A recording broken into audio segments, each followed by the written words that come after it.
Is on. Oh, okay. So that.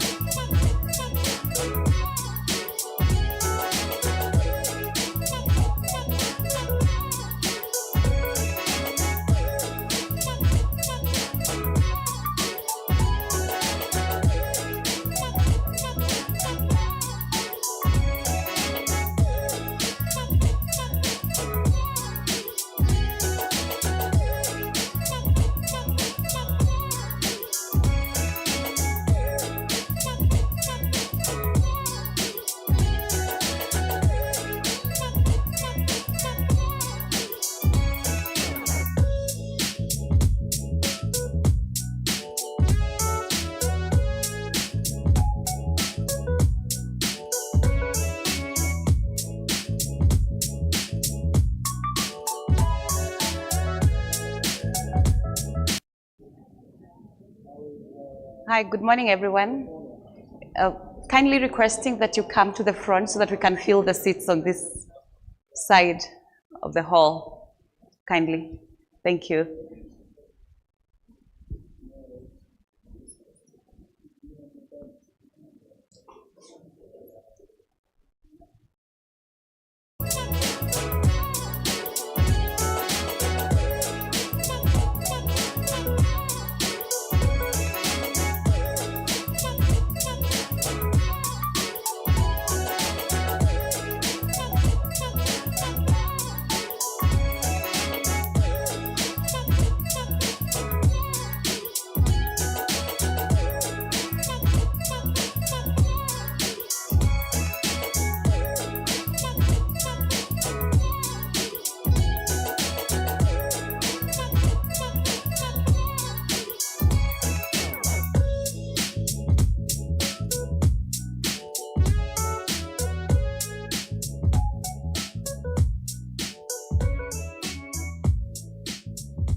We're just waiting for a few minutes for people who are upstairs for the morning session to come down, and then we will begin as soon as they're here. Thank you.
Good morning, everyone.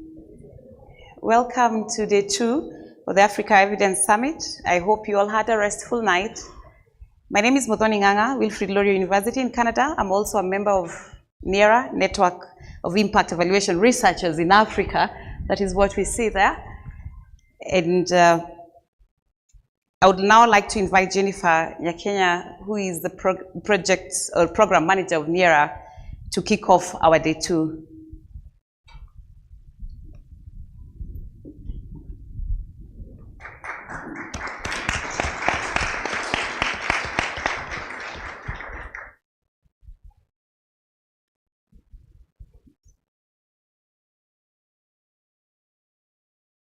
Hello? Great.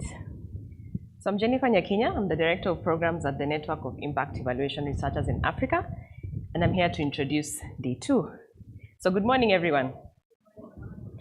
Welcome back to day 2 of the 2025 Africa Evidence Summit. I hope you had a chance to rest and reflect after a powerful first day. Yesterday's sessions were a clear reminder of why we gather here each year: to exchange ideas, to forge narratives, and to build an inclusive evidence ecosystem.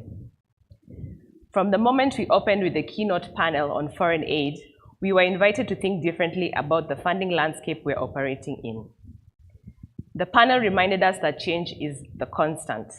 Shifts in funding, priorities, and global attention are not new. They are part of a broader trend. Rather than resist them, we were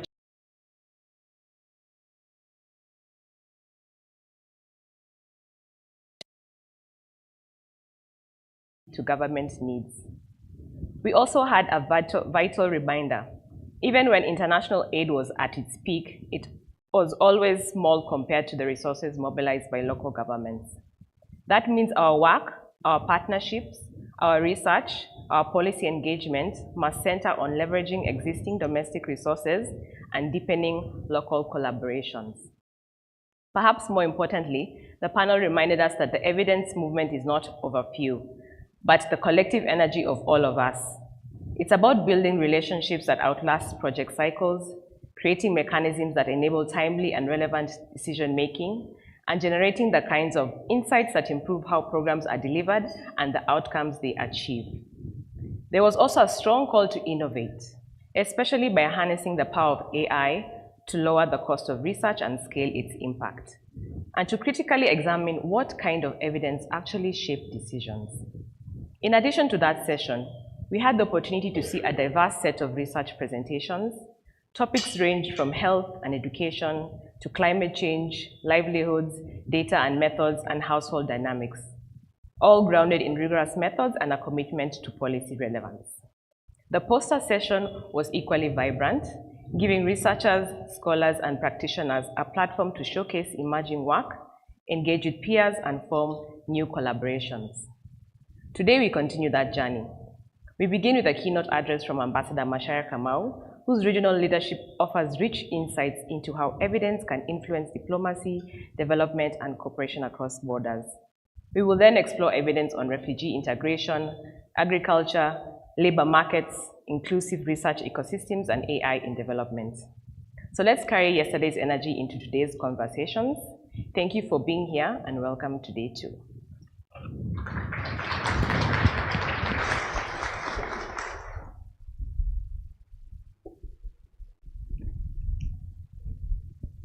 Thank you, Jennifer, for that introduction. We surely do look forward to this day.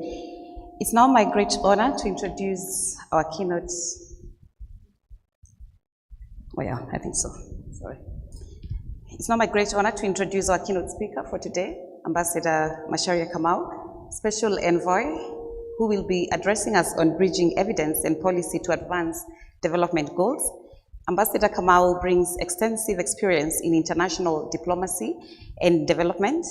He's currently ambassador and member of the Global Commission on Science Mission for Sustainability of International Science Council. He's also a senior advisor to the group president and managing director of the Trade Development Bank Group, working on strategic partnerships.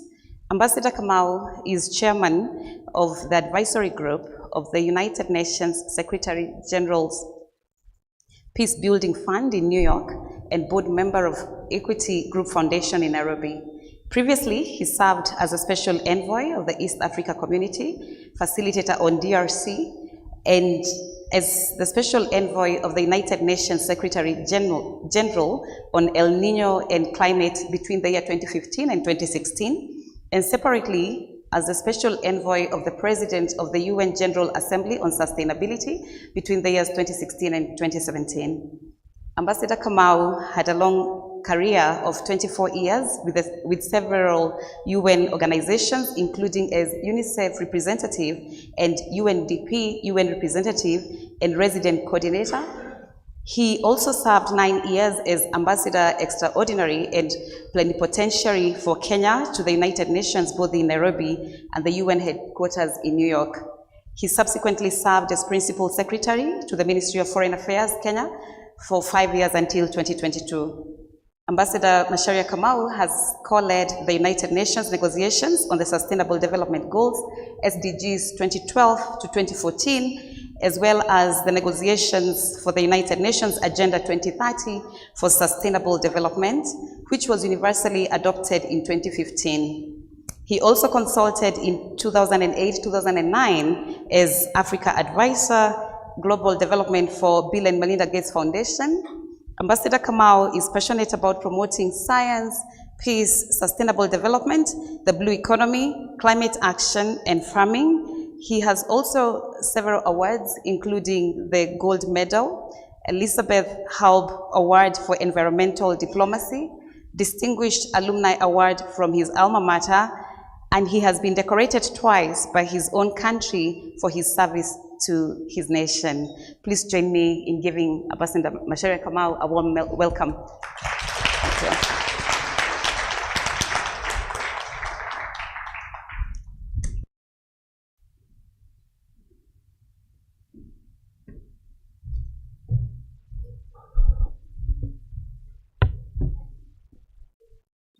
Thank you, Vondoni, for that rather nice welcome. Appreciate it. So, a very good morning to all of you. As you heard, my name is Macharia Kamau, and it is indeed a profound honor to speak with you today on an issue that cuts across borders, disciplines, and generations. And this issue is of the transformative power of research and evidence, and the urgent need to ground that power in equity, representation, local leadership, especially here in Africa. We live in an age where decisions, whether about health, education, climate, or peace, must be driven by evidence. And yet, we also live in a world where the voices, experiences, and knowledge systems of hundreds of millions of people, particularly in Africa, remain sidelined or underrepresented in the very data that drive local and global action. This disconnect is not merely academic. It has real-world consequences. In medicines that don't work for the people who need them most, in development programs designed without understanding local needs, in global crisis where the most affected are the least heard, evidence is more than numbers and is more than just a spreadsheet. I'm sure you discussed this yesterday. It is fundamental and is foundational to sound policy. It is the language of transformation. But like any language, it must reflect the voices of all people, especially those historically silenced.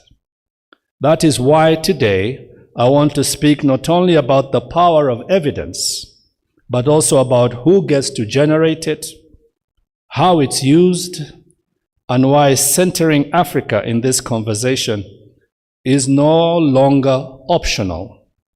It is essential.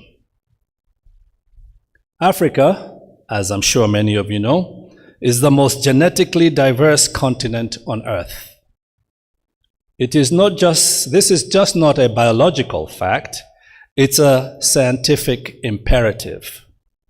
Genetic diversity affects how diseases manifest, how medications are metabolized, and how treatment regimes should be designed.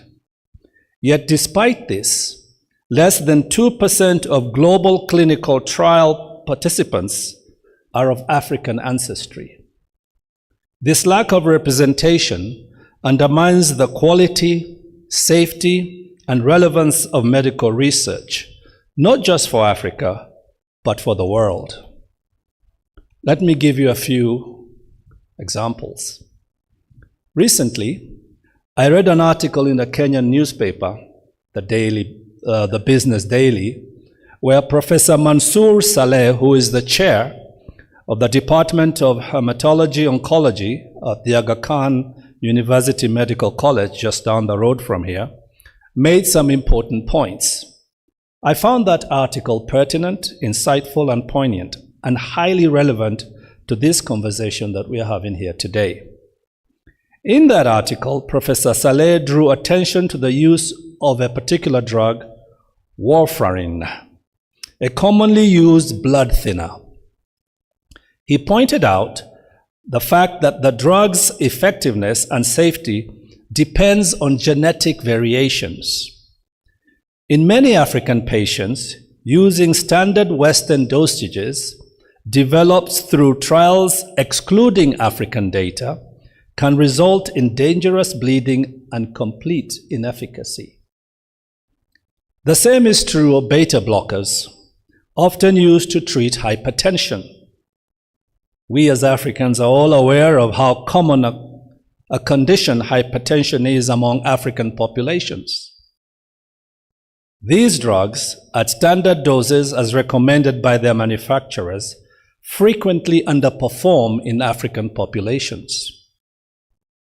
These are not isolated incidents or unfortunate oversights. They are symptoms of a broader structural problem. Professor Saleh points out that we are treating African patients based on data that does not reflect their biology, their lived experience, or their health ecosystems. This is both a scientific failure and a moral one. Why? Because it weakens clinical care, erodes trust in health systems, and perpetuates the inequality of outcomes, health outcomes. But this marginalization also limits the world's ability to understand and address global health challenges. After all, how can science claim to be universal when it leaves out over 1 billion people? But the answer is not simply to include African populations as subjects in international studies. We must go further. We must support African scientists, institutions, and health systems to lead the research process, from framing the question to publishing the findings and implementing the results. Research by Africans, for Africans, and partnership with the world is not a slogan, it is a necessity. While healthcare research is a focal point, the significance of evidence extends far beyond the clinic. Evidence-based decision-making has proven to be one of the most powerful tools for achieving economic development, social progress, and even political stability. Consider education policy. Randomized control trials by Michael Kramer and Edward Miguel 20 years ago in Kenya showed that simply deworming children led to a 20% increase in school attendance. In Latin America, evidence from poverty reduction programs like Bolsa Familia and Progresa informed large-scale reforms that lifted millions out of poverty. Brazil alone saw a 75% reduction in extreme poverty after introducing targeted cash transfers based on rigorous data. The same logic applies to peace building and governance, one of my passions. The Institute for Economics and Peace, headquartered in Sydney, Australia, but has an office here in Nairobi, has demonstrated that countries investing in evidence-based conflict prevention through peace education, early warning systems, and economic inclusion experience fewer relapses into violence. Rwanda, for example, emerged from genocide with an evidence-informed approach to reconciliation that is now a global model.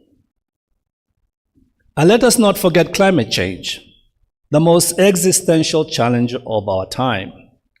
The Intergovernmental Panel on Climate Change, IPCC, has warned that human-driven emissions are responsible for global warming at a rate unprecedented in history. But this is common knowledge. You all know that. Without evidence, however, these truths might be still buried in speculation, and the denial that we see around climate change would be even deeper. But with evidence, we can act. But here too, we must ask, whose evidence? Whose priorities? In many cases, African environmentalists, communities, and knowledge systems are treated as mere data points in reports written elsewhere. Climate solutions, like medical ones, must be locally driven to be effective and sustainable. We need to invest not just in data collection, but in local data interpretation, ownership, and application, because a solution is only as good as its relevance to the people it is meant to serve. So where do we go from here? First, we must fund and expand African-led research institutions. African governments, corporations, and private sector must take the lead. They must allocate sufficient resources for these institutions. These institutions are not only capable, they are already leading in areas such as genomics, public health, and innovation.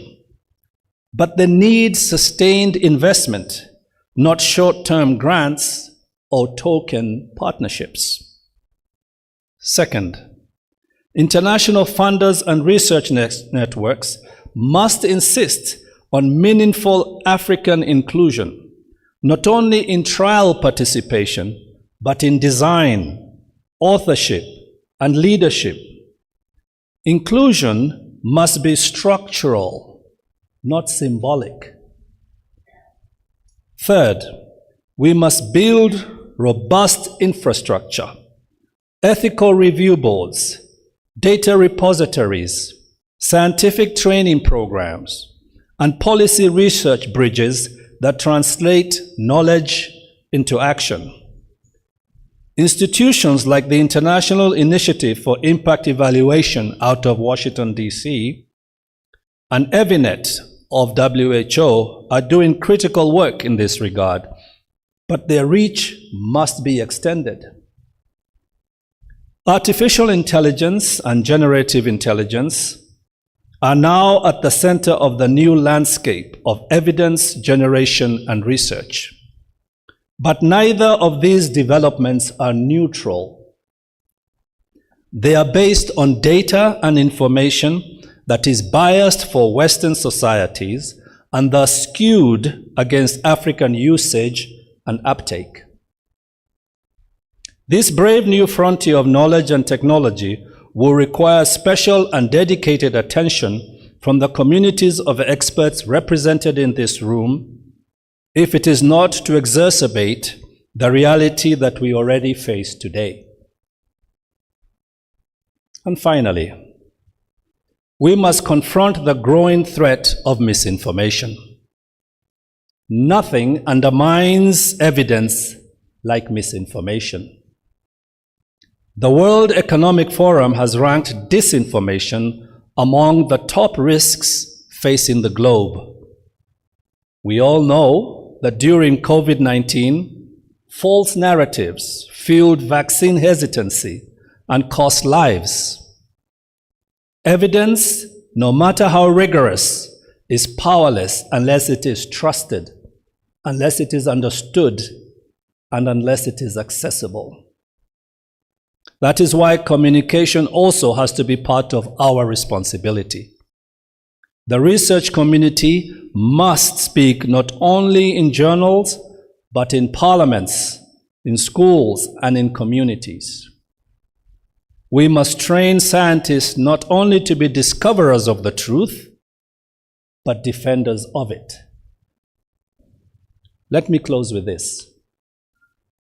Evidence is not neutral. It reflects the systems, values, authors, and power structures within which it is generated.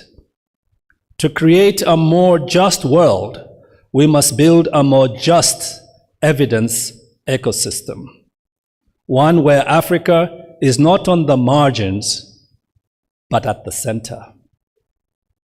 Because when Africa leads, global health is stronger, global knowledge is richer, and global equity becomes not just an aspiration, but a reality. Let us not treat this as a moral obligation alone, though it is that. Let us recognize it as a scientific, economic, and human imperative, because lives depend on it, because truth matters, and because justice requires it. Thank you very much.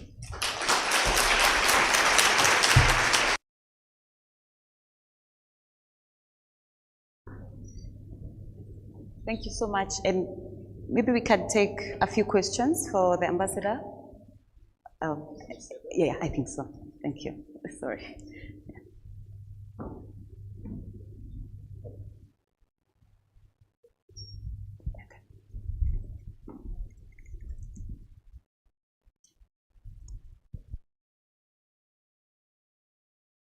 Thank you very much, Macharia, for your very nice presentation.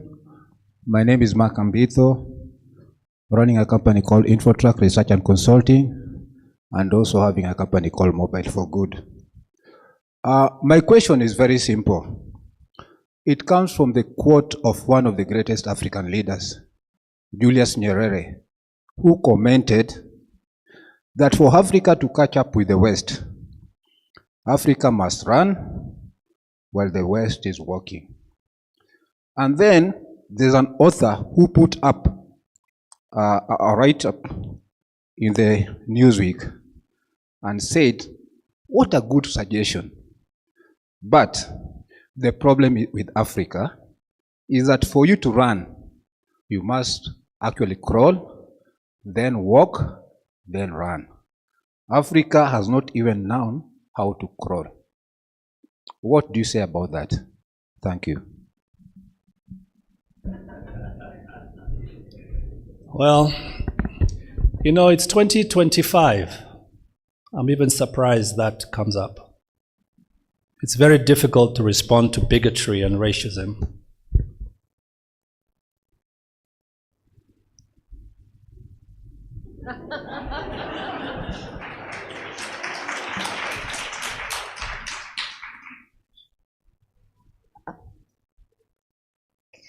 Good morning. Thank you very much for your presentation, Mr. Macharia. My question or my contribution to this is the place of legal research when it comes to collection of evidence in support of any other scientific evidence to be presented by Africa. Because the problems that were raised yesterday would be evidence has a breach when it comes to implementation and policy making, and that's where the legal research and the empowerment of the legal research to support or rather breach this gap of implementing evidence collected from other sectors in this policy sectors. So the place of legal research in bridging this gap between collection of evidence and policy making to support proper decision making in Africa. Thank you so much. Are you a lawyer? Figures. I'll affirm you.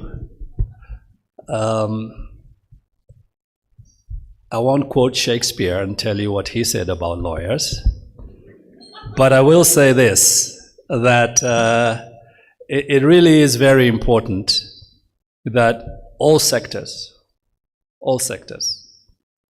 get into the game of making sure that evidence, that data, that truths are at the center of their work. The challenge we are facing right now globally, and that we faced all along, is that for much of what we consider to be global cooperation, to be promotion of development, etc., a lot of it is based on dysfunctional information. It's based on evidence that isn't rooted in reality. That's what I tried to say in my clearly incomprehensive speech. You see, you cannot expect to see change if you're constantly availing information that does not drive that change. It doesn't mean we're not engaged. We are engaged. The example given by Professor Saleh, it's not that you're not giving them medicine. These are patients with hypertension, with blood clotting problems. But the medicines you're giving them are killing them. The medicines you're giving them are not treating high blood pressure because they're not calibrated to respond to the African genome. So you can provide all the drugs you want in bucketfuls, but if it's not tested, proven to be able to respond to the target population, then you have a problem. And all the legal work around that, in fact, is supposed to make sure that there is a rigorous process to guarantee that whatever data and whatever research is done to avail a particular solution, whether for economics, for health, for refugees, for whatever, must be consistent with truths that are imperative to sustain that solution. Because there's no point of providing a solution that you know full well will not deliver the outcomes that it claims to deliver. And this is part of the fundamental problem that we have on this continent. People think that development is a linear process. The gentleman who asked the question before you, spoke about a person who thinks that people have to walk, crawl, walk, then run. There's nothing that has nothing to do with development. It has everything to do with prejudice and bigotry. Why? Because development is not linear. That is why you can find a country like Singapore, China, can develop in 30 years what it took the Western world 500 years to do. They didn't need to crawl, then learn to walk, then learn to run. That's not how it works. Development, when it is endogenous, when it is embedded in people's lives, when it responds to the reality of people's needs, is rapid. So you never, ever need to doubt the fact that the legal frameworks that bring those ideas and sustain those ideas and make sure that these are definable in a rigorous way, and that there are consequences for not delivering on that claim that that evidence has made, that legal framework must be in place. So everybody has a role to play.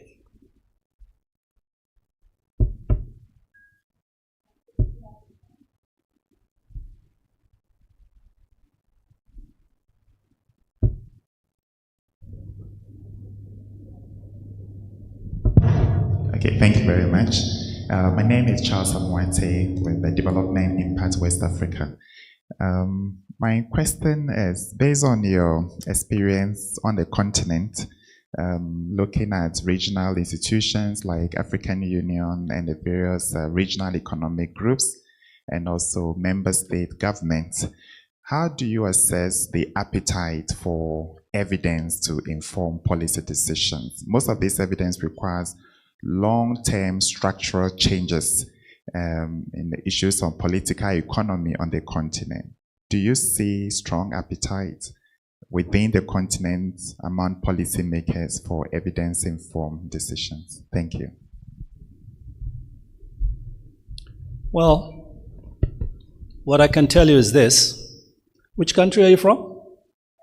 Ghana. What I can tell you is this, that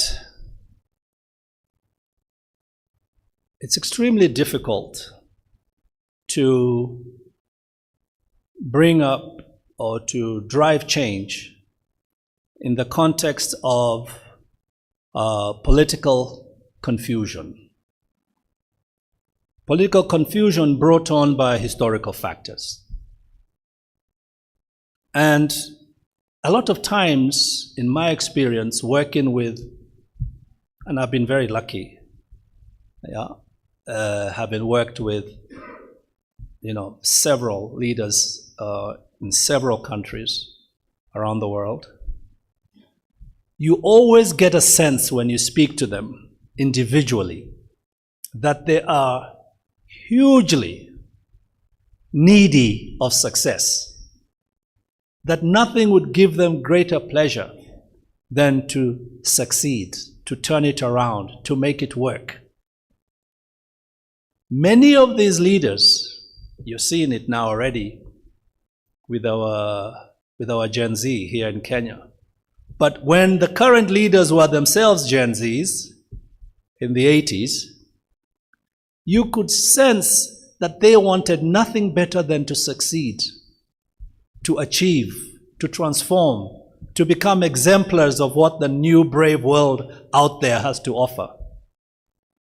But what happens over time is what becomes the challenge, because people become distracted. People become consumed by the events of the day.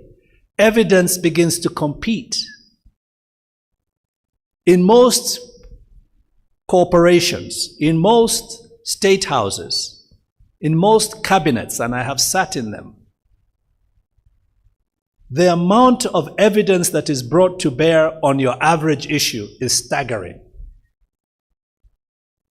The problem is, which evidence?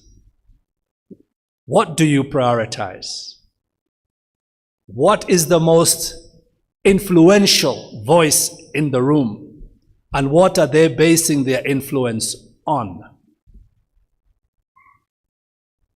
Our experience in Africa is that we are trying to fly this thing we call development as we are building it. At the same time, we have multiple distractions from this process. Poverty is a huge distraction. If you look around, you don't have to go far, around here, Westlands, you see evidence of poverty everywhere. You don't have to go to another part of the city where you may imagine that there is more poor people. And yet, if you look at what the local county or the local government is trying to do in responding to that, you see this incredible disconnect. They start with the strangest things. prioritize things that don't seem to make any sense for the challenges that are on the streets of Nairobi. But that's the reality. Do they want good evidence? Yes. Do they act on it? Not always. Why? Because of political imperatives that they themselves face or they themselves prioritize. Evidence is not the biggest influencer, unfortunately. If it was, we would not be having these kind of conversations in this way, in this day. You just have to go here to Dubai and see what evidence-driven development looks like, accelerated. Yes, they're a homogeneous society.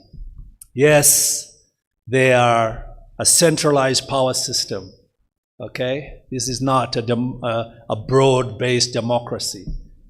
Yes, they have huge restrictions on people and movement. But on the issue of bringing structural and economic development and utilizing their huge resources to that benefit, they have done a tremendous job in one generation, in 25 years.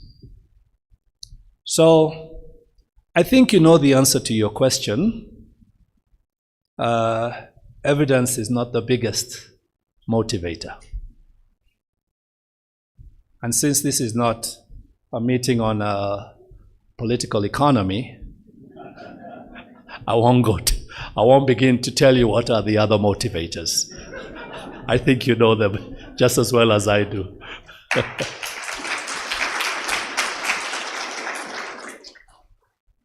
Yes, the last one.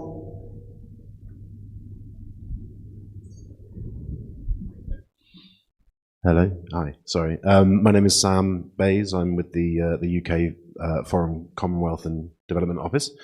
And a lot of what you were talking about, to my mind, kind of spoke of the creation of good ecosystems for innovation, for research, and for evidence. And so I was just wondering, you've mentioned a few other countries, but if there are any kind of examples that you can think of on this continent where a good start has been made in creating that kind of ecosystem.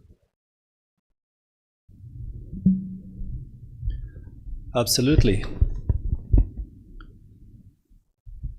Let's start the south and make our way up to the north. If you go to South Africa today, those of us who visited South Africa before 1994 know the progress that South Africa has made in transforming its society. Those of us who have bumped into South Africa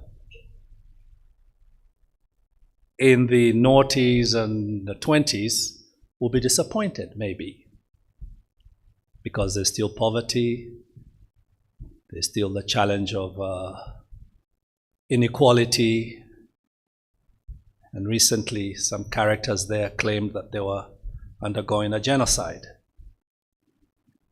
Now, South Africa has been an evidence-driven republic in matters particularly of diplomacy, in matters of infrastructure. Does this take away from the challenges that they are facing with corruption and poor governance? No. But evidence-driven decisions are real. Go to Botswana next door. Huge transformation. $60 per capita, 1970, thereabouts, in my lifetime anyway.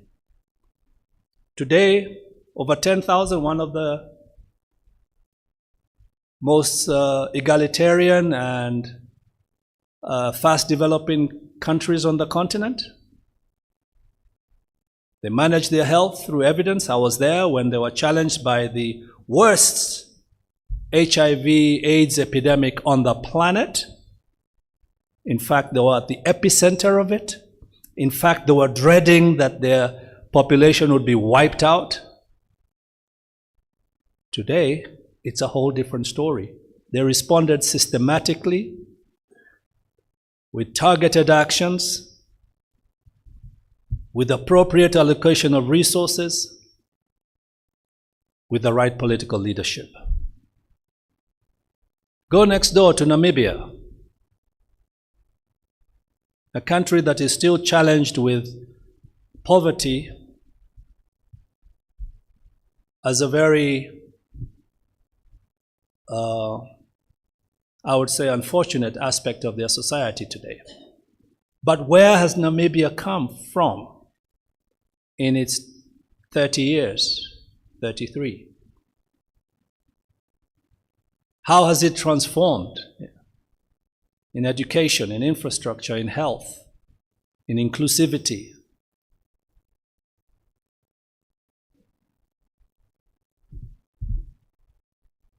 You can come to this country. Kenyans are the most self-critical individuals you'll ever meet. It's a condition that was brought about by their experience with your good people. I didn't say you were bad. But it is a consequence. They are very self-critical. But if you look at what has happened here, since 1980 in particular, in access to university education, for example,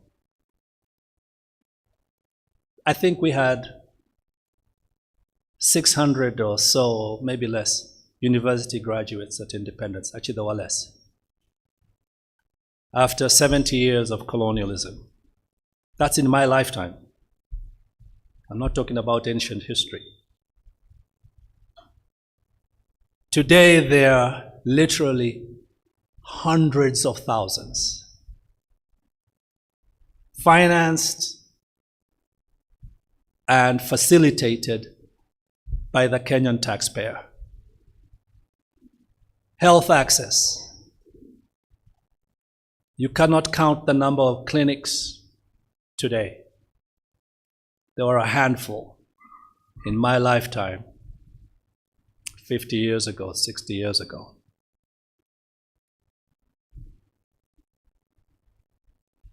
Do we have challenges in this country that show that we fail to learn from the evidence that is provided to us? The answer is yes.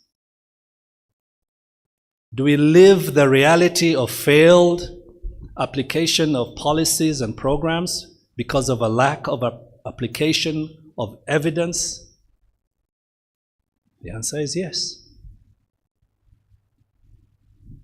Has the country, though, driven change in critical areas of its development?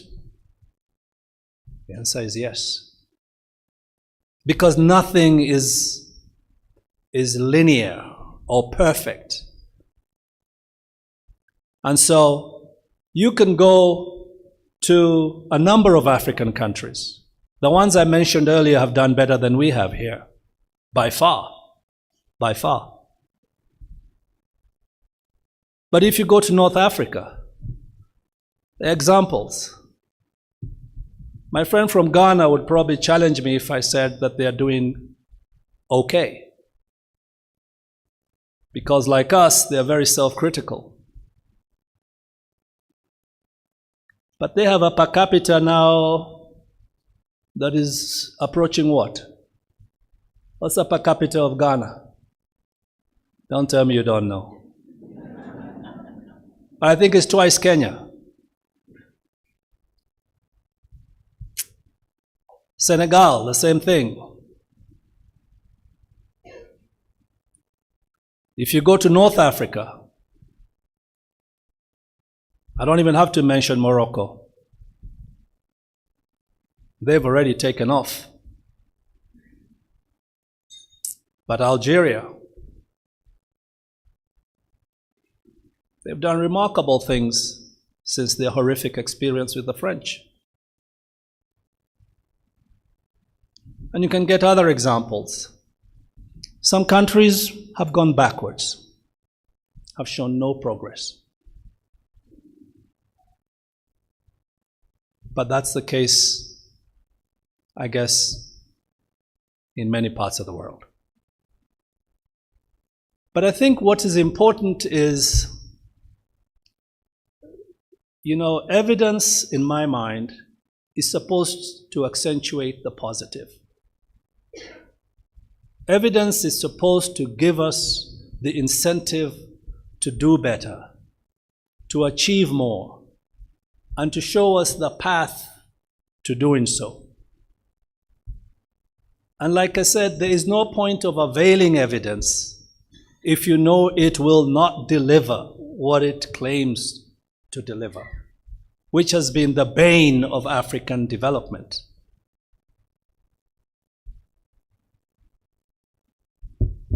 Many of the medicines that are being run around in this country and in this continent are fake, brought in from foreign lands, killing our people. Much of the structure that is put in place in so-called development assistance has not been transformative, even though the evidence to make it transformative has always been there, continues to be there. Examples are aplenty in the world, but it is not applied, not by our partners, where things are prioritized almost insidiously. So we have to deal with this. You are the community to deal with this. There is no one better placed than you to provide the evidence that substantiates what I am saying or that negates it. No one is better placed than you to bring about the evidence that will be transformative by showing us and yourselves how it can be done better. You are the community. And it really doesn't help if the community becomes a victim of self-reflection that undermines their belief in transformative change.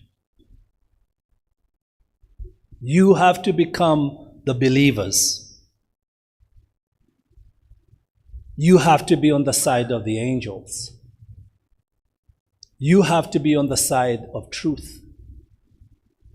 Because we live in a nasty world right now, where people have orchestrated themselves into positions of power only to deny you, your children, your relatives, and everyone that you care about the opportunity to make this world a better place.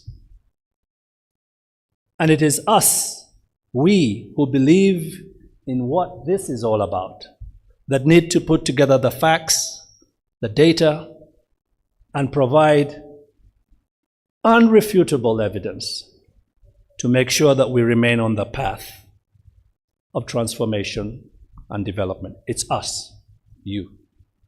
And if there's anything that I would like you to go away from here, is that you are doing critically important work. But you have to set a higher bar as to how that work will become transformative. You have to set a higher bar. It's not good enough to be technicians. That world is finished. It's kaput. Because the other guys are no longer just playing it. They're not playing it clean. So we need to get radical so that we produce the evidence, the information, the data that will make this world a better place for all. Thank you.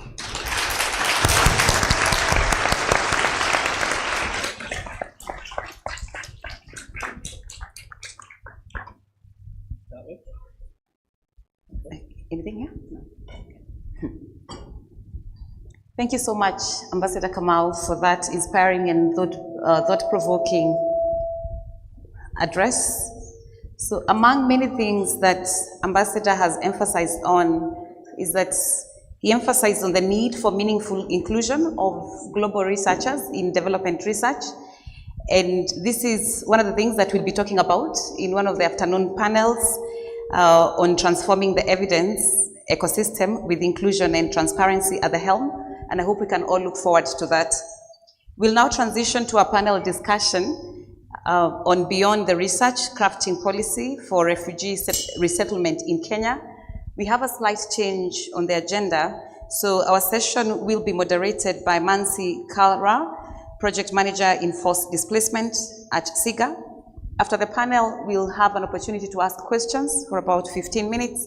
Our distinguished panelists are Professor Lois Gishuhi from the University of Nairobi, Rufus Karanja, National Program Officer for Migration and Protection at the Embassy of Switzerland, Caroline Njuki, Chief Technical Advisor in Employment and Skills Development at the International Labour Organization in Kenya. Please help me welcome our panelists. Thank you.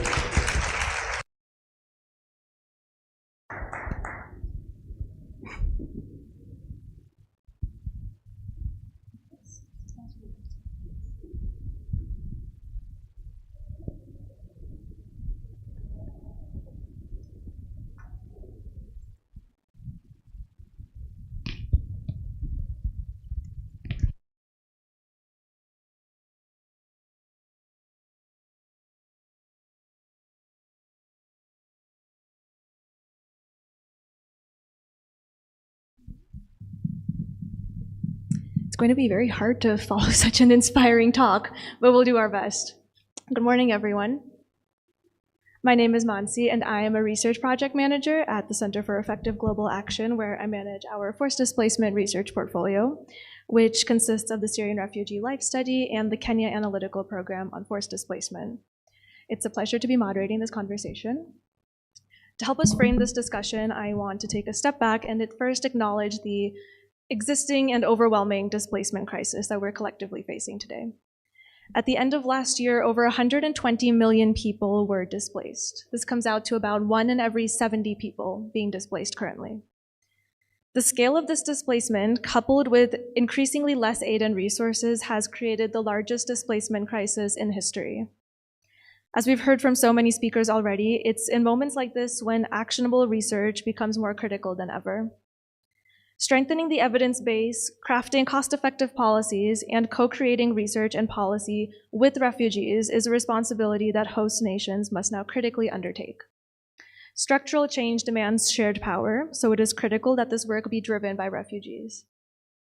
Our esteemed panelists understand the magnitude of this challenge, and we are aligned with the same goal, to co-create an evidence ecosystem where refugee voices are driving the research agenda. To start, I welcome each of our panelists to introduce themselves, their organization, and their orientation to this field. Louis, we can start with you.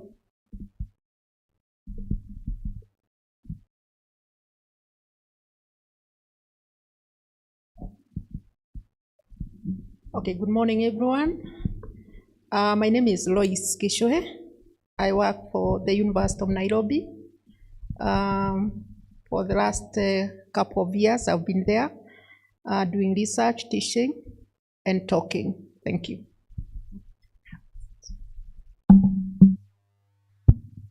Good morning. I'm not sure if everyone had their coffee or tea. Good morning. My name is Caroline Njoke. I serve currently with the International Labour Organization. And what's my orientation to the topic under discussion? I've worked on migration, mobility, displacement for the last 19 years, practically at country level, but also engaged in policy making. So the conversation from Ambassador Macharia was really hitting home, and now coming back to Kenya and working on refugee socioeconomic integration. So that's my entire being professionally. Thank you. Very good morning. My name is Rufus Karanja. I work with the Embassy of Switzerland, part of the Swiss Development Corporation. I work there as a protection and migration advisor. We cover both Kenya, Somalia, and Ethiopia. So we have a regional scope. So we bring a bit of regional insight into this. How we see ourselves into the conversation is very much more like a bridge in terms of providing different investments, working with the various hosting governments to be able to drive meaningful policy changes, but also through partners, multilateral partnerships, but more importantly, with the communities affected, the forced displacement communities. Thank you. Wonderful. Caroline, I would like to start with you. So you've mentioned you have a very extensive past and a lot of experience working in policy. So what are some of the policy gaps that currently exist between refugee needs and the existing government frameworks? Thank you for that question, Mansi. I would start by noting on the history of refugee governance in this part of the world. I will move between Kenya and Eastern Horn of Africa, where I have worked in. And for a very long time, displacement in this part of our world has been responded to from a humanitarian angle. What do I mean? People left home, sought refuge in countries that neighbor them because it's the logical thing to do. You don't keep walking. As soon as you come to where you feel safe, you stop there, yeah? And this was supposed to be temporal, okay? So what was the response like? They are provided with food, they're provided with medical support, and they're provided with makeshift shelters. That is important, makeshift. Why? Because it's not supposed to last long. And then it lasted so long that it is still there. So remember the makeshift shelters? You know, how long do you live in a tent, for instance? That's you all know that white and blue tent, all right? Food. So you're still being given food every other week. You do not work, yeah, because you're not supposed to root yourself. Yeah, it's temporal and go back home. And then there has been realization that this assumed temporalness, if I can say that, is not exactly it. So again, it's the evidence that people are staying longer in displacement and peace is not returning to countries where they came from. So there's been a need to shift, move from the temporal to actually imagining, as difficult as it is, that people will actually stay longer. So maybe they need to have better houses. Maybe we need to provide or give them access to the labor markets so that they can work and feed themselves and have dignity and not have to rely on someone to give them food. So I want to bring back that to policy to tie it. The policy has not been as agile, okay? So the evidence has always been leaning more towards the humanitarianism and less towards more longer term solutions. And it is only now, I would say, that we are coming to with this realization. But what has driven this? It is the cuts in funding, it is the reduction in opportunities for third country resettlement. It's sort of everything else but the reality that was facing us. And so when that evidence comes, we are trying to catch up and now, try to work with it. This evidence has also not been really refugee-centric. It's been a lot of is politically driven. We know we have sensitivities around security. So we want to provide long-term solutions for refugees, but refugees are still seen as a security issue. So how do you reconcile the two? It is fears around refugees rooting themselves too strongly and distorting political realities. So do we allow them just to access jobs, but not give them the full package of rights, to refugees? And those are some of the things that we are struggling with, so that even as there is evidence as to what needs to be done, there are still many other factors that make that evidence not to be utilized, and especially by development partners like the organization that I work with. Sorry, it was a bit extended. No, not at all. I think you make such an important point that we live in a time of protracted conflict. It's not as simple as something starts, someone becomes a refugee, in a few years they get to go home. Now we have host community tensions, we have people seeking work permits. It's so much longer, this whole process, and that shapes policy. Which brings me to my next question, actually, for Rufus, which is, how do we create more inclusive economic systems that support not only the refugees but the hosts as well? Because what we're seeing right now is this increasing tension between hosts and local and incoming refugees, especially as our refugee numbers go higher. Yeah, many thanks for that question. I mean, zeroing in on particularly how to make policies to be much more inclusive for both refugees and host communities.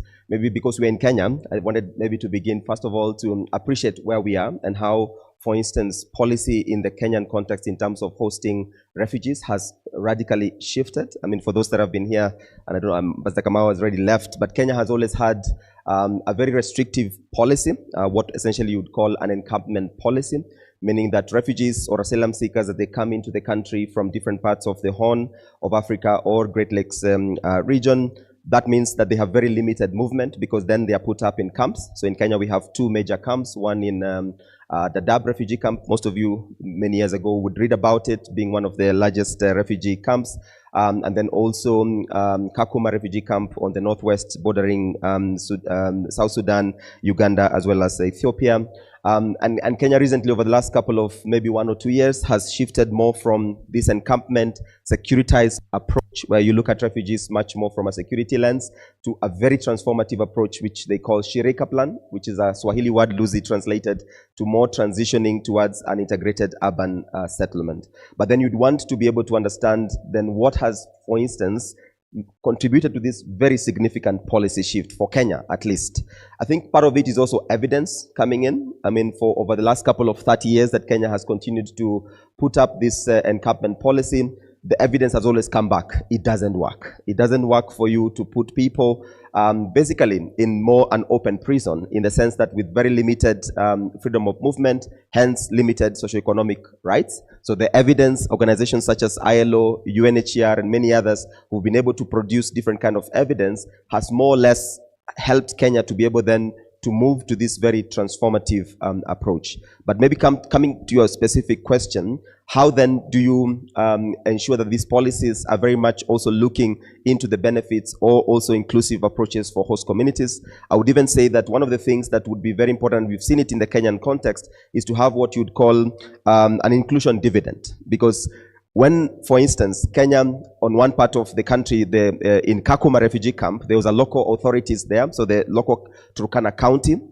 At the national level, Kenya was having a very restrictive policy, but they went ahead to start even to develop and formulate what they would call a local integration progressive policy, which is called KISEDEP, the Kalobey Integrated Settlement Development Plan. And that plan looked at how then to bring refugees and host communities together. But my point that I'm trying to zero in, even as you talk about bringing this kind of evidence, one of the questions when you sit down with governors, local authorities, they always ask, what is in it for the host community? Being able, and a very good example here again, I will use a lot of evidence to be able to showcase this point around having to bring in the policy conversation an inclusion dividend. So IFC, part of the World Bank, back in 2016, did a very seminal study that was called Kakuma as a Marketplace. It was a consumer market study that tried to look at what is the potential market, because already there was sort of anecdotal evidence that actually refugees are contributing to the host community economy back in Turkana County in northwest part of Kenya. And what did this study find out? It found out that actually refugees being part of the Kakuma or Turkana County were actually contributing as a consumer market economy USD 56 million per annum. Let me repeat that figure, 56 million per annum. In terms of just refugees, the small micro enterprises, businesses that are coming in, and them also contributing by purchasing and different kind of support services that they're receiving from UN and NGO partners. But there was a very important point, even to sit down with the authorities at that particular time, the local authorities, to actually be able to show them there is actually an economic dividend, or at least there is a potential that refugees are not just a burden, but they can contribute. They have the potential to contribute. What did that do? That allowed at least a very progressive, this KISEDE plan that Turkana County started. But then more importantly, and ILO is part of a very big program called Prospects Partnership, and IFC was able to start an initiative that is called Kakuma Kalobei Challenge Fund that tried now to attract private sector to come and invest in this particular context. So that's just one quick point. Then the last thing that I will probably talk about and then come back later is about how we ground policies with evidence. So being able to, what even Ambassador Kamau was also mentioning, evidence-based data. So when you face an authority or when you face a development partner like the Swiss Development Corporation, what kind of data are you able to bring of what has worked and what has not worked? So being able to bring that kind of evidence, but also ground it with the local realities. I think those are the two kind of ingredients that I can quickly talk about in terms of how to move the needle of connecting policy and evidence. Thank you. Wonderful. And that's a really good example also of very tangible, actionable evidence that really did change policy, and also just host community views on refugees.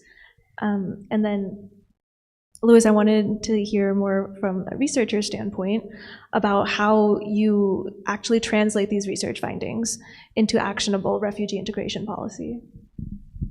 Thank you very much. I think what I need to say is that research must be intentional, and research must be something that can be sellable. For us to do research that is intentional, and I'm talking about research that is targeted, research that is contextualized in terms of who is doing, and you are doing for who, and you are doing for what. I think it's very important that we consider the research so that the findings can be translated, can be interpreted in terms of sellable products. For example, I know those of us who do research, sometimes we do research and we interpret it and we draw diagrams. Like yesterday, I could see diagrams. I was watching from somewhere. I could see diagrams, and actually I was not able to follow some of the diagrams. We draw diagrams and we draw tables, and many times we put the diagrams and tables in very good pamphlets, and we place them in our offices, we place them in our folders. Sometimes it remains in our laptops, in our tablets. So it is important for us to target research and to know whom we are doing that research for.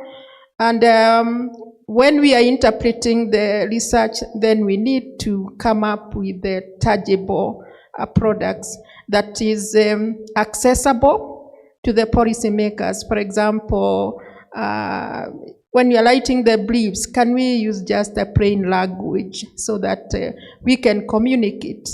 We can use infographics that sometimes tells more than just a narrative. So it is important that we interpret the kind of research that we do into actionable activities. so that the people we are targeting are able to digest and they are able to come up with the tangible, maybe activities that are meeting the common need of the research that you are doing. Otherwise, research for the sake of it is not research that can be of any help. And I think from what we know that research is supposed to meet the objective and supposed to be sustainable to meet the needs of the people you are doing the research for. Thank you. Great. And I have an open question. Anyone can take this, but essentially what are you all needing from each other? So what are the people in research needing from people in policy? What are the people in policy needing from people on research? Where are some of the gaps that exist, and how do you start to even think about filling them?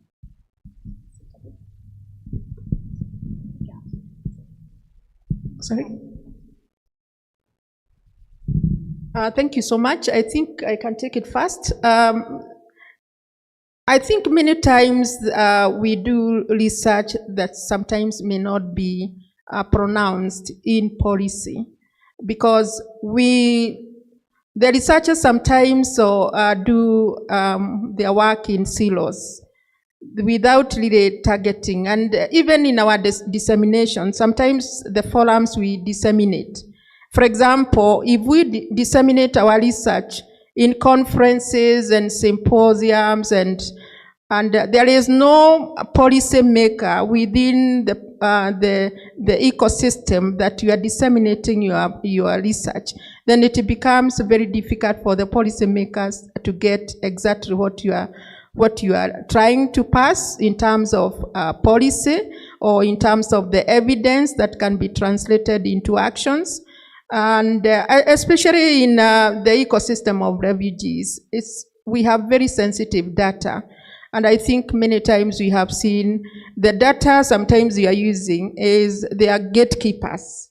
And therefore, it is very difficult sometimes to get the kind of data, the real data that we want, without the help of the policy makers, so that they can help us to get the data that we require. Because the data, and I'm sure my colleagues here can say, the kind of data we require sometimes is they are gatekeepers of that data. And therefore, sometimes it brings issues on how do we get the right data for the right policy. Thank you.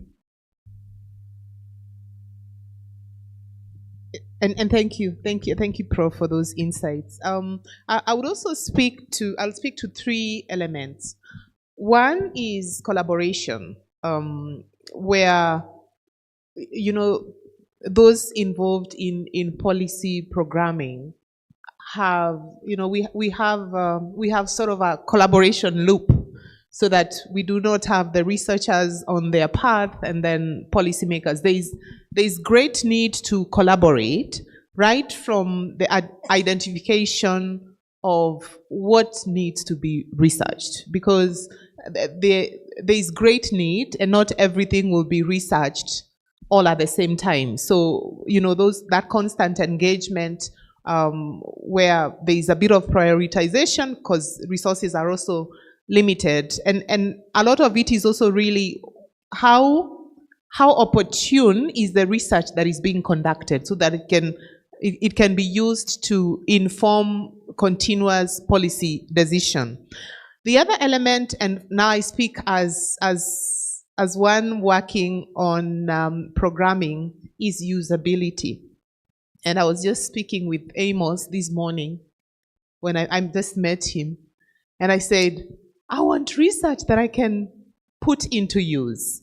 And it's probably the way it's presented. It speaks to how we do things, all right? So there is a way research is conducted, most times very academic, and really there are many times I don't know what to do with research. Beautiful piece of work, I'm like, and then what? How do we really take this forward? And I think this could be addressed by continuous collaboration, so that we package these in a way that less about host communities. Issue hats. I can absolutely important, because that is the grounding that Rufus spoke to. Thank you. Many thanks. Always a challenge to come after Caroline, because a lot of the points also are very much similar. But again, I think maybe 2 points very much aligned with what Caroline and also Prof has talked about. But maybe two. One for me is about this point around shared analysis. Maybe it's more or less what Caroline has said, because on the uptake of it, because often enough, I mean, even as a donor, we fund a lot of different research initiatives, whether by our partners or even we receive many others. But we always talk about and say that, you know, data is only as good as there is a joint analysis. So being able then to come to a point where, what does this then mean for different stakeholders and different audiences? But then I would even want to take it back to the point of co-creation, the process of which Caroline is mentioning. How are we then, if you're talking about a research involving refugees or forced displaced persons, how have they been actually been involved? Going back to the question of whose agenda are we actually driving? Are we able then to talk about being able to involve refugees who are the subject of study maybe from the beginning, but also even governments? The reason why, and maybe touching on a little bit what Ambassador mentioned, because often enough when we sit with government authorities and we are presenting is a dissemination workshop, the Commissioner of Refugees, for instance, in Kenya would come and say, but I don't see any points that would be of interest to help us, because I know it's coming from a point of you didn't involve us from the beginning. If, for instance, at the point of project design, not saying that maybe perhaps you onboard government, because that also has different, research limitations, but being able then to come at a point and say, we have this kind of research that we are thinking about, but from the beginning, you start from a point of at least a shared agenda, research agenda from the beginning. One of the things that we've struggled with, and this is maybe linked to the point around shared analysis, and how then some of these research findings don't actually speak to what government needs. In the Kenyan context, for instance, now we are moving much more into an integrated settlement approach, and speaking to a lot of these government officials, they're not also very clear, okay, what model are we talking about? Are we talking about the Uganda model, which is more like land-based, a hosting model? Are we talking about the Jordan model, which is a mix of, compact work permits and all those kind of things? Being able then to come to a point of at least enabling that from the beginning, you're asking the government the right questions. What is it that you're struggling with? Even for instance, on this question, and I'll come to my second point in terms of what Caroline has aptly put as usability, is also talking about the format of how some of these research findings are presented. Many times, 60-page, 80-page, well, thank God for ChatGPT these days. You can just put it up there and then get a very quick summary. But also being able to look at, for instance, a government or a donor, maybe policy briefs are much better. Maybe perhaps even just convening more or less after you've continued and involving them as part of the research, more of a closed door research, a dissemination discussion. I look at a lot of the question on refugees is about security, because not just Kenya, a lot of governments across, whether it's Africa, whether it's Europe or many others, they look at issues of migration from a very securitized point of view. But you would not be able to find comfortable conversations in a plenary like this. But if you were to have done a very good political economy analysis, and you have more or less a closed door roundtable conversation with the right people in the room, the ones that Ambassador was also mentioning, I think there you find much more usability. So what I'm trying to say is just two key points. I think being able to make sure that the displacement language. Yet, if you think about it, we need many more people to know about what we are talking about. Now we are talking about the role of the private sector. We are talking about, multilateral banks. How do we get those different actors that are so critical?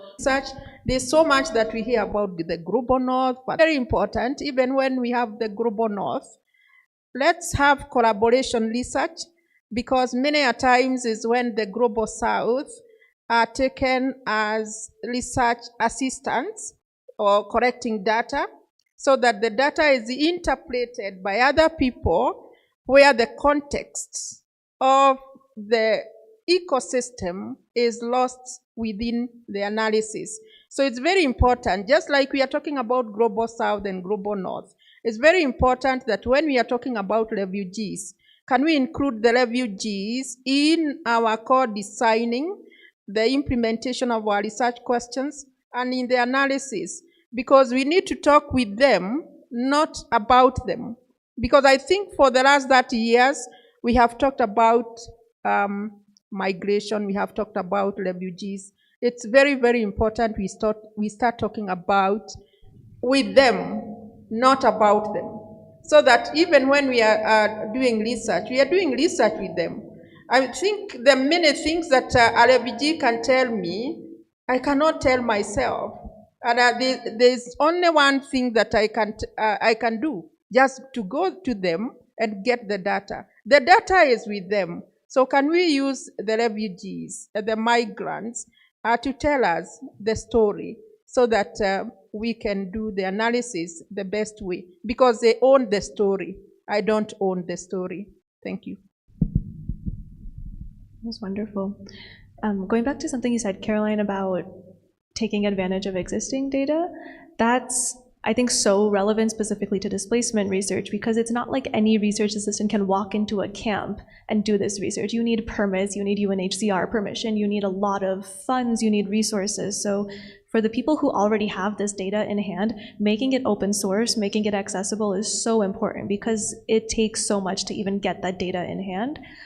That's one thing. I know there's colleagues from the Kenya Analytical Program in the room that spend so much time this year just making a dashboard of existing data, so anyone can use it. So any research. So I wanted to go back to that, and I knew, at least in my experience, and to your point also, Caroline, you said that it starts. I could give a couple of examples, and it's actually acting on feedback, because as Professor has said, the refugees, just like young people have said, they shouldn't be anything, because it takes away a lot of assumptions that we do have, but it also gives refugees agency to speak for themselves and contribute whatever it is that is meant to be for them. Another example is, and which of course emanates from that, is we've seen now refugees engaged in really critical global discussions, and we've seen refugees at the EXCOM, at UNHCR, at the Global Refugee Forum, and they take the floor and really, I want to say, speak to power, which is not always what we want to hear, but it is what we must hear, because that is what informs a response. And in this part of our region, we do now have these refugee-led research. What are they called? The consortium.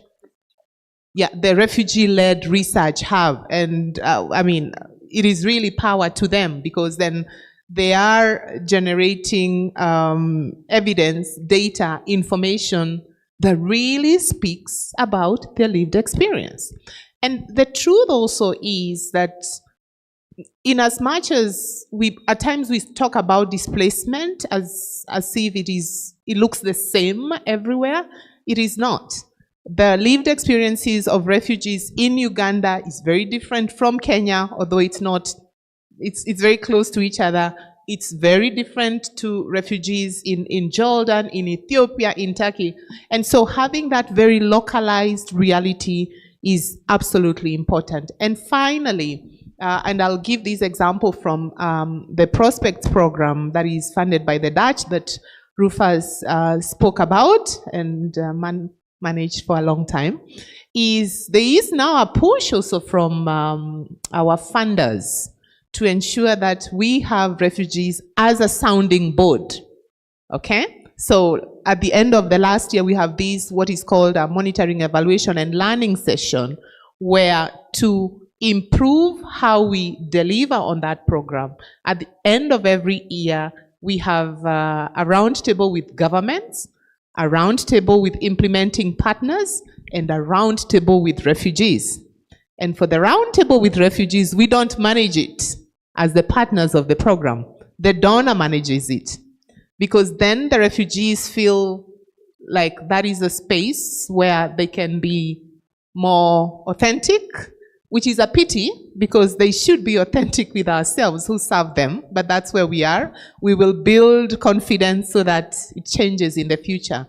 And we have a lot of aha moments when we get the feedback from the refugees. Oh, we missed that. Oh, this is an opportunity that we could leverage on. So those are some of the examples that I can think of really, increased, really meaningful refugees engagement that we've seen in evidence generation, but also decision making or policy making.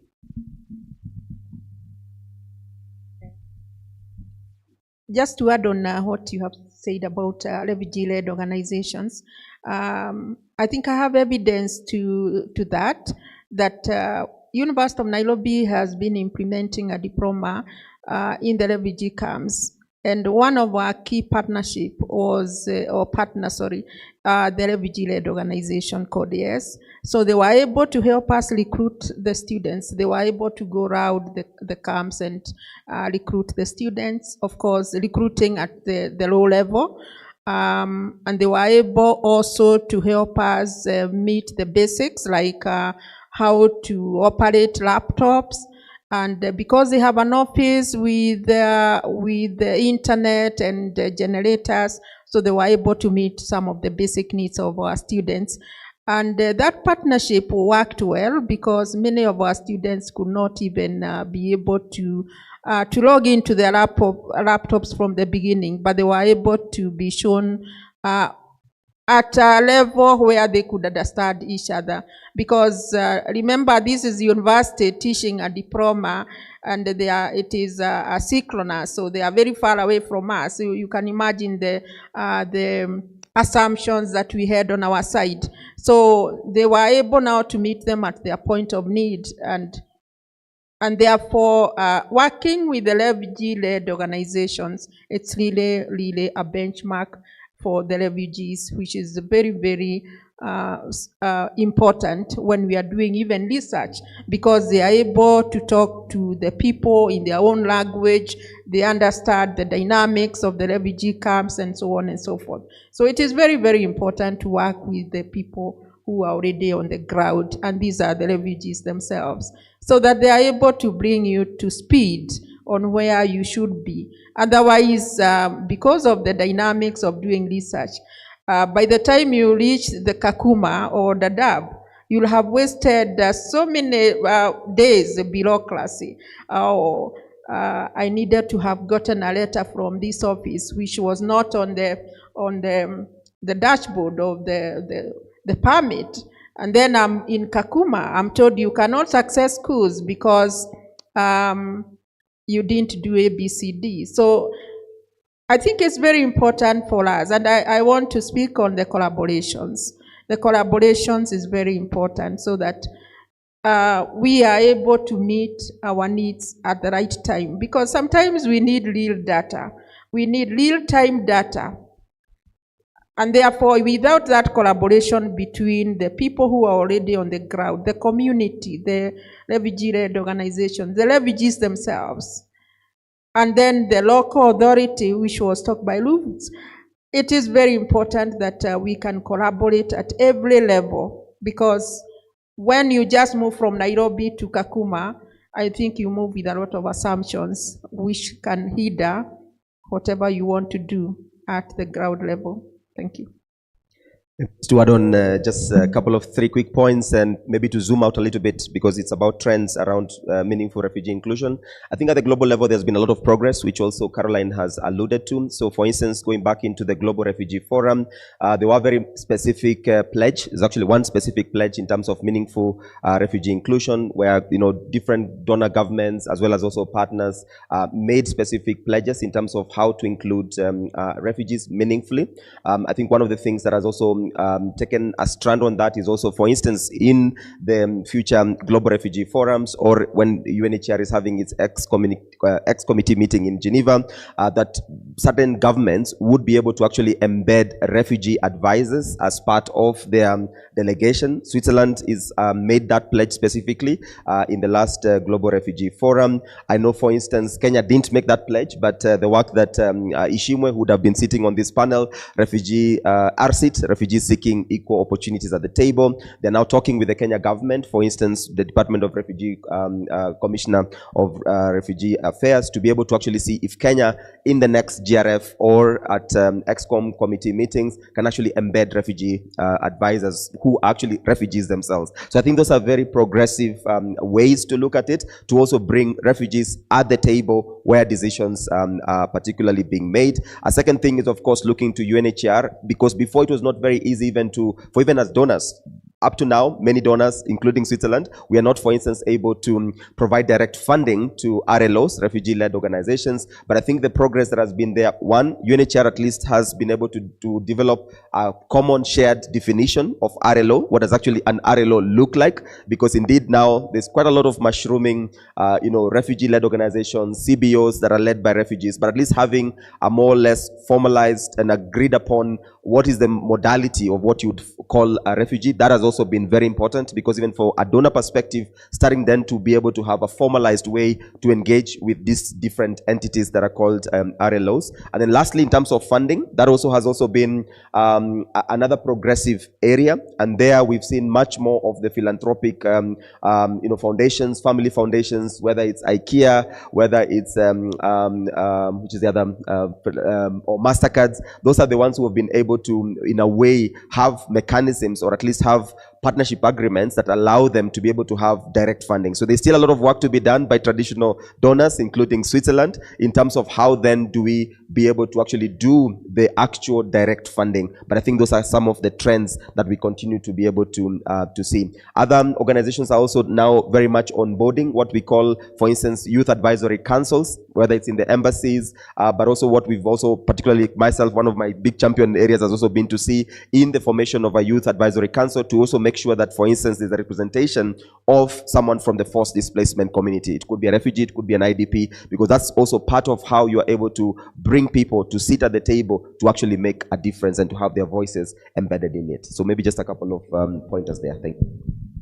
Great. I think we can stop there, actually. We'll take a break for questions, but first a round of applause for our panel.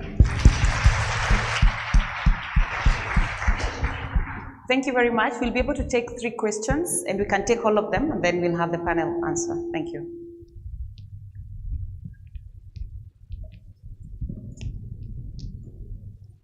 Thank you so much for your great insights. My name is Genevieve Some. My question specifically goes to Ms. Caroline.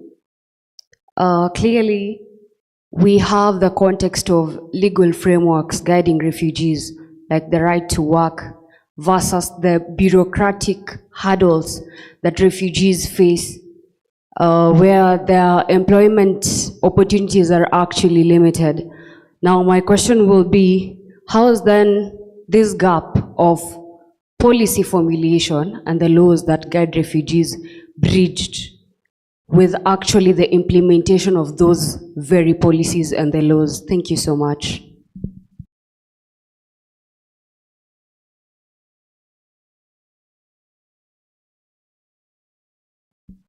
Thank you so much for the insightful discussion and for highlighting the key issues that refugees face in Kenya.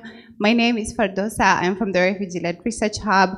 My question is directed to Rufus and perhaps Caroline.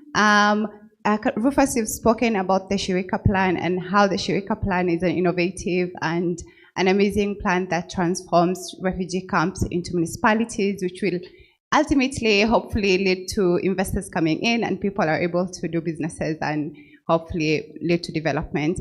But my question is on the perspective of the refugees. That's not how they see the Shirika Plan, and there's a lot of backlash from them. We've seen with the Kakuma demonstrations that have been ongoing, with the budget cuts and direct support that has been cut. As a donor, as a donor and also as an implementer, how are you redefining self-reliance, and how can refugees still continue to be supported in one way or another until they are able to access employment, which is a big issue in Kenya, where refugees are not able to access formal employment and even venture into businesses that they can use for self-reliance. Thank you so much.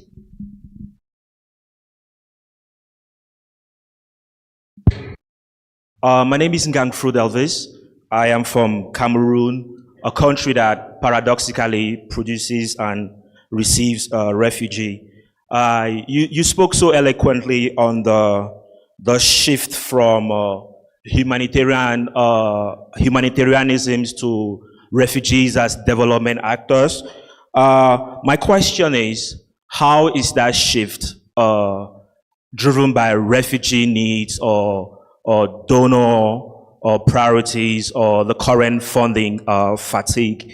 My next question is, that framing of refugees as development actors actually encourages their inclusion into the capitalist market systems with its profit logics. So my question is, how does that, what risk does that pose to refugees? And just one last question. You talked about the 15 million economy in the Takuna area, and we all know that that economy is driven largely by aid. And for example, the Bamba Chakula program, and a very small amount of it is driven by remittances. So how sustainable is that economy when that aid is withdrawn, like we've seen with the recent cuts in the US aid, and in a context where rights are given, but the rights are not fully implemented? Thank you.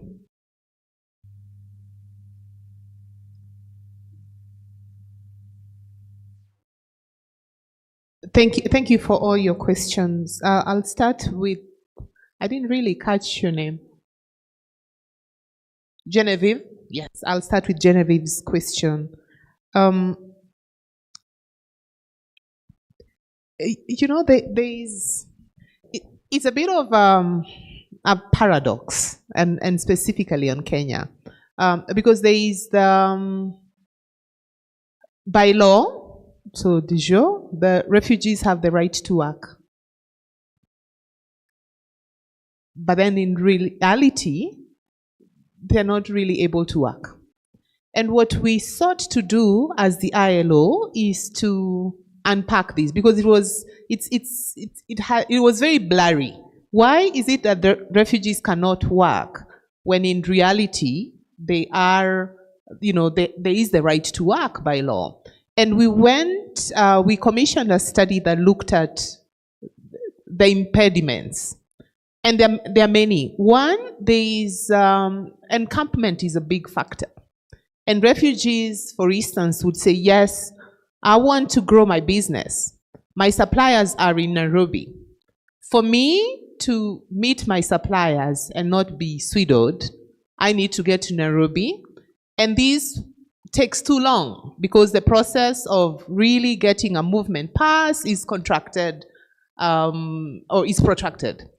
And so it is looking at then how is that made faster in the absence of great relaxation on the limitation to movement of people. The other one is opportunity.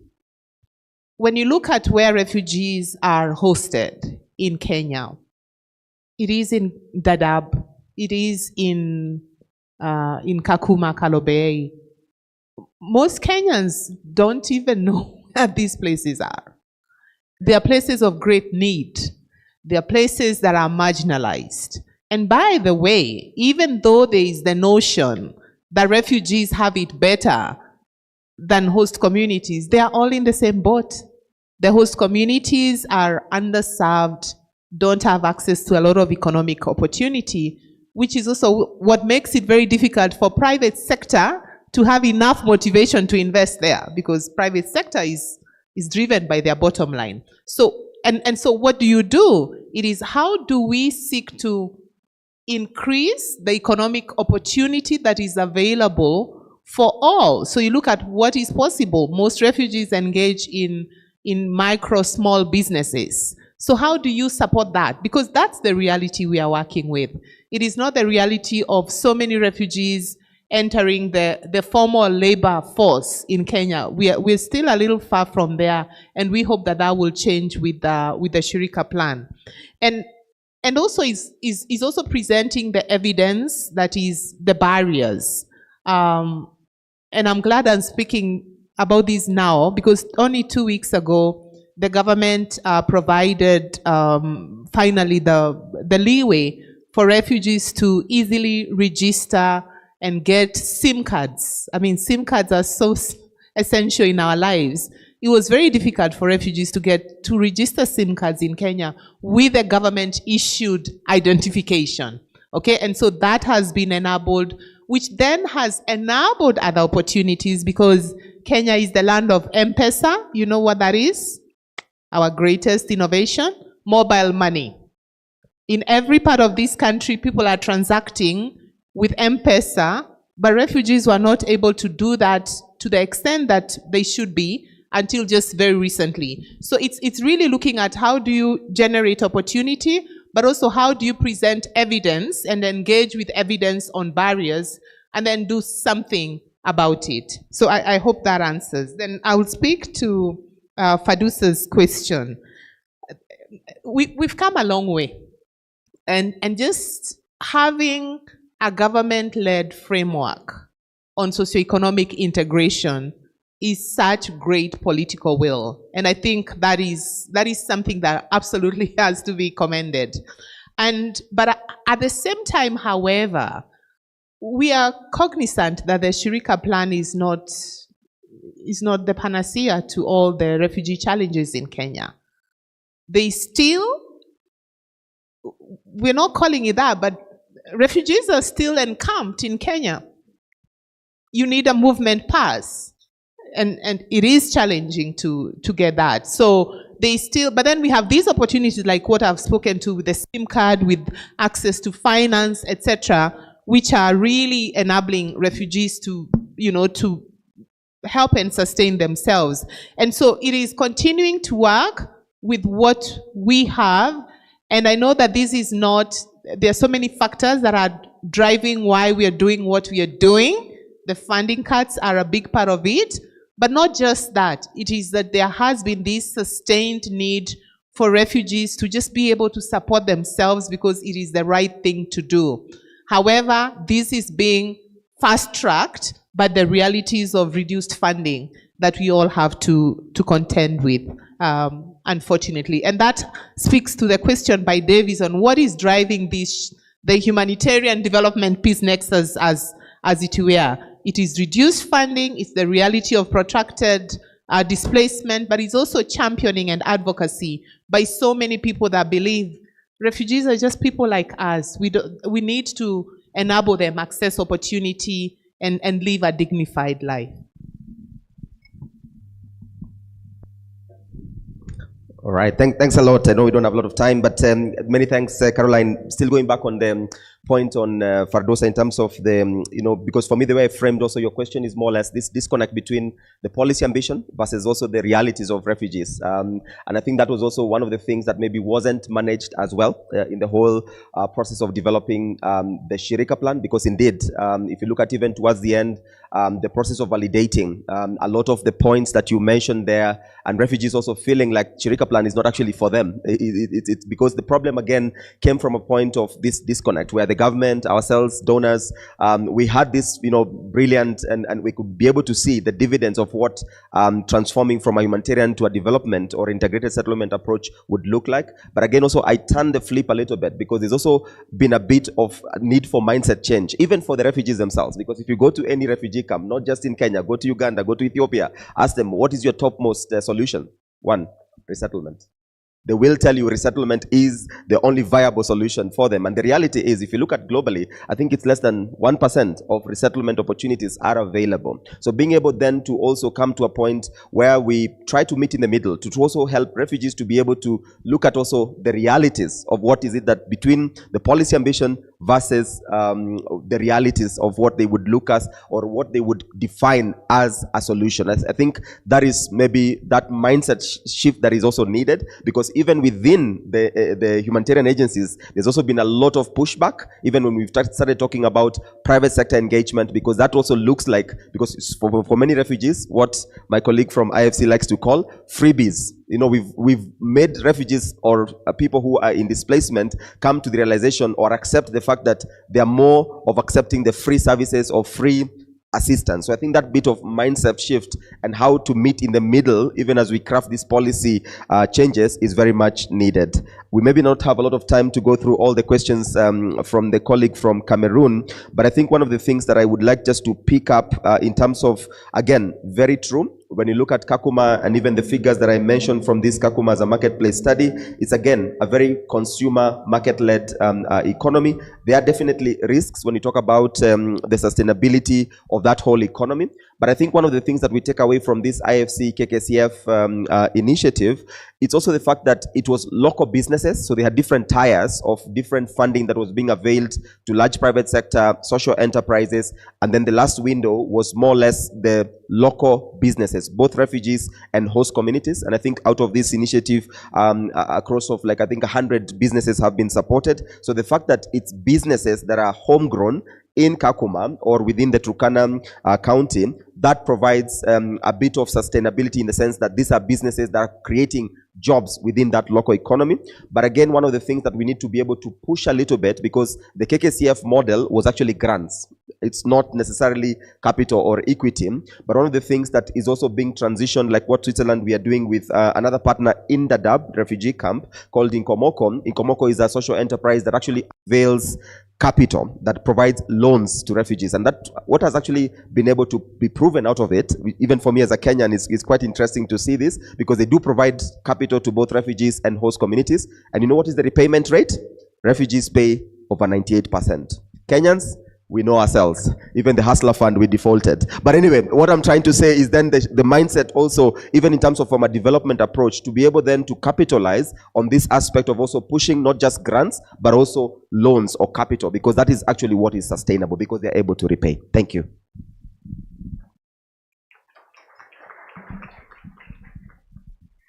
I just want to say that even when we cap the policies, it's very good to dissect those policies. And you have just said about the Shirika plan, which is a very good document. But within the document, I was trying to check how they are talking to the teachers in the document. We have been struggling to train refugee teachers, because you know the issues that are surrounding refugee camps when it comes to education. So we have been struggling to train the teachers. And many organizations, including universities, have been training teachers. They have been certifying them. But the Shirika plan is very silent on those teachers, because we are talking of integration of the refugees into the Kenyan system. But they are not talking about how to integrate the teachers. And even if they were to integrate, then there is need for they say for you to be a teacher in Kenya, you must be a Kenyan citizen. So there's a lot of contradiction, even when we talk about the Shirika plan as the panacea of all the issues that we are talking about. Thank you. I think we have to cut questions there, but please feel free to keep interacting with the panelists during the breaks. Thank you all so much.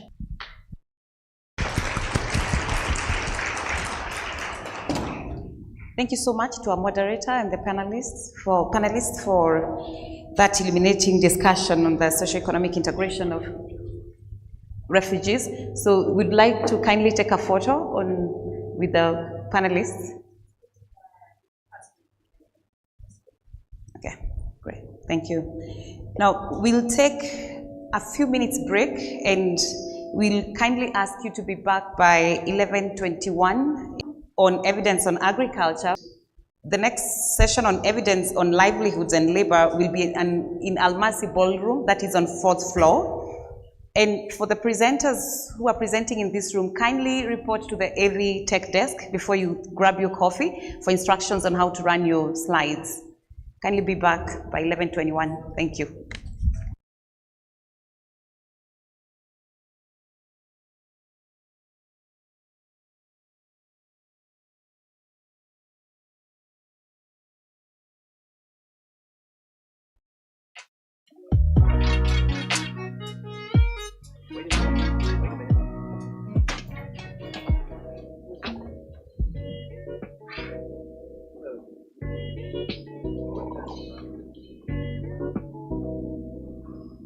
You know, this is, excuse me, a damn fine cup of coffee.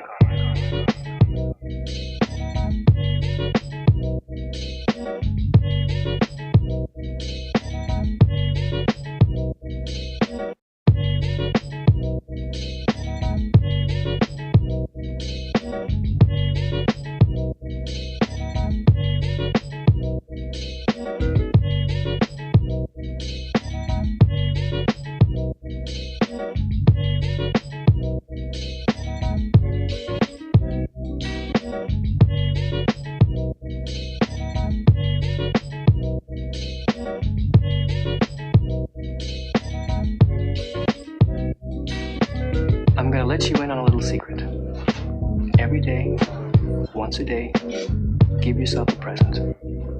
Don't plan it, don't wait for it, just let it happen. It could be a new shirt at the men's store, a cat nap in your office chair, or 2 cups of good, hot, black coffee. Like this. A present. Like Christmas.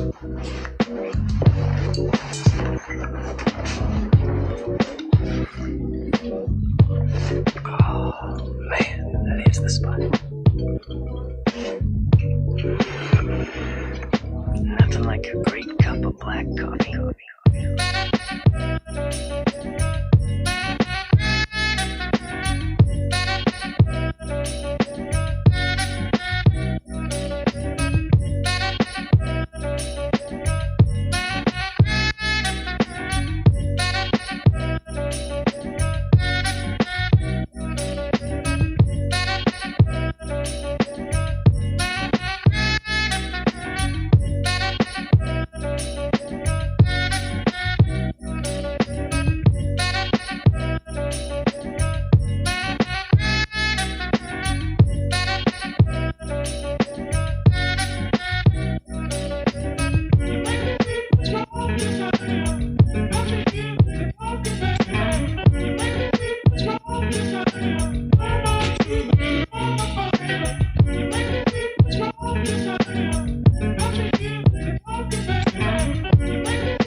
Let's get out of here.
Welcome back, everyone.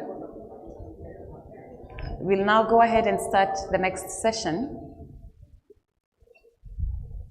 So for this session, we have 4 research talks on agriculture, and each presenter will get about 20 minutes to present, and then we'll have 5 minutes after each presentation for Q&A. Our first presenter is Barbara Kramer, Senior Research Fellow at the International Food Policy Research Institute, IFPRI. And she'll present on Seed Grow, a randomized evaluation of digital innovations in crop insurance to increase insurance and fertilizer demand in Kenya. Welcome. I need the clicker. Oh, okay.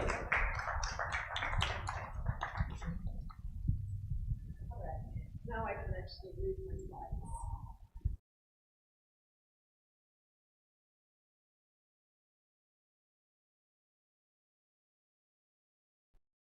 And for the mic to turn on.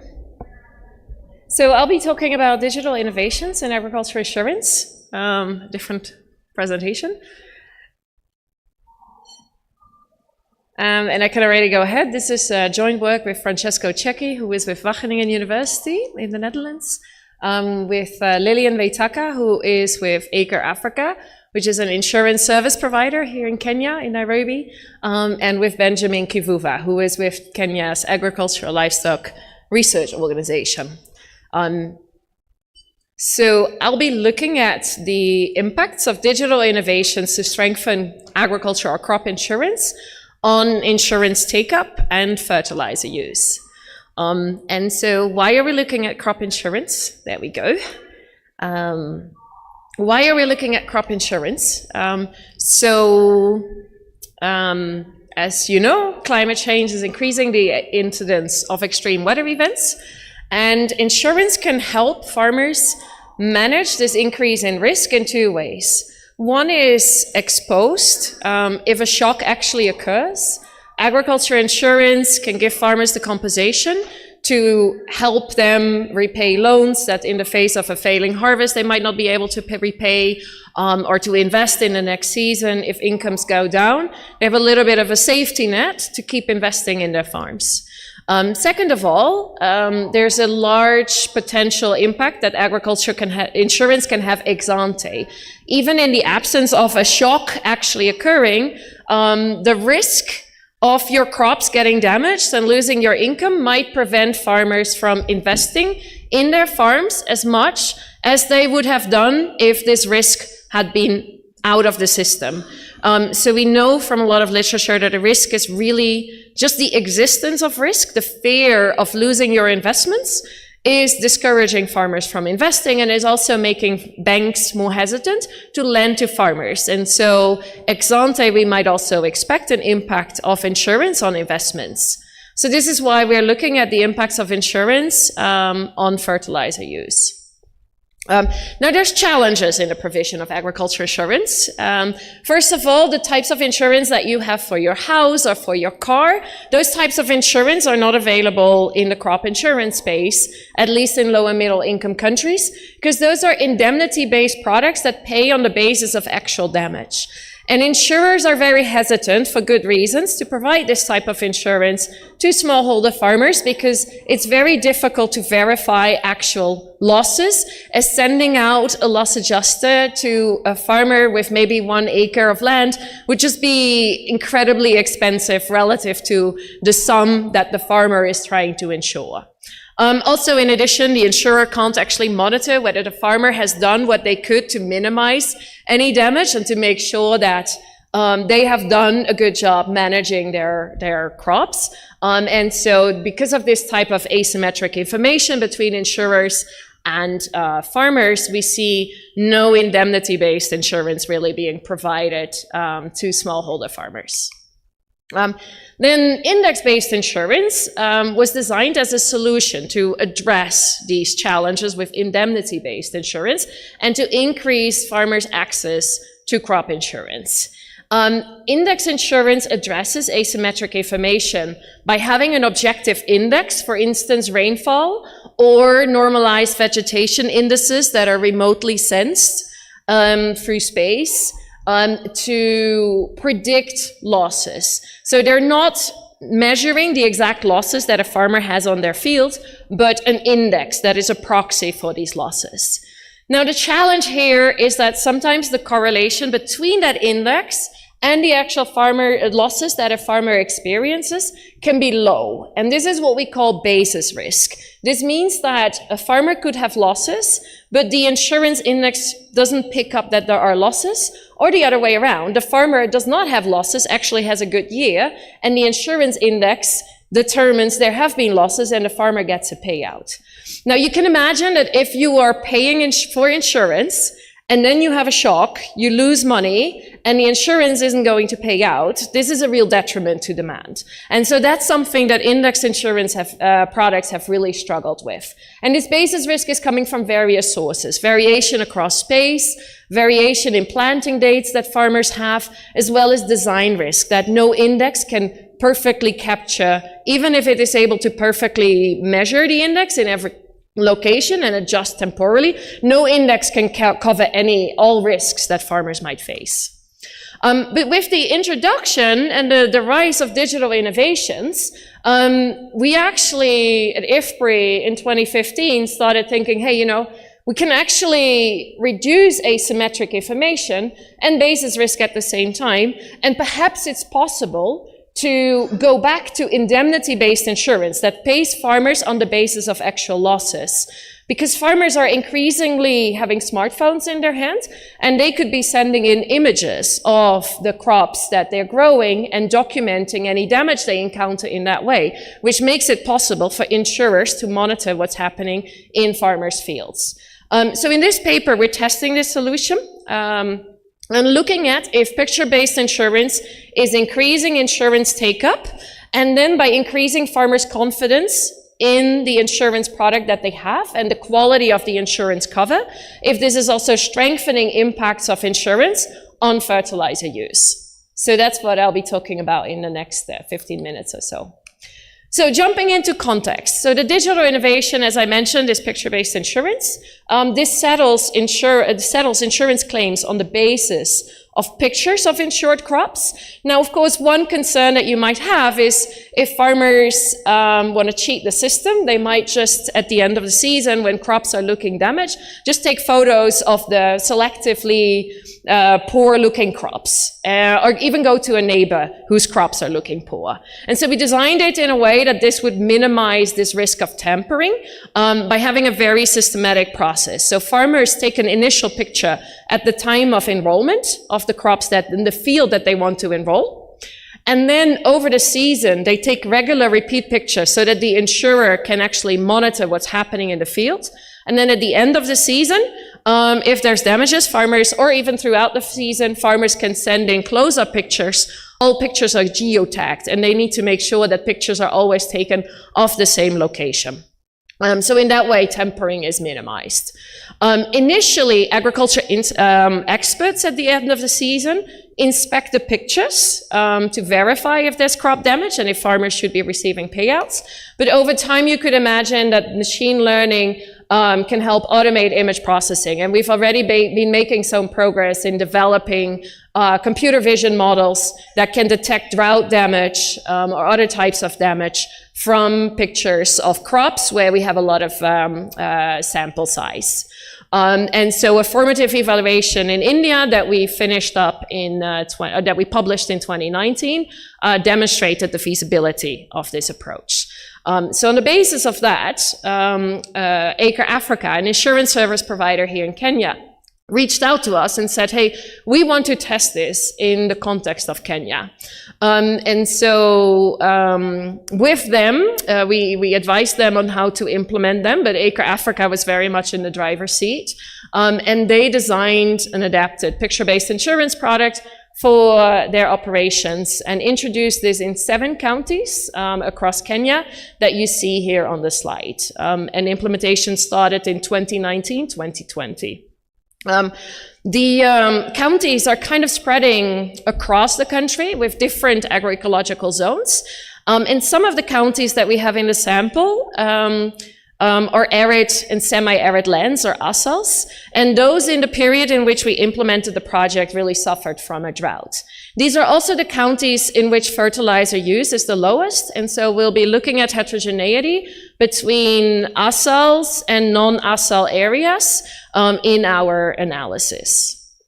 The insurance product that Acre Africa designed targeted maize, sorghum, and green gram farmers. This being Kenya, most farmers, really the vast majority, was growing maize. Sorghum and green gram was a much smaller sample. And the product was offered through so-called champion farmers. So these champion farmers were recruited as sort of local influencers, and they were trained on how to use the smartphone application to be sending in the photos. They were also trained on how the insurance product works, and a number of other services that Acre Africa was aiming to provide through these champion farmers. The sum insured of the product was equal to the cost of seeds for 1 acre of land, and the premium was 10% of the sum insured. Payouts, in case farmers had visible crop damage, were then made via mobile money. So our experimental design to evaluate the impacts of picture-based insurance, first of all, the effects on insurance take-up, and second, on investments, including fertilizer use, we evaluated this through a randomized trial. So what Acre Africa did is they selected and trained 180 champion farmers, 1 per village, across the 7 counties where they were working. And these champion farmers would then send in pictures for about 20 project farmers. We expected potential spillovers, and so we randomized at the village or the champion farmer level, instead of randomizing within a champion farmer or randomizing farmers into different treatment arms within a village. We wanted to avoid that.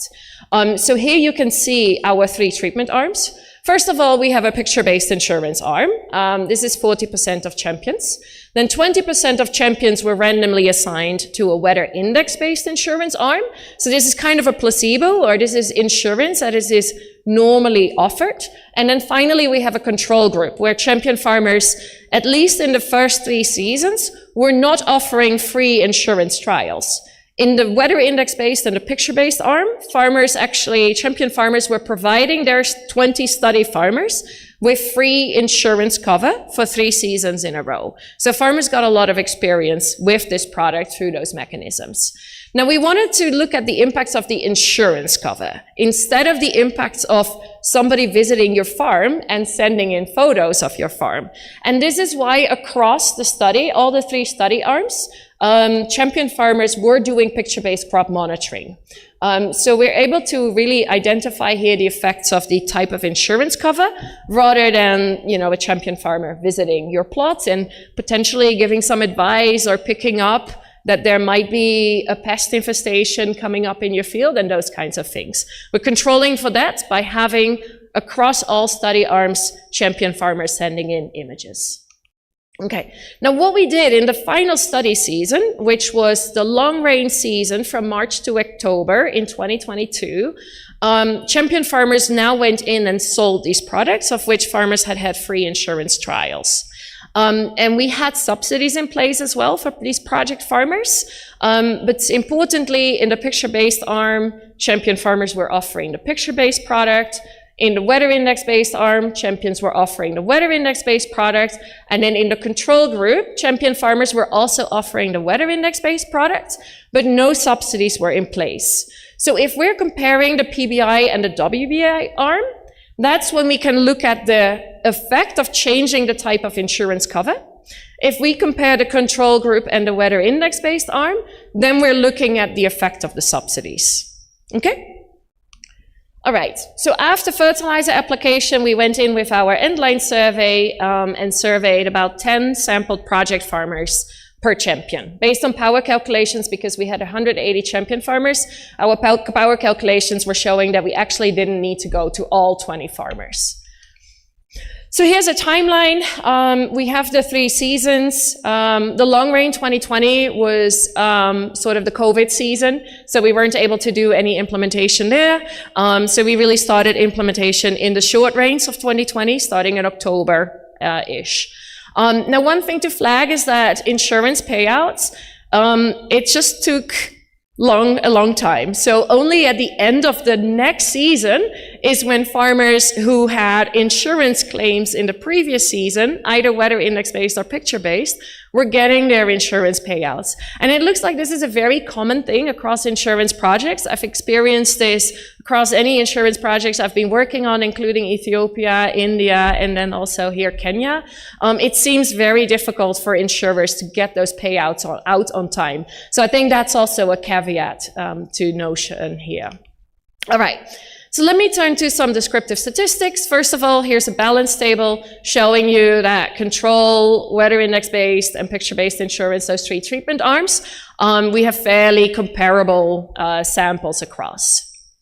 In terms of fertilizer use, I already mentioned this is very low in the ASAL counties, in those arid, semi-arid lands. And here we're seeing that there's not very stark differences between male and female farmers, but especially between the non-ASALs and the ASALs. All right, jumping to results. So finding one, we find that introducing this picture-based insurance increases insurance take-up considerably, especially among female farmers and in ASAL counties. So here you see on the left-hand side for non-ASAL counties, we don't see very large differences. There's a bit of a jump when we move from weather index-based in red to picture-based insurance in green, but the effect is much more pronounced in the ASAL counties that you see on the right. And also important to flag, we see the largest effect among female farmers, for whom perhaps, given lower smartphone technology ownership, or smartphone ownership, we initially were a little bit afraid that maybe women wouldn't be as receptive of this type of product given the use of technology. But so it looks like working through these champion farmers was effective at making sure that this is an inclusive product. Okay. Then we see that actually improved perceptions are driving some of these changes in uptake. So we're seeing that farmers are finding picture-based insurance. If they have been offered picture-based insurance, they're finding that easier to understand. They find it easier available. They find it relatively cheaper. They are more likely to say this product pays in the case of losses. They find the insurer trustworthier. They find the product to be of higher quality, and they find the champion farmers to be trustworthier, even though these are champion farmers from their local communities who they should have known even before the project. So in general, we just see that perceptions of the insurer and implemented product really improve when offering picture-based insurance compared to when you're offering weather index-based insurance. Then the last finding that I wanted to show in terms of impacts is that insurance increases fertilizer use, but mainly among male farmers in ASAL counties again, where fertilizer use was very low. And so that's what you see on this slide. So on the left-hand side, we see that in those non-ASAL counties, where there's enough rainfall, we see hardly any effects of insurance cover on fertilizer use. And in the ASAL counties, we see a little bit of a bump for female farmers, but really the most pronounced effect is among male farmers. This is intent to treat. We can also replicate these findings if you're using Heckman selection models to look at the average treatment effect on the treated. I won't go into that in detail, but this is sort of really the takeaway that I want you to have. So we're seeing that picture-based insurance increases take-up among women, but then insurance cover, the two insurance treatment arms that we have combined in this graph here, are really increasing take-up of fertilizer among men. And in addition, we see that the impacts are most pronounced of weather index-based insurance. So this is raising questions on why do we see this effect? Why don't we see stronger effects for female farmers who are more likely, as a result of our interventions, to take up insurance, and especially that picture-based insurance product? Why are they not using their insurance cover and the de-risking that comes with that to now invest more in their farms? So very interesting, upon further analysis, we're finding that the female farmers who are enrolling into picture-based insurance as a result of our intervention, they are actually less likely to have secondary education, they're more likely to be divorced, separated, and they're actually less empowered at baseline. They're less likely to have decision-making power in their households. So that's what you see here, that the characteristics of farmers who take up insurance in the PBI arm, they have significantly lower levels of empowerment, both male and female farmers, actually. And these characteristics are also associated with low fertilizer use. So what seems to be what's going on here is that picture-based insurance is crowding in a new set of insurance clients who previously didn't have insurance cover, but who are less empowered and who do not have the decision-making power to decide to buy fertilizer. So I'll leave it with that and jump to the conclusions. So in summary, we're finding that picture-based insurance improves uptake of insurance, especially among women, because of improved perceptions of insurance product quality and higher trust. We are finding that this is not translating into increased fertilizer use among women. We're only finding that insurance, and especially weather index-based insurance, is increasing fertilizer use among men.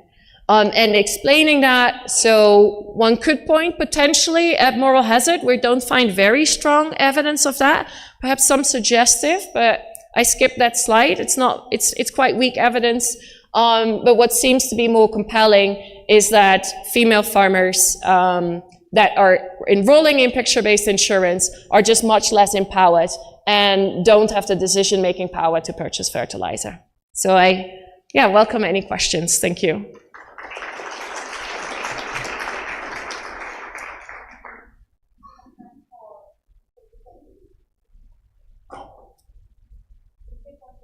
Yeah?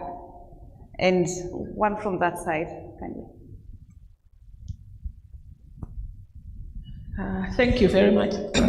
Thank you very much for your presentation. I just want to understand the nature of these farmers in terms of their scale of operation. Are they smallholders or commercial farmers? Because when we talk of insurance, it's an investment. Yeah, that not any farmer can do. Yeah, thank you.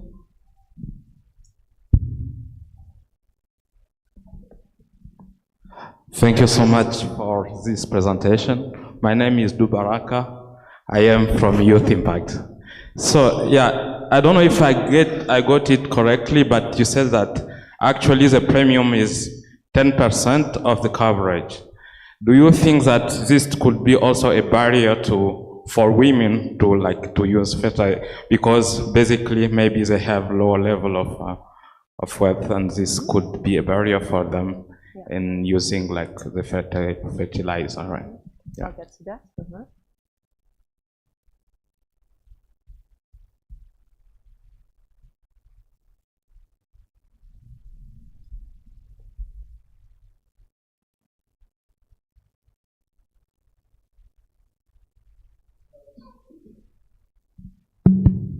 Hello, my name is Caleb Andresen.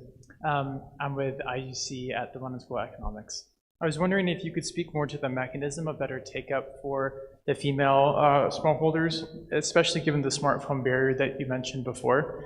I know you connected it briefly to potentially the champion farmers. I was wondering if you could elaborate on what their selection mechanism was and their demographic, if that was connected. Can you repeat that? I didn't catch it. The whole thing? Yeah. Sorry. So I was just wondering about the take-up for the women and how much better that was relative to the men's. Specifically, you mentioned the champion farmers could be an explanation for that. What's their demographic and how did you select the champion farmers? So I take these three? All right. So on the scale, these are farmers who produce both for subsistence and for the market. Most of them have about 1 or 2 acres of land that they're cultivating in any season on average. And so in terms of insurance, yes, it is an investment with 10% of the sum insured. But then we did have these subsidies in place. And we would say that for this segment of the market, insurance is probably not going to fly without any subsidies in place. So it would be good considering, to include it in social safety net approaches.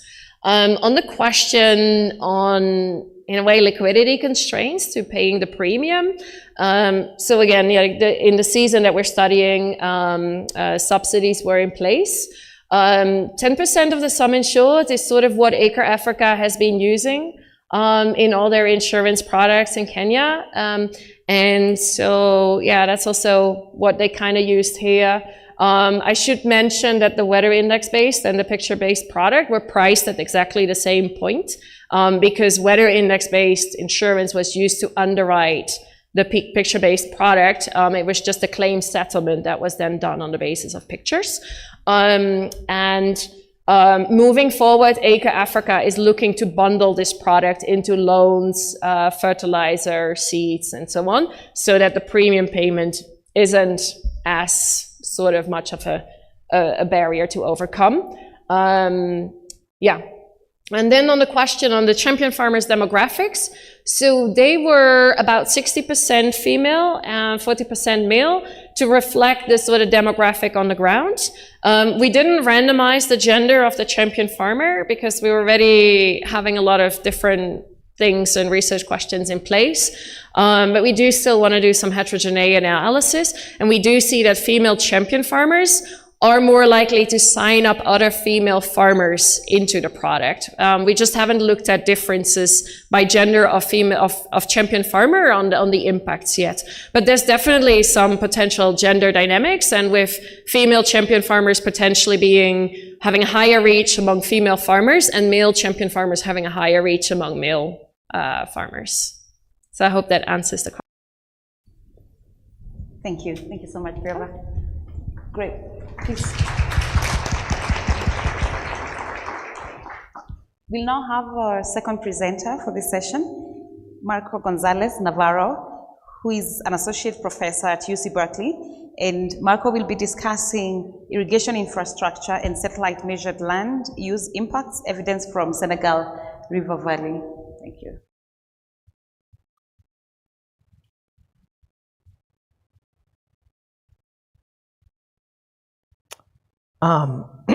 Okay, thank you very much for having me, to the organizers. It's been a great conference. I'm very happy to be here, presenting you this work on Senegal.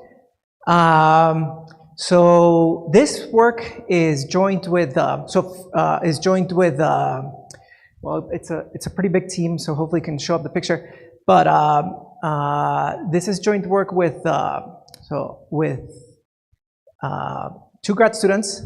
One, Abdou from Senegal, who's now going to the World Bank as a research economist. Joel Ferguson is now got a job as assistant professor at Wisconsin-Madison. And this work was supported through USAID. And I like to think of this as a success story. It's a research on Africa. It got African scholars trained. And it was done in conjunction with two scholars from African University, Gaston Berger in St. Louis, Senegal. And my other co-authors are Alain and Betty Sadoulé at Berkeley ARE.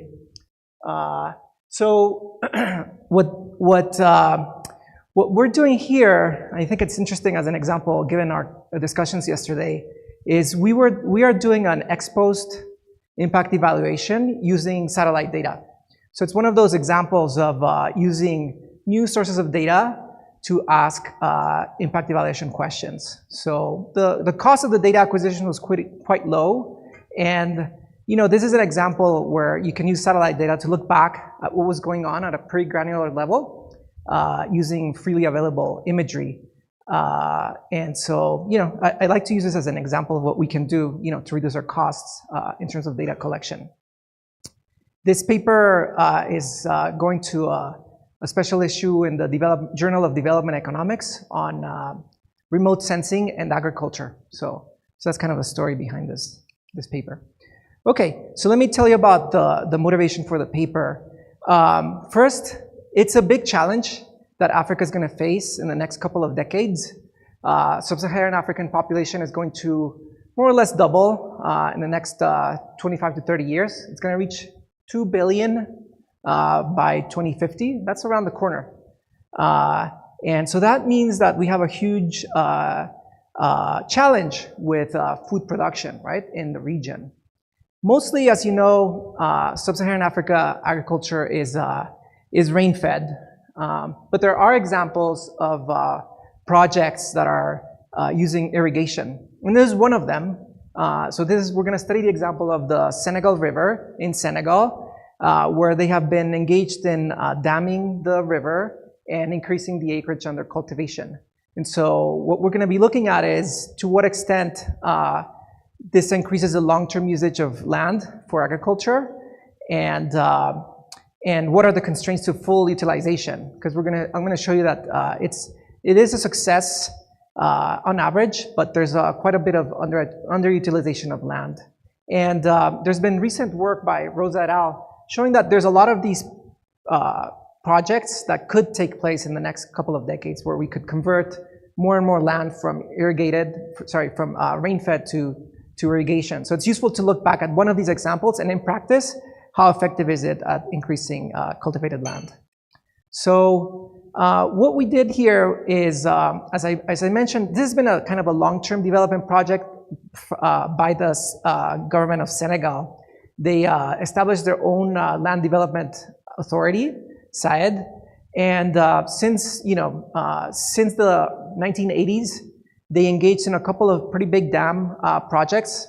Let me show you first, like, kind of the region. Well, I don't want to skip too fast, but maybe we can go to this slide, and then I'll move back.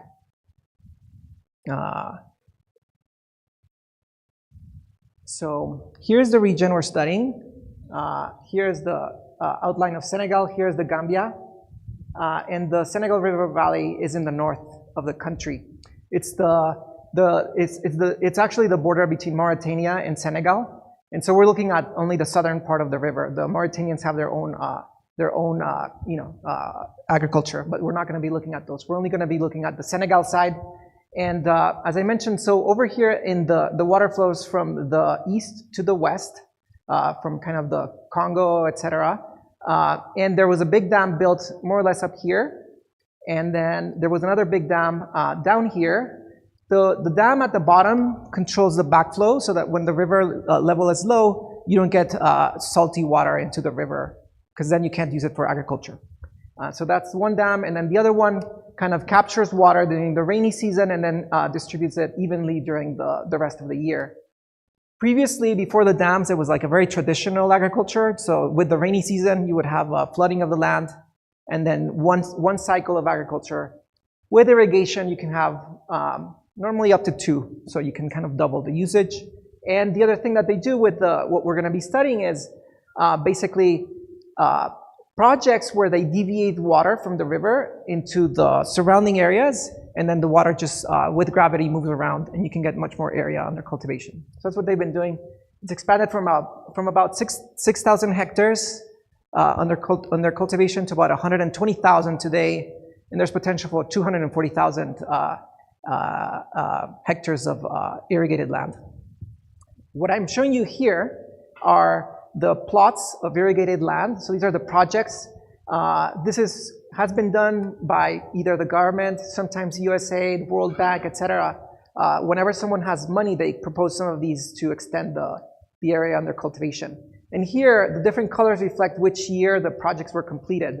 So you can see in black early projects, and then in lighter colors, the more recent projects. They're all over the river valley, and this can be expanded further. This river is really important in the context of Senegal. This area is semi-arid, and actually this is another reservoir. This provides the water for the Kar, which is over here at this point at the tip of Western Africa. So that's kind of the context we're looking at. Let me go back. Oh, this is what the river, the dam looks like we can go back to that one. This is what the dam looks like in the western part. So this is one of the locks. There's a sequence of this crossing the river, and then something similar, but something different in the eastern part. That's kind of the infrastructure they developed. to control the water. And then we're looking at the expansion of the canals around the river. Let me go back to where I was here. So we worked with the government of Senegal, who gave us data on the perimeters of irrigation that they had developed over time, over this 30-plus year period. And what we did is we just gathered freely available satellite data from Landsat. And nowadays, it's much easier to analyze these data. So what we'll be doing here is measuring how much of the land is cultivated. And I'll show you how we did that. And we're going to do event studies to estimate the effects of this irrigation perimeters and cultivation rates. After the canal opens, and then we can look up to 20, 25 years exposed to look at what the dynamics are. So what we're going to be seeing is a lot of heterogeneous land use. So some of these these projects are highly successful in the sense that they're most of the time cultivated at high rates, but some are never used, or some are moderately used or infrequently. Sometimes they are used, sometimes they're not. And so this led us to go beyond the satellite data and say, why don't we go and interview the farmers to try to understand what's preventing them from using the land more intensively. So those are the two. It started as a remote sensing project, and then it became mixed methods. So we have the remote sensing plus the farmer surveys to understand these constraints to cultivation. So I'm going to show you in the next slide the preview of the results. So we're going to find pretty successful and clear impacts on land being cultivated after these irrigation canals are created, from about 4% to 10% cultivation rates in a given perimeter to about 30 to 35% on average. So it's a big change. It's increasing it by 6 times more or less. So that's good, and it seems sustained. And actually, the impacts are increasing over time. So that's it's a positive story. And then when we look at the effects of climate shocks on cultivation, we do find that agriculture that is irrigation-based is less sensitive to climate shocks. So this is key for those 2 reasons I gave you. One is the increasing demand for food in sub-Saharan Africa, and the fact that we're going to be increasing variability of climate in the future. So it does act like as a way to reduce sensitivity to these shocks that we'll be experiencing more of in the future. And then I'll show you that even though we could have said, oh, this is great, it is still the case that a good chunk of this land is not being actively used. And so we wanted to inquire more about why that happens. And it turns out, even though it's declared as useful, that the perimeter now has access to water, the land that is never used, it does seem to be because of lack of water. So you could have a canal that was built, but then in practice, water doesn't actually reach enough of the time that area. That's one aspect. Other potential problems are the canals break, or they become too infested by plants, etc., so you don't get enough water flow. So that's kind of, it's kind of surprising that an area was developed, but then the lack of maintenance or repairs kind of led to disrepair. That explains the never used land, right? So the area that we don't really see being used. And the intermittent used land, so some years it is at use, other years it isn't. It's again a puzzle. It wasn't due to, in some places there's the idea of fallowing. We don't find evidence that it's fallowing. It's more that agriculture requires, obviously this is known to many of you here, not just water, land, and soil. You also require a bunch of other inputs, and sometimes financial markets not being well developed leads to constraints. And so, a typical example would be a farmer says, my pump is broken, I can't find credit, and so yes, I have the land, but I'm not cultivating it until I have enough resources to buy a pump, for example. That would explain intermittent usage. Okay, so next I'm going to show you about the data that we used.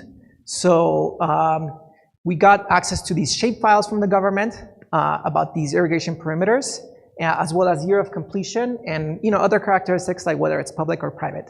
I've gone through these pictures. This is the next slide is a picture about what the canal looks like, or this would be a major canal, and it's going to be easy for us to detect from space whether land is cultivated. It looks like this. This is mostly a rice-growing region, and then when it's not cultivated, it's pretty obvious. It's pretty barren. So the measure we use to infer whether some piece of land is cultivated or not is we pull these Landsat 5, 7, and 8 images, which are freely available in this time period. And then we use the normalized difference vegetation index. It's quite used in NDVI to measure biomass. And what it does is basically, as you know, plants look green, so that means they're reflecting green, and they absorb the red wavelengths. And so this is what the NDVI does. It takes the green minus the red. If this is a large number, it means that it's probably pretty, it's plants. And then it normalizes it. Then what's nice about these data is that, there's multiple passes throughout the year, so we can infer what NDVI looks like in multiple seasons. So it's like having a farmer survey for 30 years every season, so it's pretty amazing, at basically a 30 by 30 meter resolution. So we're going to be able to say, what we do is for every one of these pixels 30 by 30 meter, we take the max NDVI, and the reason is in some years, the max NDVI is reached in different moments in time. And then we take for each of these development projects, the maximum NDVI in the pixel, and then if the average across, if the max is more than 0.3, we're going to call that cultivated. So here's an example, so you can see what it looks like. This is 1984 picture. We overlay these development projects. These are development units, sorry. And so here's one, and this is the NDVI measure in this image, which is basically reflecting the max NDVI in this season year. And this is another of these development units at 0.1. So this is quite low. It's below our threshold of 0.3. This is the same area in 2020, and you can see that this one kind of is a success. It looks green. And then the other one is not as successful. It has an NDVI on average of 0.21. And you can see a big transformation, right? This is after irrigation comes into this area. And so we're going to be looking at these, at how, how cultivated they become. Oops. Sorry about that. So these are the 3 steps to our analysis. This is the red-green band from the satellite image. Here's the NDVI. So you can see the darker green is higher NDVI. And what we do then is, if this is above 0.3, we're going to classify it as cultivated. So this is our final data after it's been processed. So you can see the two parameters I showed you. This one will be classified as cultivated, and the other one as not cultivated in our data. Okay. We use the Borusiak and Hall imputation estimator for an event study. So basically, what we have, I'm showing you here, is years since project completion. So 0 is the year in which the canal was opened to a particular perimeter of land. And what you can see is basically leading up to the construction of the canal, there's basically, we set the year -3 at 0. You can see there's not much going on, right, before the irrigation comes in. The 2 different dots refer to the rainy season and cultivation rate, and the off-season, so the non-rainy season cultivation rate. And you can see in year 1, cultivation rates go up by about 10 percentage points, and by year 2, they're about 25 percentage points.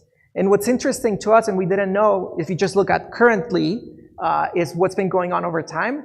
And so this lets you look at the dynamics. So it looks like it's sustained, and actually looks increasing over time. So that's a really good news, right? That the cultivation rates seem to go up and not down or anything.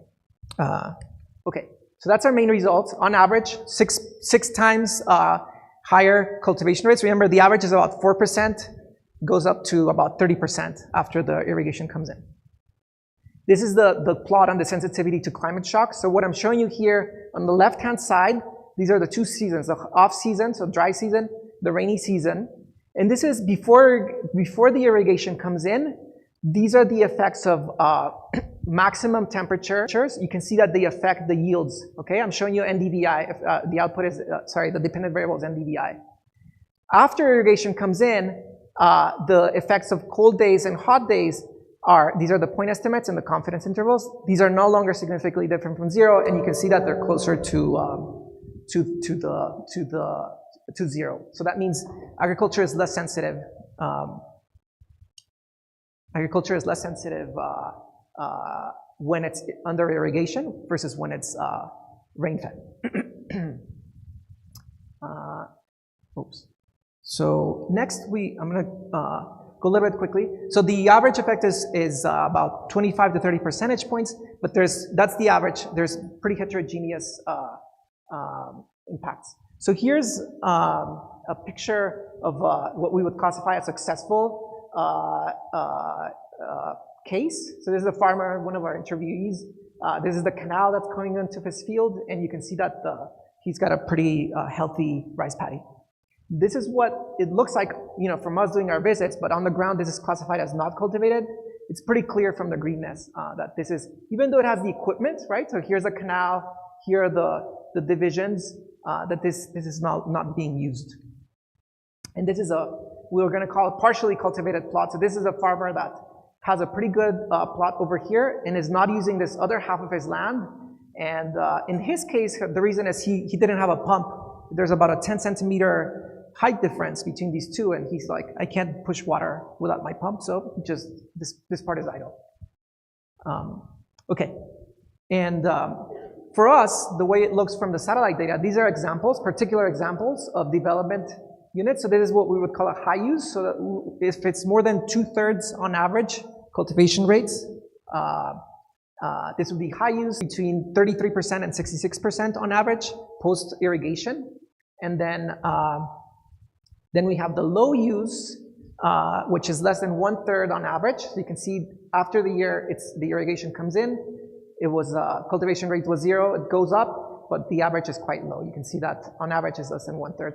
And then there's this interesting case we were not aware of, is this intermittent usage. So it goes from not used, used, not used, used. In this particular case, we went to visit it.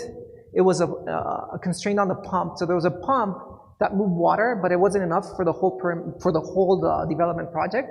So the farmers were allocated some years yes, some years no, but it was a water constraint story. And so whenever this guy had water access, he would cultivate, and whenever he didn't, he just would not. But in that case, it would be a water constraint story. In terms of how much land is under these different categories, most of the land here, the bottom graph, is 37% is intermittent usage. 16% is high usage, so success story, medium 30%, and you have these, rarely used or very low intensively used lands, about 20% of cases.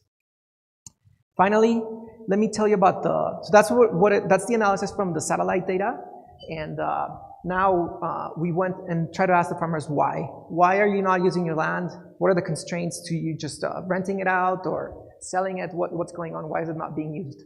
And so I'm going to skip the sampling because I won't have time. It's a small sample. We're trying to explore the reasons behind it. So in the first column, we have land that these farmers had not used in the last 3 seasons. We call it continuous non-use. These are kind of the land that's not actually used in a permanent manner. The most common reason was water constraints. So if they said, look, there's no water here, then we're never using that. So that seems like a major problem, and it tells you the importance of maintenance and repair of these infrastructures. In the second column is the land that this particular farmer had used sometimes yes, sometimes no in the past 3 years, so intermittent usage. The most common reason for non-usage in the intermittent case is financial constraints. So things like, my pump broke down and I haven't been able to buy one. I don't have access to credit. This could be credit for pumps or seeds, etc. So, but it tells you about the importance of the financial system in alleviating some of this constraint. So it's not enough to have the water and the land. You need all of these other things. And then there were other reasons that were important also in the intermittent usage case, but not in the permanent. So for the permanent, it seems to be the water access. And then the final thing is, we asked the farmers, okay, you're not using the land sometimes or all of the time. Why, is this something that you could solve, or is it something that you cannot solve, but your organization of producers can solve? Or maybe not even that, it has to be something bigger. So think about the case of the farmer I showed you. he was missing one pump, that would be something that he would be, the problem is at the farmer level, and the solution could come from the farmer level. But for the land that is never used, it seems to be that the problem is something bigger that cannot be addressed by the farmer. So imagine it's the major canal that brings water to the project is broken, then that would be, land that is never used seems to be, the level of a problem seems to be at the external level, so not the producer organization, but rather, the major canals. And so the level of the solution, again, is seen as external. So not something that can be fixed, for example, by allowing for more trade. Okay, and then for temporarily unused land, remember the financial constraints are more important. And here it seems that the farmers detect that the problem and the solutions are more likely to be achieved by the producer organization. So, for example, applying for credit jointly or getting a pump jointly. So here's a picture of the pumps. So, because I've talked about that. This is what it looks like. So you have access to the canal. These are the pumps, they're diesel, but if they break down, then they really have problems cultivating the land. And these pumps can serve multiple farmers. Okay, so let me conclude. So we find large impacts of irrigation projects on cultivation rates on average. They do reduce the sensitivity of climate shocks for yields, but we do find there's much to be improved in terms of the share of the projects that are intermittently used, and 30% of the land that we observe. From the farmer surveys, we learned that access to water is a major culprit with land that is never used, and for land that is intermittently used, it seems to be that financial constraints are a major contribution. Okay, so that's my email. I'd love your comments and reactions. Thank you so much.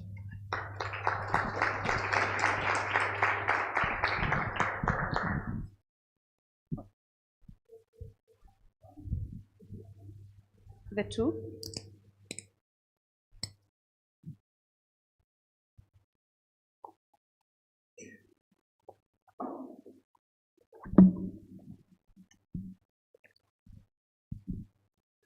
Good afternoon, everyone. My name is Innocent Ojire Naro. I'm from the University of Ilorin, Nigeria. And my question goes thus.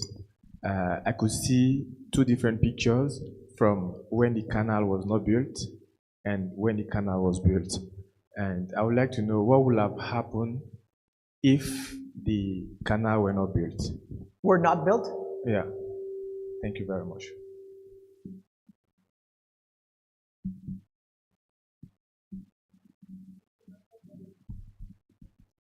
Very interesting one. Yes, there we go. I was wondering if you, from your survey, have any information on the gendered roles when it comes to irrigation, and if, for instance, women are able to operate these pumps, and if they would rely, on male family members or male laborers in order to be able to access irrigation. So if you can say a little bit more. We looked at that dimension. Female farmers are not so common in this area. I think, if I remember correctly, 10 to 15%. And so we couldn't detect significant differences, but I think it was mostly to the sample sizes. So we weren't powered for that. We did look at it, but I think it's an issue of who farms here. Yeah. Oh, sorry. So that's question one. And the other question is, what would have happened if the canals were not built?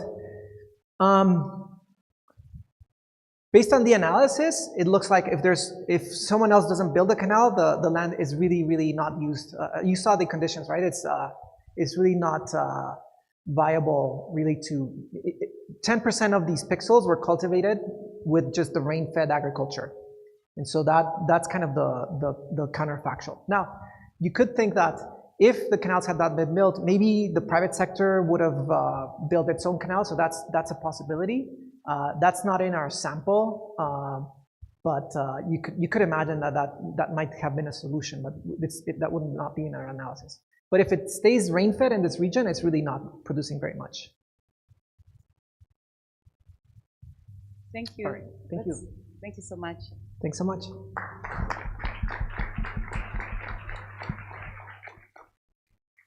Our next presenter will be Solomon Zena, the Executive Director at Policy Innovation Research Center and he'll be presenting on agricultural subsidy shocks and conflict.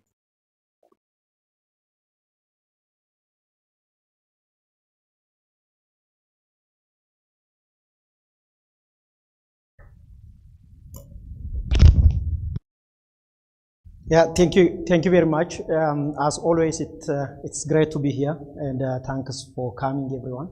Today, I will talk about agricultural subsidy and civil conflict in Africa. This is a joint work with Dese Tarko Ambao, a lecturer at the University of Southern Australia, and Johannes Ayala. He is a senior research officer at the Overseas Development Institute. The major motivation for this work is that conflict has been increasing in Africa over the past 50 years. This figure shows that the number of conflicts by region from 1945. Two stylized facts are vivid in this figure. First, conflict has been increasing in Africa since the 1950s, with a very small dip period of dip in the early 2000 and 2005. The second stylized fact is that Africa, even if conflict has been increasing over the past 50, 60, 70 years, it has been low compared to the continent Asia. But over the past 20, 15 years, Africa has overtaken Asia to become the first most conflict-affected region in the world. So there has been intense interest among policymakers and researchers to understand what are the drivers of conflict so that we can reduce the number of conflicts and we can also reduce the consequences that comes out of the social, economic, and other effects that comes out of the prevalence of conflicts. So this has led to a number of theoretical inquiries. And this theoretical inquiry has been dominated by three hypotheses: the opportunity cost hypothesis, the rapacity hypothesis, and the state capacity hypothesis. I'm not going into the details of the hypotheses. These hypotheses agree on one thing. They said that drivers affect conflicts in Africa and in developing countries at all through affecting local economic conditions. When these drivers affect local economic conditions, they affect the factors that affect the incentives and disincentives to support or to participate in conflicts. It affects also the incentive for appropriation of extra resources that comes from the effect on local economic conditions. And also the other factor is they affect through the government capacity, because local economic conditions affect the tax revenue generated from the government, and that influences conflict by the end of the day. So you see these factors, the three factors we see here, some have negative effects, some have positive effect on conflict. Some influences conflict negatively, some related with conflict positively. So the theoretical prediction how potential drivers affect this conflict in Africa is ambiguous. This has led to a number of empirical studies, but these empirical studies most of the time focus on what happens in Africa. For instance, there has been a lot of papers on mines, natural resource inventions in Africa. How do they lead? Those factors lead to conflict in Africa. Others on colonialism, others on ethnic segmentation and cultural distance in Africa. Some also on climate change happening in Africa, and also national disasters like floods and some other natural disasters in Africa as well. Some also looked at economic growth, how economic growth in Africa influences conflict. And a new recently published paper also looked at how foreign aid influences conflicts in Africa. There has been limited studies how drivers happening outside of Africa influences conflict in Africa. There are some studies, but they focus on international prices. How international prices or global agricultural prices influences conflicts in Africa. So there is limited evidence what happens outside of the continent Africa influences conflict in Africa. This is what this study tries to bridge by assessing the impact of agricultural subsidy by major agricultural subsidizing countries like the US, India, Australia, influences conflict in the continent Africa. That has not been really investigated so far. Why we want to focus in agricultural subsidy in the first place? The first and the major reason why we wanted to focus is agricultural subsidy has been increasing over time, as you see it. Of course, there are ups and downs. In recent years, it has been becoming, a major development in agriculture. And it has been taking also a center stage in WTO trade agreements and also during the negotiations of the defunct GATT agreements as well. And most of African population depends on agriculture. So what happens in agriculture in the global north will have an influence on social, economic, and production activities in Africa. That's why we want to explore the impact of agricultural subsidy. The second reason is that most studies on agricultural subsidy focuses on the impact of subsidy on the subsidizing country. They don't really see the impact, outside of or beyond the territory of the subsidizing country.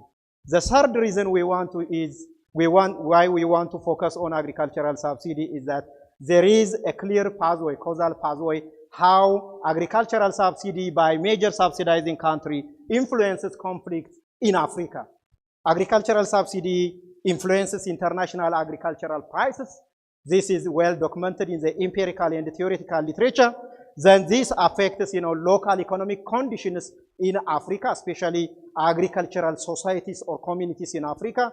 Then this leads to influencing, the incentives for fighting. It also affects the government capacity to suppress conflicts and protests when they arise.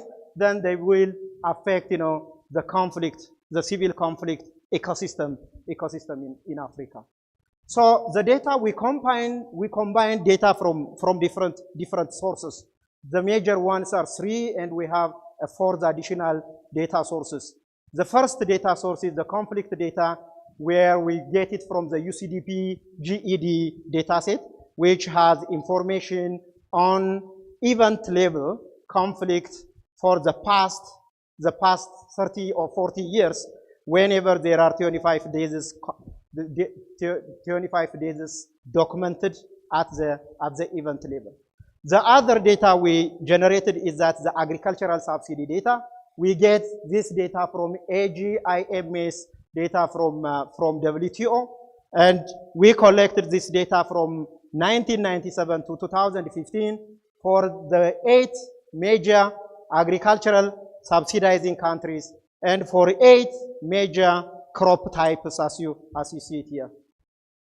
The other data set is the crop production data. We also generated the crop production data. We get this from FAO SPAM data, which has information area covered by and production of different major crops for the year 2000. So this is not a kind of panel data collected over time, but it is once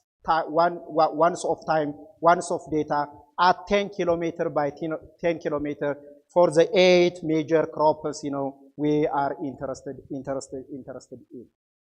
The other data sets is we have data from international price data for agricultural products, the 8 agricultural products from FAO stats, and we have also generated a number of data sets on the covariates like nightlight luminosity. We have data on population density and some other covariates. We think that they could moderate the relationship between agricultural subsidy and conflict.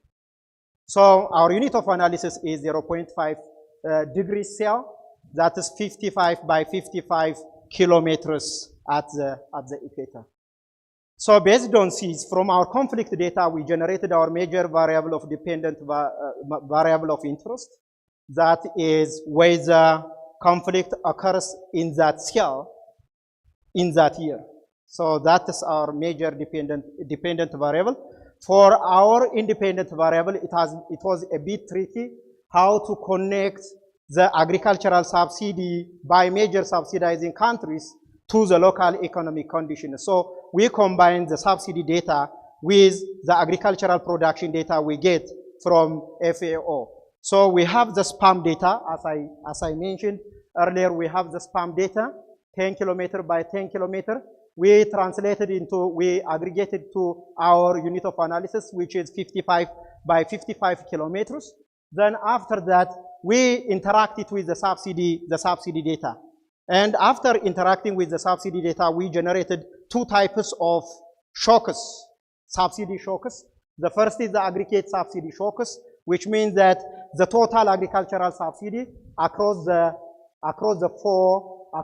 8 crop types multiplied by interacted with the aggregate crop area for the total across the 8 crop types as well. Now, then we also generated a crop level subsidy shock, which is for each crop. The subsidy for each crop by the major subsidizing country interacted with the crop area covered by that crop type in that year. So we generated our independent variable this way. So the identification strategy, so we started with the basic module, interacting the subsidy, as I mentioned earlier, with the crop area, controlling for the time fixed effects and the sale fixed effects. Then we extend this module by including an interactive fixed effect between time and grid sales as well. We think that, that could control trends, over time that happens in ECL. And the third one is we control for a set of covariates, including neighborhood effects, conflicts that happens in neighbors, over the last year, so that effects of, what is happening in the neighboring cells, we also control that in our set of controls as well. So this is our set of controls, and our parameter of interest in all of the specifications of the module are the parameter beta. We believe that we have the lagged subsidy variable. We have also, the crop area data in 2000.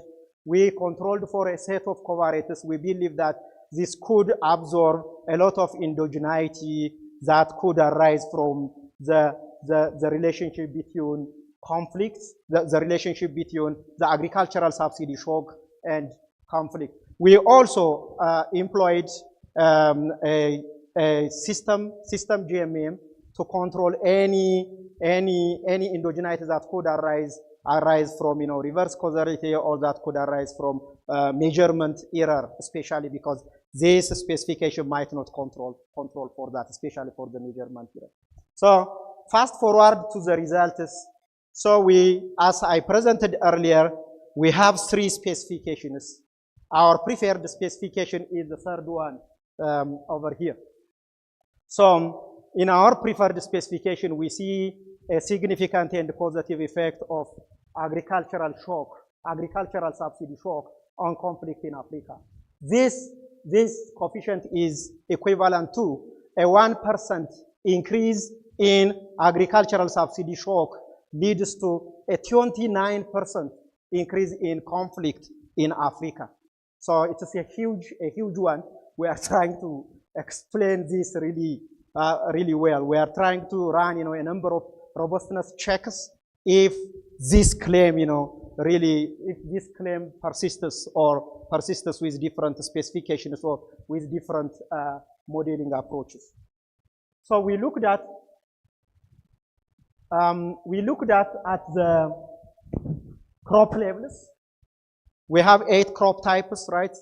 Then for the 8 crop types, we ran an individual model for each of them.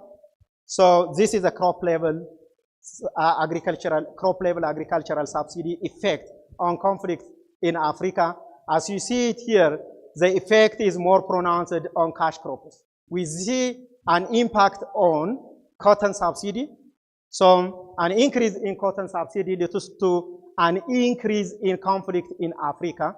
And also we see an increase in tobacco subsidy leads to an increase in conflict in Africa, but we don't see that for other types of crops, especially for cereals. So this shows that cash crops that are mostly produced by African communities for export have a significant and a devastating effect on conflict in Africa, not the cereals that are meant to be, produced for local consumption, or most of which are also imported, right? So in that case, we see no effect on conflict, but for crops that are meant to be, exported, we see a significant effect on increasing conflict in Africa.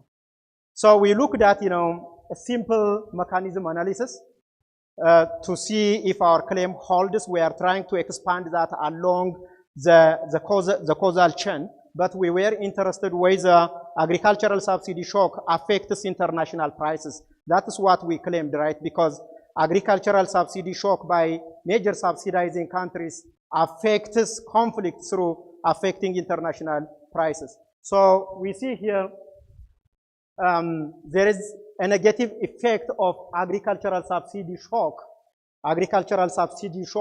on the overall index of international prices.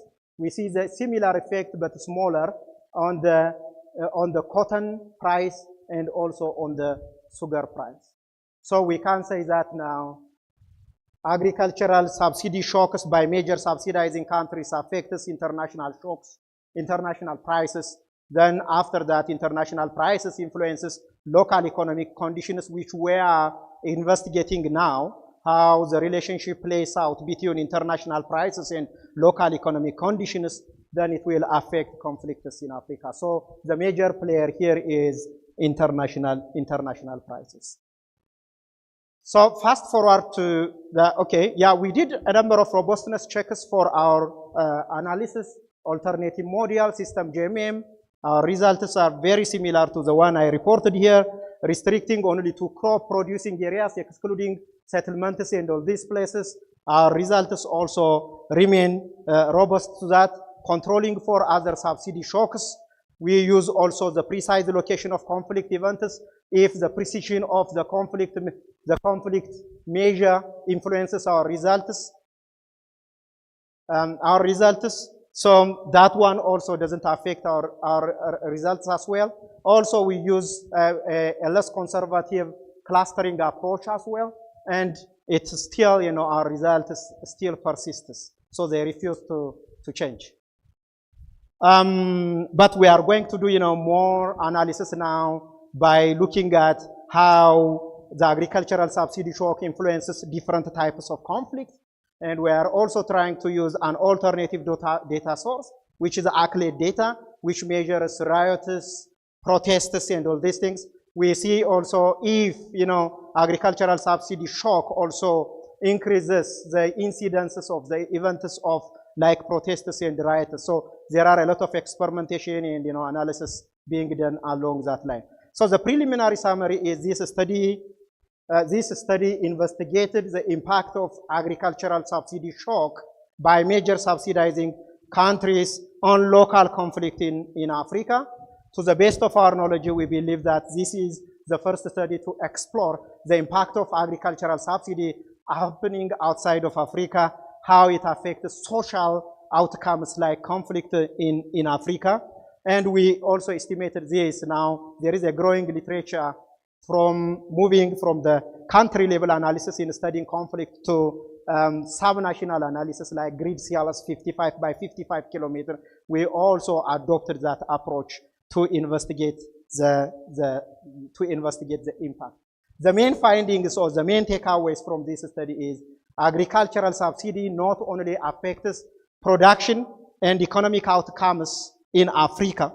What agricultural subsidy at the international level or by major subsidizing countries doesn't affect production and economic outcomes in Africa, but we need to pay attention to that also. It affects social outcomes as well, like conflict. So specifically, it affects conflict in Africa, and the effect is not spread equally across different crop types. It is concentrated more on cash crops. that are produced for the international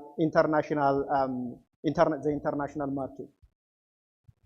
So preliminary policy implications, this could change, we are doing still, a number of analysis, but as we speak now, these are the preliminary policy implications.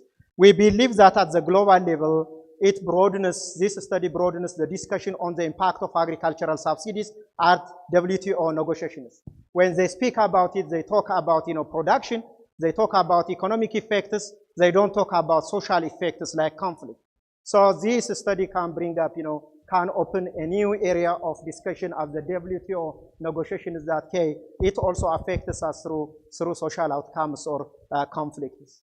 And the other one is the African government and regional bodies could advocate for the fair global agricultural trade policies, not in the perspective of production and economic lens now, but they should look at it also from the social impacts lens or from the conflict impacts lens as well.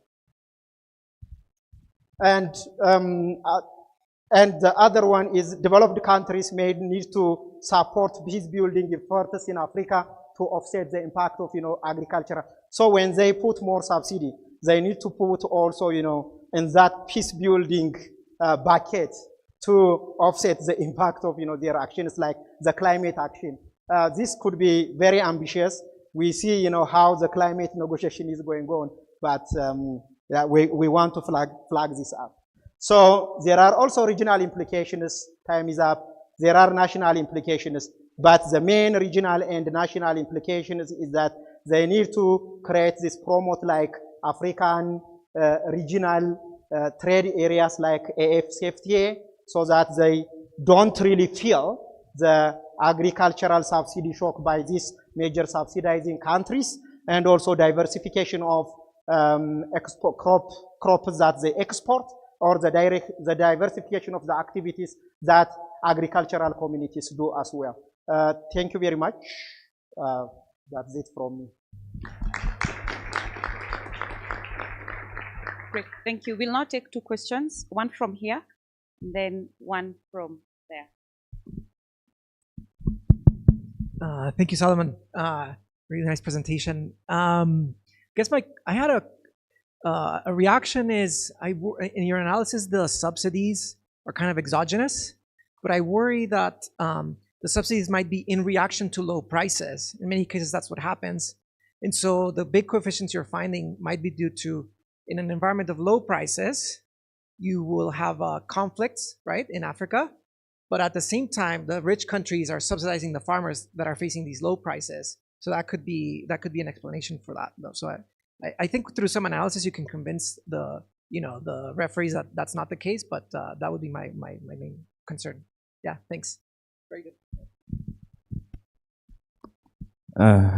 Thank you very much for this presentation. My name is Dubaraka. I am from Youth Impact.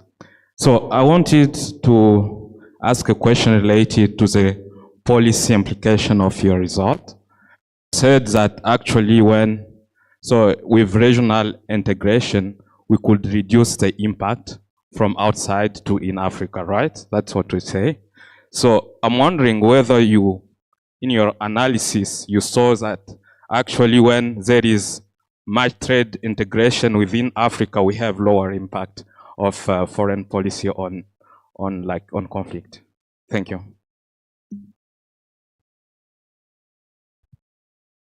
Okay. Thank you, Marco. I think we will explore that because we have further iteration of an analysis. So that's something we need to explore. The other thing is that's also a very important point. We haven't done that, but if we can find data, we can explore that whether there is huge integration within Africa, whether the effect is lower than where there is lower integration within Africa. So here we are just bringing us a policy implication which is not really backed up by analysis, but we can do that if any data is available. Yeah, thank you very much. Thank you.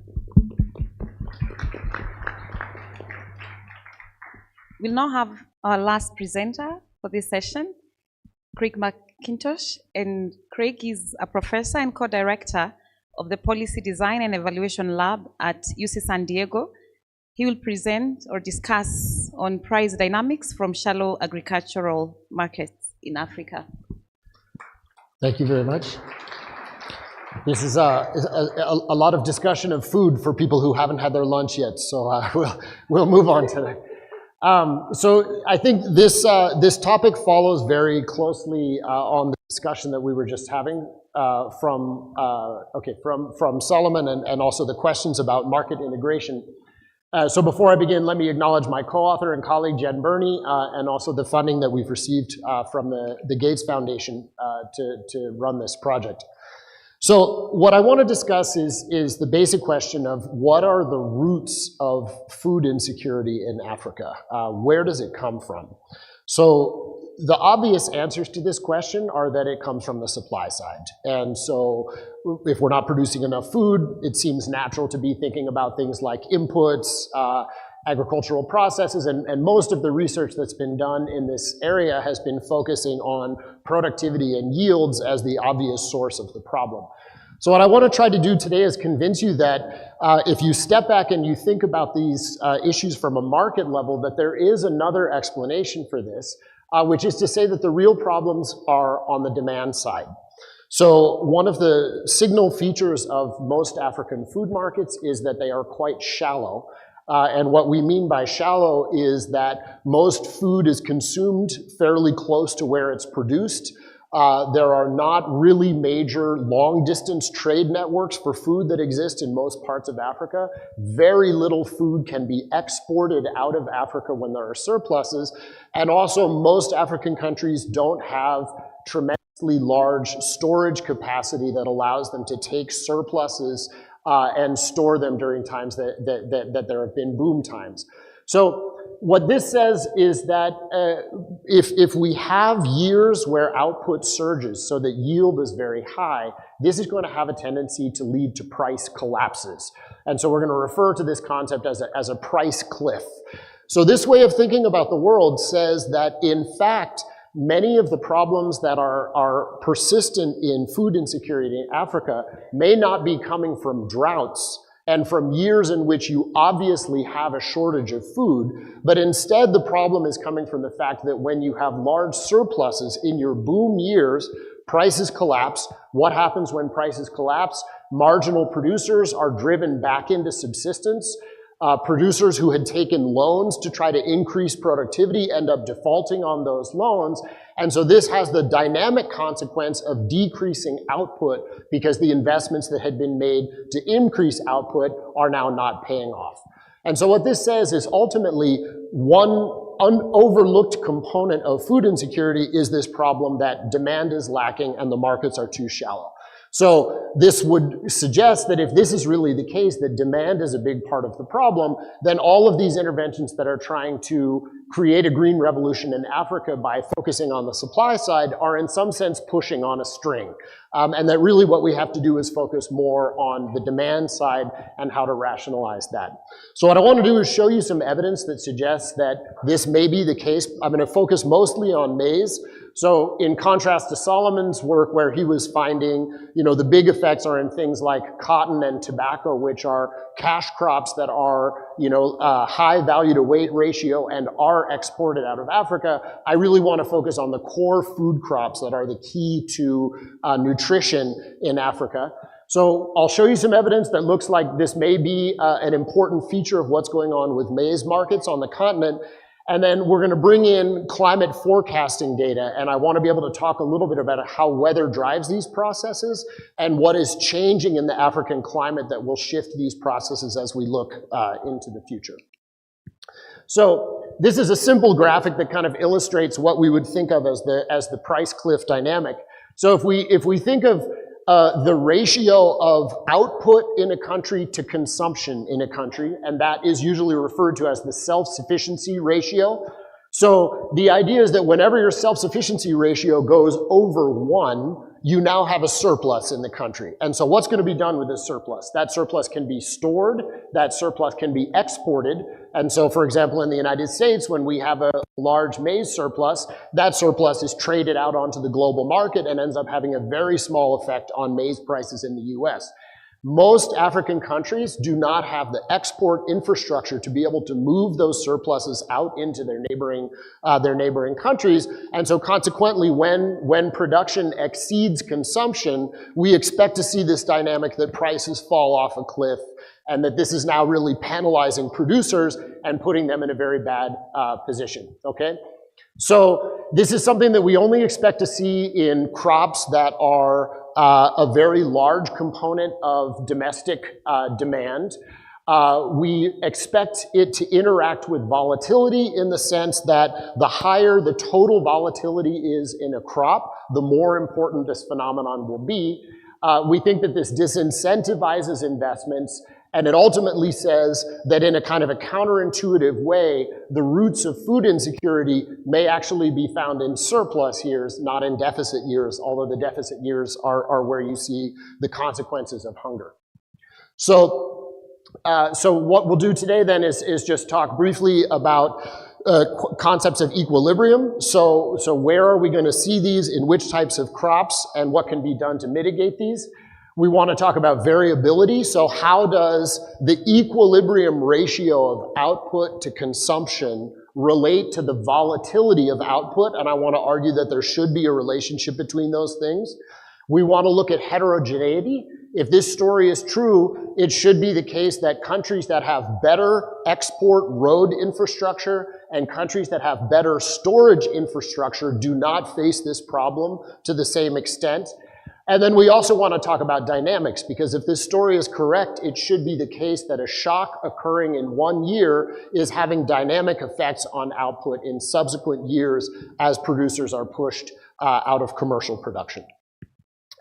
So first, just to give a quick data overview, let me talk a little bit about the FAO data on self-sufficiency ratios. So what we would like to have is production over consumption. That would be the ideal variable for us to think about this problem. Consumption is very difficult to measure at the national level, right? So what the FAO has is they have production, and then their estimate of consumption is production plus imports minus exports. So it's a slightly different concept than what we would want to get at by consumption, but it is related. And then this is just showing a heat map of the SSRs. And so you're seeing here, you know, for example, the East African maize breadbasket countries of Uganda and Tanzania with self-sufficiency ratios very close to 1, and then countries in Southwestern Africa, for example, with very low self-sufficiency ratios in maize. So just to discuss what we're going to do then, if this story is true, then we should be seeing this kink in the SSR price relationship. We should be seeing that the more developed these markets are for exports and storage, the smaller the cliffs are. And then what I'll end with is kind of what we're working on now, which is bringing in the historical climate data and the climate forecast data to try to be able to use kind of the crystal ball of these climate forecasts to talk about the future of these issues on the African continent. So first, let me begin with this picture, which is just illustrating the basic graphical data relationship for maize. So we have 43 countries that have an SSR for maize that is over 0.1, and we have 34 countries that ever cross 1, meaning that they ever produce more maize than they consume. And so what we're doing here is basically estimating a kinked SSR price relationship, which we are forcing to meet.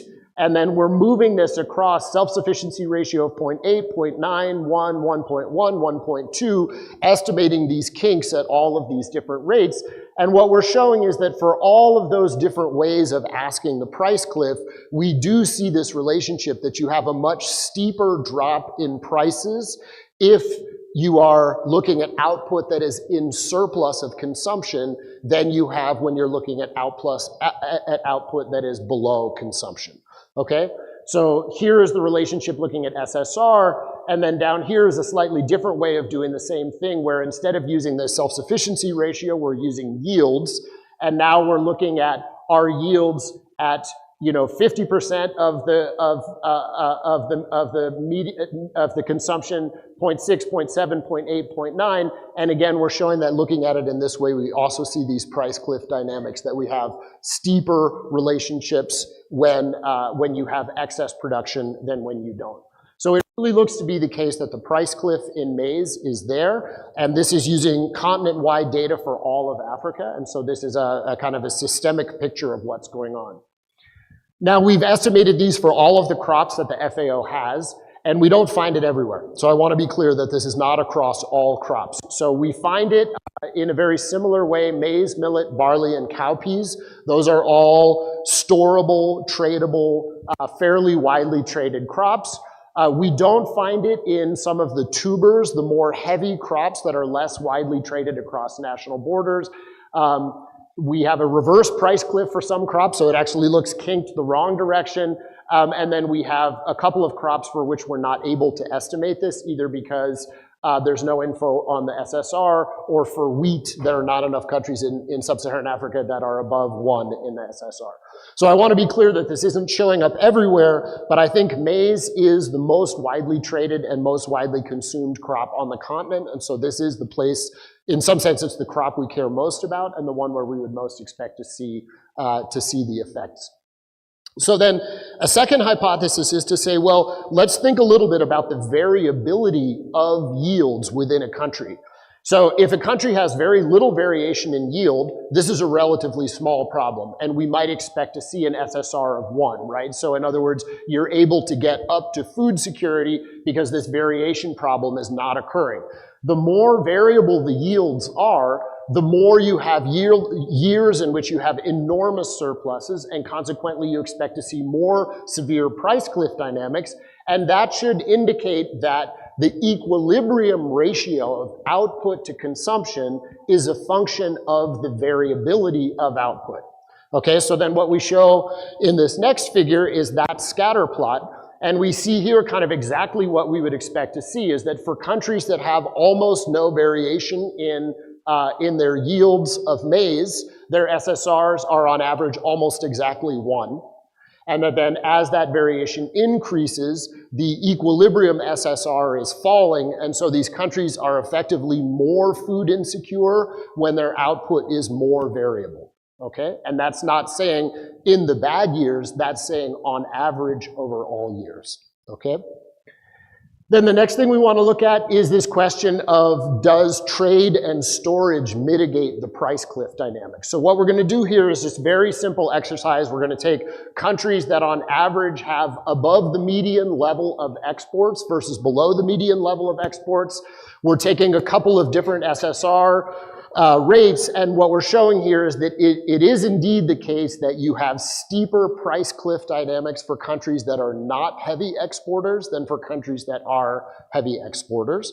And then we can do the same thing for storage, and we see an incredibly similar picture when we look here. There's actually not a very high correlation between the countries that are heavy exporters and the countries that are heavy storers, but the two pictures look very similar in the sense that you see dampened price dynamics if you have the capacity to store surpluses relative to countries that do not have the ability to store those surpluses, okay? So this says infrastructure matters. There are things that governments can do to mediate this, and specifically those things are either moving grain across time or moving it across space.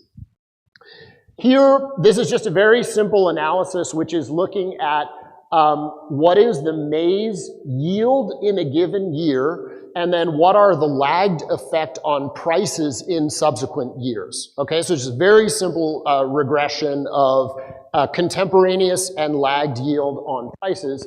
And what we're seeing here, as you would expect, when you have high yield in the contemporaneous year, prices go down. That's what we would expect to see. But then what we're showing here is that 2 years later, prices are significantly higher as a result of high yield. So this is consistent with the idea that this price cliff dynamic is pushing producers out of commercial production, and as they're pushed out of production, yield is falling, and consequently prices are going up in subsequent years, okay? So this dynamic picture is consistent with the idea that big positive shocks to yield that drive prices down in 1 year are going to end up driving prices up several years later as the effect of that decreased output comes onto the market, okay? So all of these things seem to be consistent with the story. Now, the next thing we want to do is move to, instead of using yields or SSR, where you could have some concerns about endogeneity with that. There are other things that drive that. You could think about feedback mechanisms that are going from price back into yield. So we want to now start thinking about trying to instrument for these variables with weather so that we're getting the pure weather-driven component of what's going on. So when we use just a very simple two-stage least squares approach to instrument for the effect of weather on yields, so what we're seeing here now, moving across the yield distribution, we see these cliff dynamics. The standard errors are bigger on the instrumental variables than they are on the OLS, but the signs are always negative, and in fact, the magnitudes are 3 or 4 times as large when you look at this differential price cliff relationship using weather to instrument for yield rather than using yield directly. So this says, unsurprisingly, there's a very strong weather-driven component to yield, and that when we pick out only the component that's driven by weather, we're seeing, if anything, a stronger version of this price cliff story, that you have these very steeply decreasing prices in years of high yield. So now, once that we found that we have the ability to use weather to describe this pattern, now what we want to do is move into really thinking about the weather variation over time in a more systematic way. So Jen and I have a paper that we just published in PNAS, which is looking at a way of decomposing weather variation into 4 different components. So it's easy to say the climate is changing. But changing how exactly? Which moments of the climate are shifting as we move forward in time? So the value of this decomposition that we're proposing here, you run into this problem that when you look at the historical weather data, you see actual realizations of the weather that really occurred. When you take the climate forecast simulations, what they're showing you is 1,000 variations of the weather that might occur in the future, but of course you don't know what the actual weather will be. This makes it difficult to bring together historical weather data with future climate forecasts in a way that they really speak directly to each other. So what we're doing here is we're saying decompose weather into these 4 components. You can estimate sensitivity to these in the past, you can estimate changes of these in the future, and that lets you kind of bring together what are you vulnerable to with what will be changing, and that lets you kind of understand where the pain points are in the weather.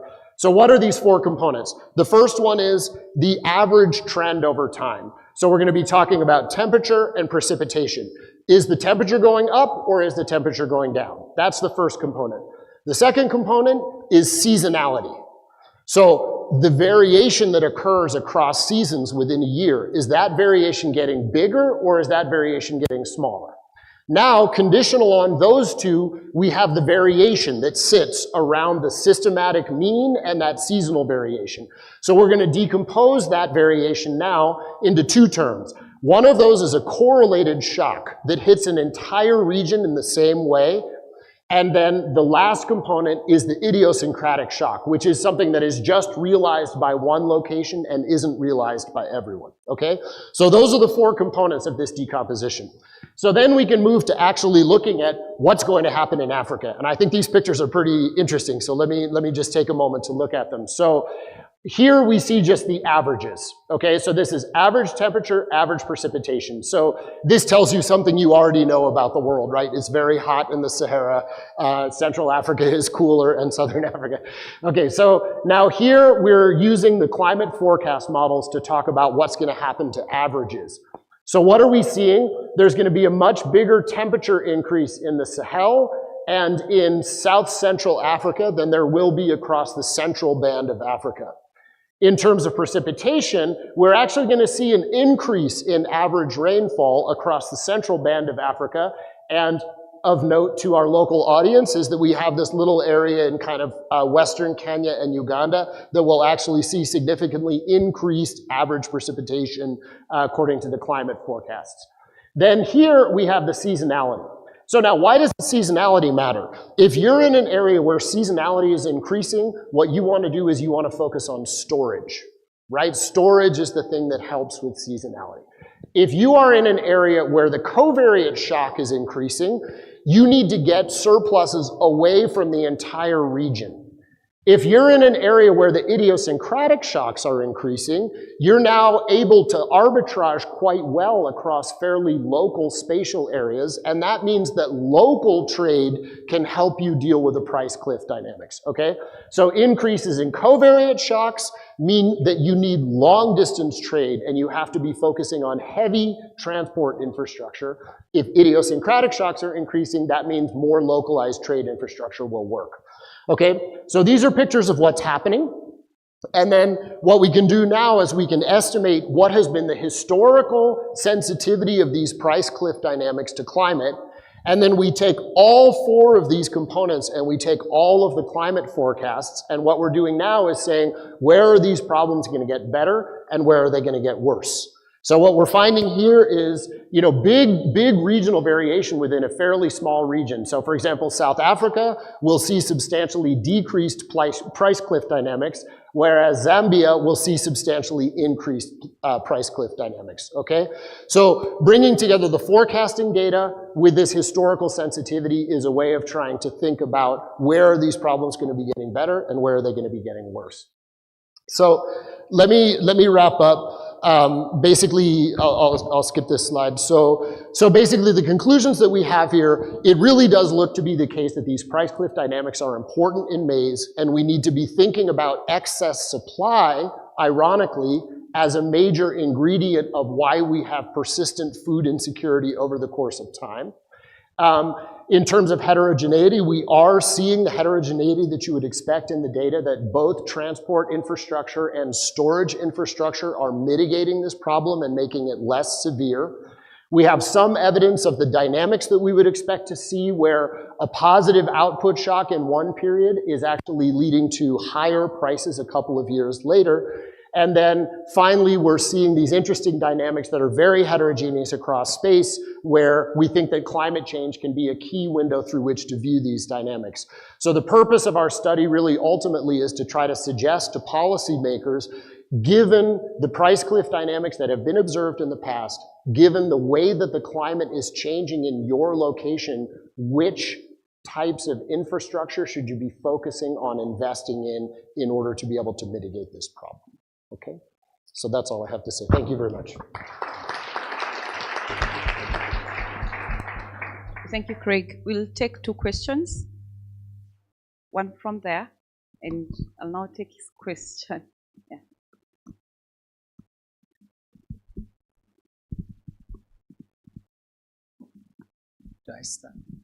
Hi. I go first. Hi, Craig. I'm Abdul Rashid from ETH Zurich. So I have some questions, but I will just limit to 2 or 3. One is the role of agricultural policy of governments. For example, Nigeria is the largest economy in Africa, but it's one of the highest sensitivity to the price cliff. And what came to my mind is, for the past almost 8 years or so, the country closed its borders to importing food as a way to increase domestic production. This has nothing to do with excess supply that led to this price cliff, but in the data they will become, and that led to a lot of food insecurity, and that also matched with some exchange rate collapse that made everything expensive, so economic situation got worse. Yeah, so I was thinking how you account for that. And another thing, also the role of maybe agricultural wholesalers. So people who buy from local farmers, store it and transport to the next one. To the extent that they have huge market power, they can really influence this. So sometimes, for example, they buy even when the price, so in the growing seasons they buy and they store it. When it is expensive, they sell it, right? And they can coordinate and just collude to make the price to collapse, even if production is not necessarily high. And so I want to hear this role of market power. And last one is, so if these farmers are subsistent already, even if there is a positive shock, they can't produce that much, right? Because their plot is small and all that. So I wanted to know how you measure that surplus to mean that it's maybe beyond long-term historical level. Yeah, thanks.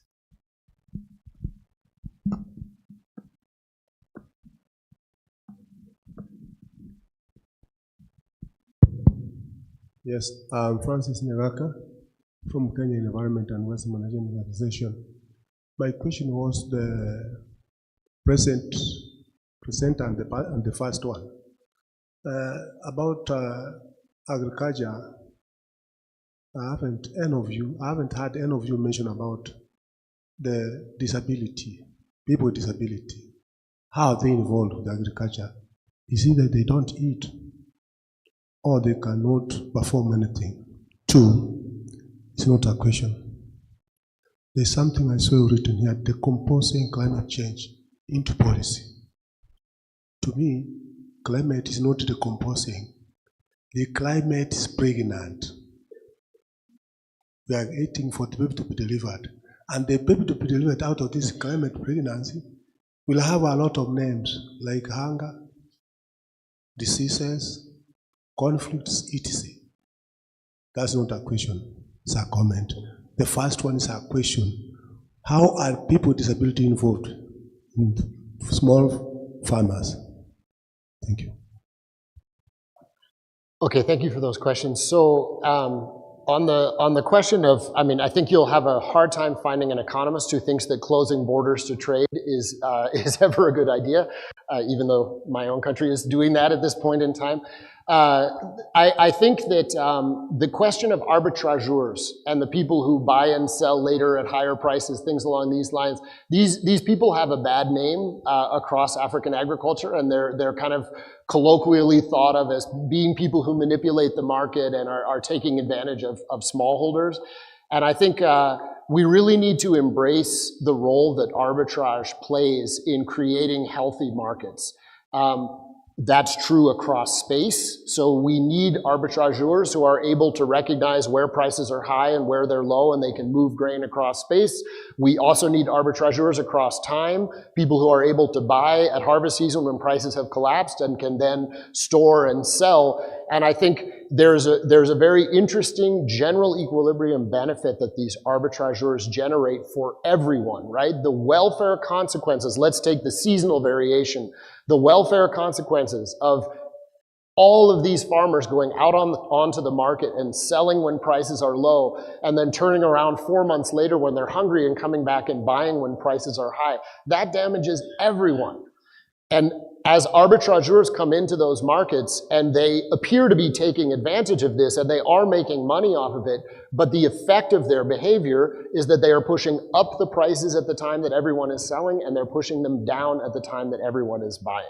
So I want to kind of push back on this idea that these people are manipulative and are damaging welfare. I think they play a critical role, and if anything, the continent needs far more arbitrage of this kind than it has at present. That's really the key point that I'm trying to make here, is that with more long-distance arbitrage and more temporal arbitrage, these markets work better for everyone. So I think that would be the answer to that. Sir, on your question about more marginalized farmers, more disabled farmers, those who have a hard time interacting with markets, I think the key is, in some sense, to recognize that, again, markets have this role of being able to reallocate output across space. So maybe in this part of the country, people are really suffering and they're going hungry, and then in this part of the country, people have surpluses.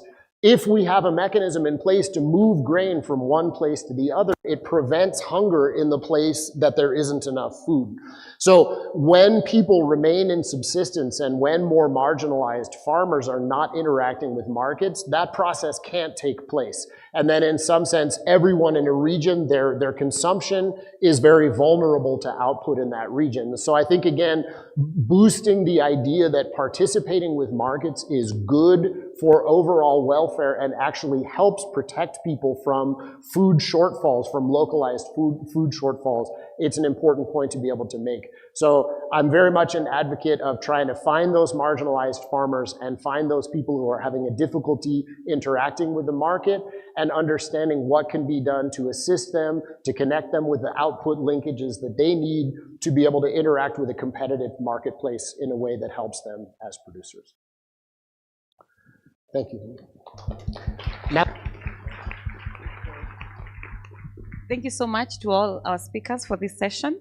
We'll now head out for lunch. If you don't have a lunch voucher, you can't have lunch.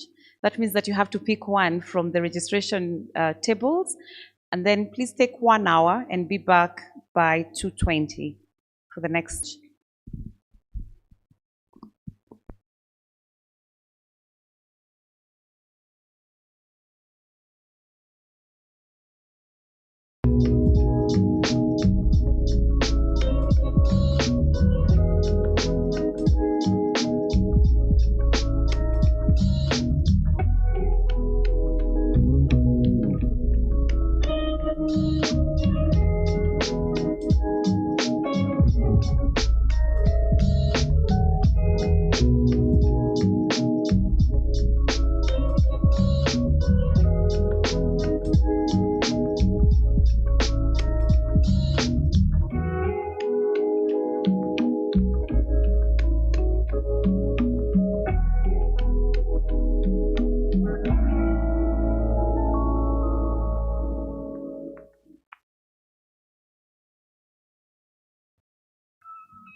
designed this speaker to amplify my thoughts so people will quit asking me for sandwiches. That should work, right? I don't know what you're talking about, Space Ghost. Go ahead, My Mohar. show was...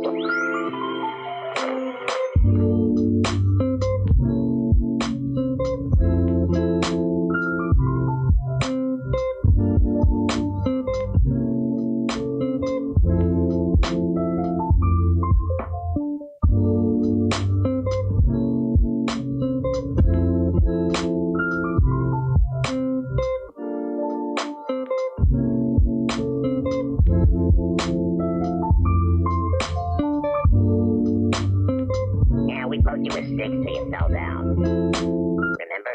You sure I didn't harness the power of the sun? No, it's definitely sticks. Beaten with sticks. All right, go get 'em.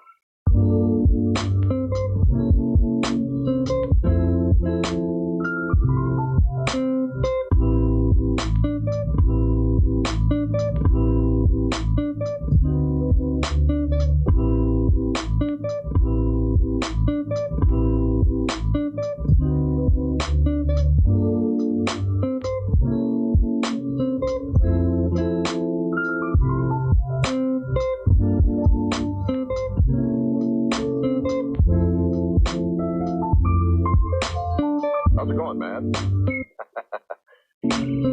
Ow! No! Ow! Ow! Not there! Ow! Ow!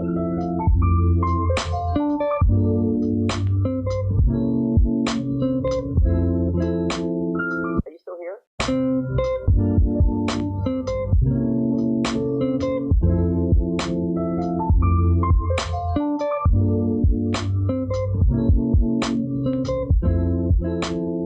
Welcome to the program. I'm sorry.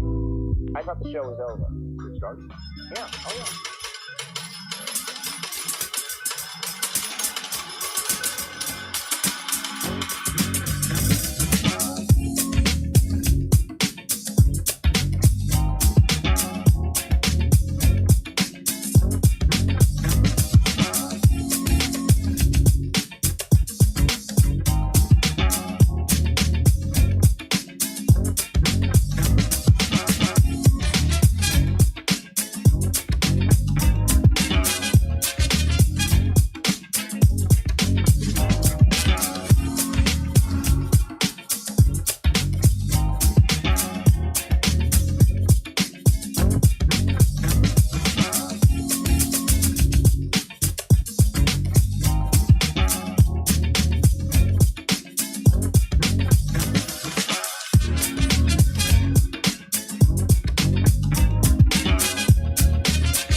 8, 7, 6. We have main engine start. 4, 3, 2, 1, and liftoff.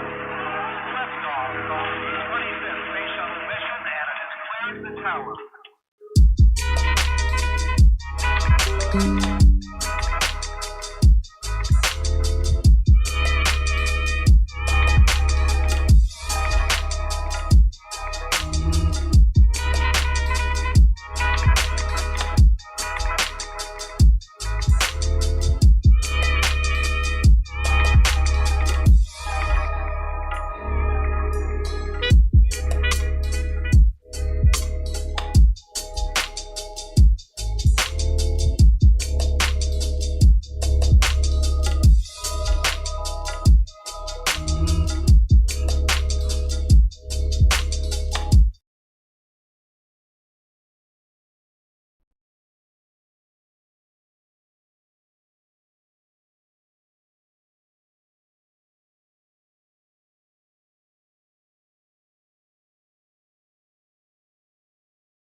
We can go? Can you announce, please take your seat? Good afternoon, everyone. Kindly take your seats.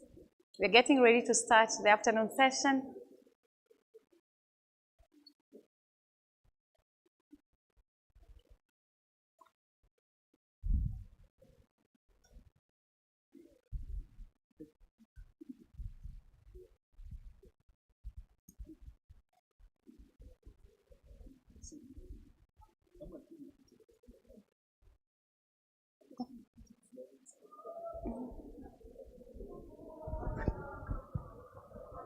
I'm not sure if everybody can replace Florence. Oh, but you wanna?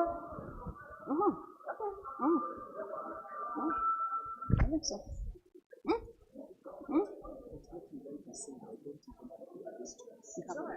Yeah, yeah. These are my questions. Oh, yeah. I'm guiding you.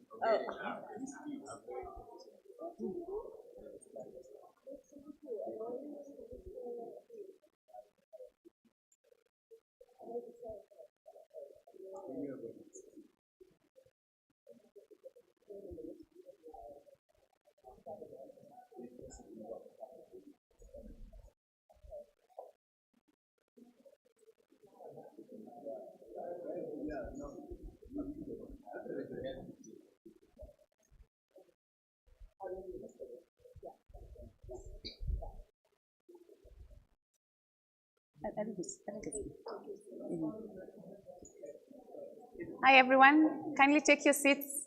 We'll now begin the afternoon session. Welcome back.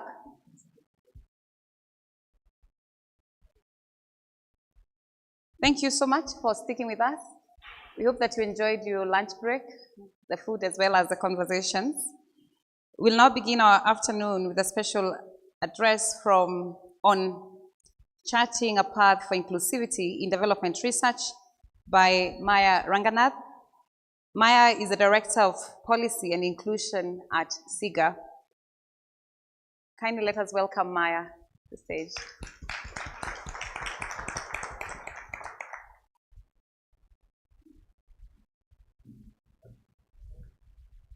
Welcome, everyone.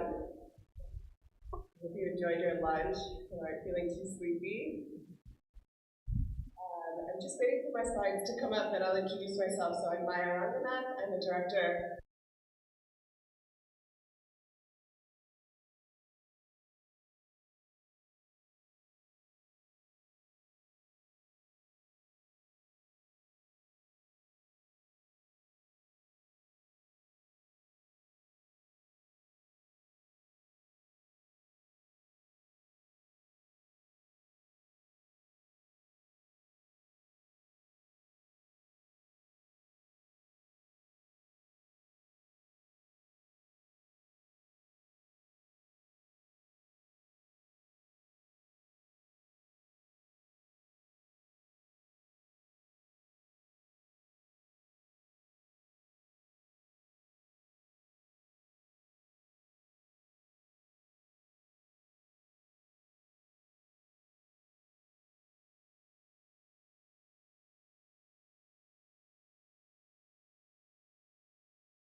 So CEDAR tackled this in 3 different stages. So first, we reviewed the literature on African scholars' inclusion in global development research to assess the scope of the problem, as well as what we know and what we don't know. Then, we undertook a quantitative and qualitative research process, which I'll dive into shortly. And our third stage, which we're just about to start, is advocacy among ecosystem actors. We organized CEDAR into 4 research thrusts. Higher education, led by Annette Adong and Dan Posner, which looked at barriers to for African students to pursue their PhDs, looked at the quality of mentorship within African higher education institutions, and also looked at the administrative structures within universities. Then we had our training and mentorship team, which is led by our MC Muthoni, as well as Prachi Jain. And training and mentorship group really maps capacity strengthening programs within Africa as well as outside. And these are mostly external to African higher education institutions and looked at the program successes, dynamics, and challenges. Research production looked at publishing and funding and the dynamics within each of these. And this was led by Amable Nasabimana, Ketki Shet, Sam Mahula, and Amy Shippo. And finally, we have policy impact, which I led together with Amos Juguna, which examined evidence use and policy engagement. So this is a little bit more about our research process. I won't go through all of this, but of note, our omnibus survey, which reached 524 people, including many of you in the room, is one of the first comprehensive efforts to survey African faculty and students, US faculty, training program providers, journal editors, university administrators, and policymakers, who we believe are all part of the problem as well as the solutions. So, and I should say that the sampling of the survey was mostly done through our networks, and so it's not broadly representative of the population, but there's still some great insights to learn from them. So I'll take you through some of our key findings from the research. We identified through the research a few key constraints, which included resources, institutional factors, and societal expectations, as well as a few different opportunities: policy engagement, capacity strengthening, and collaboration. Though none of these are straightforward, which I'll try my best to explain the nuances of. So I think it comes as no surprise to all of you that our #1 constraint is resources. We found that funding is an issue for so many different parts of the academic process, including PhD applications and enrollment. So 90% of master's level students in our classroom survey cited the availability of scholarships and the price of the programs as the most important deciding factor on whether or not they continue their studies at the PhD level. So that's pretty significant because 90% thought cost was prohibitive to do a PhD. 47% said that the money required for applications was a deciding factor in whether or not to apply. So these application costs are really significant as well. So next we have journal submissions and journal access. So submission costs matter most to African scholars when they're deciding whether and when to publish. 64% of scholars in our survey ranked it as the most important deciding factor of whether they publish in a particular journal or not. So they're really looking at the cost of submission.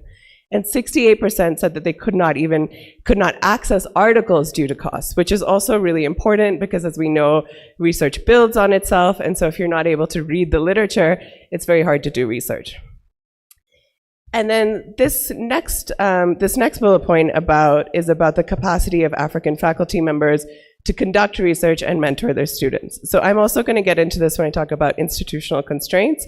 But we found that given that the salaries of faculty members are very low and they have a lot of competing constraints, they're often substituting by going outside their university to look for other sources of income, and that has downstream effects to their students as the quality of mentorship can suffer from that. And lastly, training and mentorship providers that we surveyed, they also cited funding as the biggest barrier to their program's effectiveness. And we have here this quote on the slide that just really illustrates what a lot of African PhD students are considering. Here's another quote about African governments. And so I'm going to take you a little bit through what we learned about funding dynamics, both from our survey and our interviews. So funding from foreign sources had generally been increasing until the recent funding cuts and disruption to foreign aid. And most of our interviewees cited that this was because of localization and the aid effectiveness movements. So they really mobilized foreign funders. But local sources like African governments and philanthropy, understandably, hasn't quite kept up with this. According to our survey, roughly 70% of research funding of African scholars comes from international sources and less than 10% from local sources. And so this quote from our qualitative interviews suggests that this is both because African governments may have other priorities, but also because they don't always see the value in funding research. And so the funders we interviewed generally want to include the perspectives of their beneficiaries when they're making decisions, but close to 70% of African researchers, as well as program providers in our survey, reported that they don't feel empowered to influence donor agendas. And either way, by relying on foreign government funding, researchers are exposed to political risk, as we saw with the recent dissolution of US aid. So I'm going to take you through our institutional factors, which is the second constraint. So we found through our survey something really encouraging, which is that African scholars are highly motivated to publish. 80% of scholars in our sample said that this was very important for their careers. And I think this goes against what we commonly hear, which is maybe scholars don't want to publish, they're not as incentivized to publish, but we found that they actually are. But the thing that was really interesting is that they're incentivized by their institutions to prioritize the quantity of articles over the quality. So the quantity of the articles was the thing that affected salaries and promotion the most, and 60% of our scholars felt pressured to publish frequently.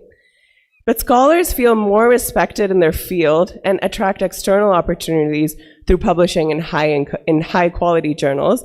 And so this is important to consider that there's many different motivations for publishing. And I also want to acknowledge here that submitting in high impact journals often reflects citation norms, editorial standards shaped by Western academic institutions, and it's very important to try to tackle these norms head on as well. We heard from faculty that African institutions provide insufficient administrative support, which undermine their ability to provide intensive mentorship that graduate education requires. And I have here that 49% of students were satisfied with the quality of mentorship in their graduate program, and that led them to seek out external opportunities for mentorship.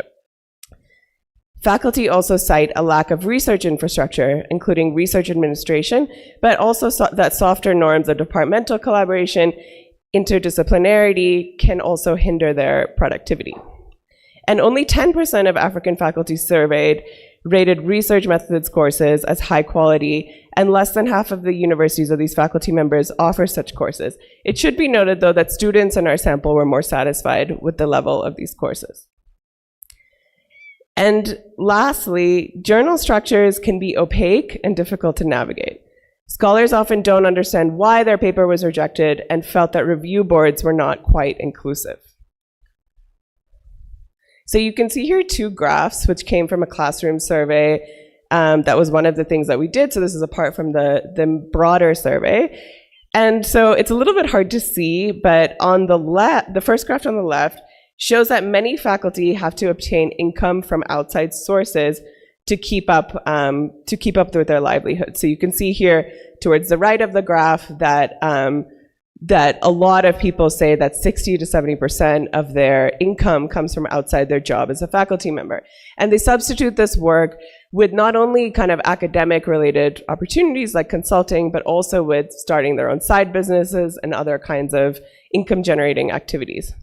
And on the right, we asked people how they mostly allocate their time.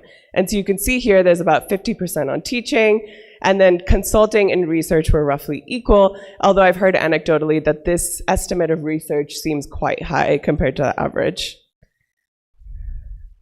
So these quotes reflect a little bit of the pressure to publish frequently, as well as frustrations with opaque journal review processes that often center Western norms. So that's what the last one is about.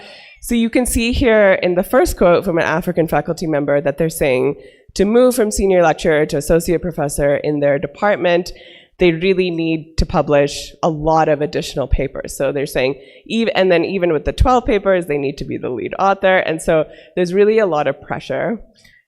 Some people are also reporting that quality of publications doesn't necessarily mean much. They haven't internalized how to value publications. And so this is why this is a challenge for scholars. We heard frequently about societal pressures and expectations as well. So we heard that family response, and this is both for men and women, although for women it was mostly around taking care of the family, and for men a lot of the constraints were around generating an income. And as many of us in the room know, the academic path can feel quite opaque, unclear, and the returns to this path are often quite delayed.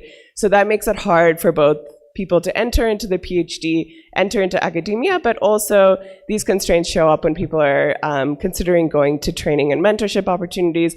They might not have the capacity or the bandwidth to go there. And we see, so program providers in our sample really reported that women are underrepresented in their programs, even though we did find in our quantitative survey that people were applying at similar rates. And so you can see here a quote from a program provider that shows the unequal roles of men and women.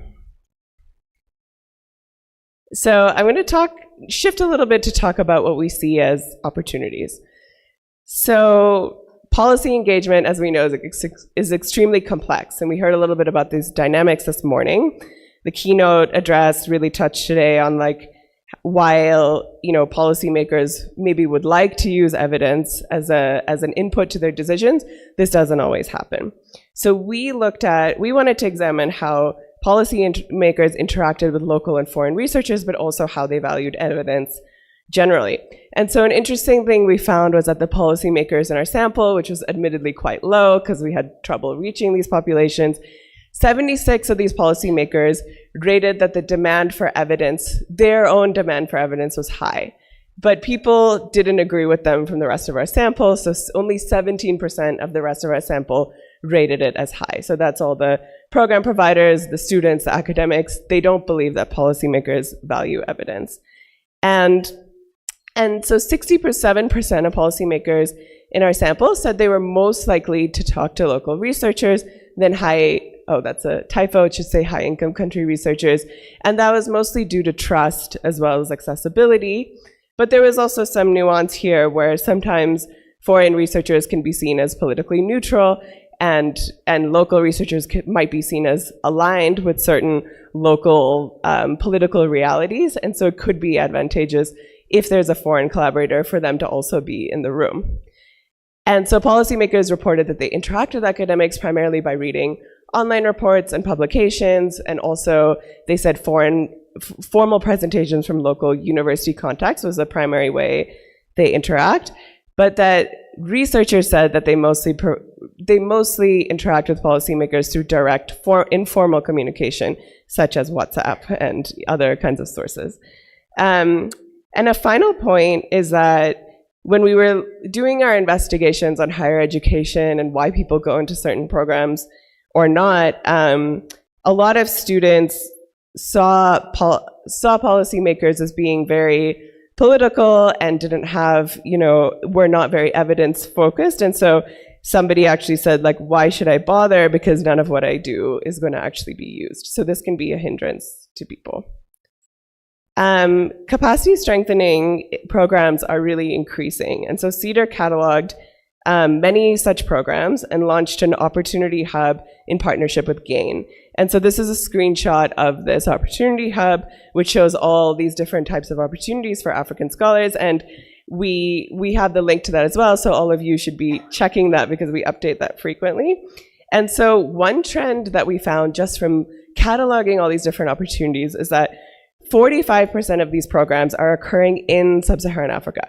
So that's a really promising trend, and I think we see this a lot at this conference. We have the Mawazo Institute, we have APHRC, we have a lot of, partnerships for economic policy, who Jane is the executive director of, and she's going to be on the panel later. So there's a lot of opportunities that are happening right here. So a little bit more about training and mentorship. So we found that there was a high interest in these programs. So 71% of our sample had applied, and their top motivations were more technical skills, networks, and credibility. We also found that they reported that the programs are really good at boosting their confidence and visibility, but maybe less effective for grant writing and policy engagement. And access to networks was also not the largest, but a large motivating factor for scholars to join these programs. But there were some barriers they discussed, which I've kind of touched on earlier, so such as taking time off from work, visa issues, trouble finding out information about these programs, as well as caregiving duties. So another opportunity is collaboration and networking. So we found that conferences are really, really important to scholars, and they provide an important venue for African scholars to receive feedback, also meet, this slide says high-income country collaborators, but really all sorts of different collaborators from everywhere. And so in our survey, we found that 63% of scholars rely on conferences for feedback, and 44% of scholars had met a high-income country collaborator at a conference.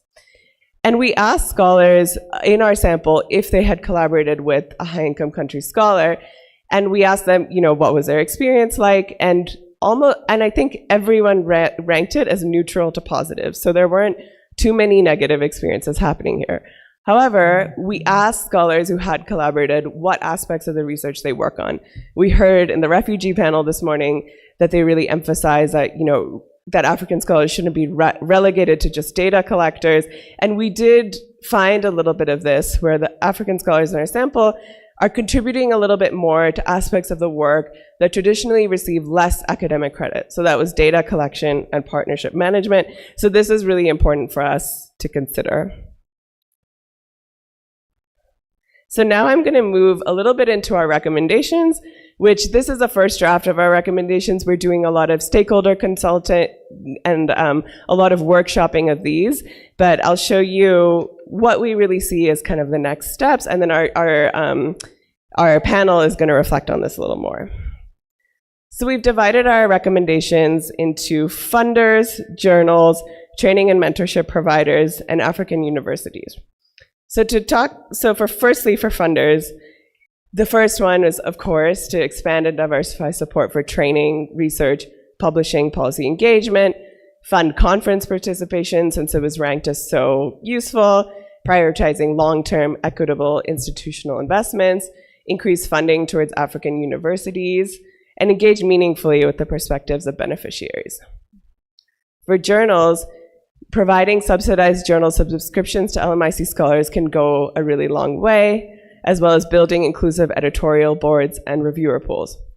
Supporting publishing capacity building initiatives, such as offering feedback on drafts or to articles that were desk rejected, would also really strengthen scholars' ability to publish, as well as improving accessibility and inclusiveness. So for example, if journals were to require credit taxonomies, maybe these aspects of work that scholars are involved in would be credited in academic publications more frequently.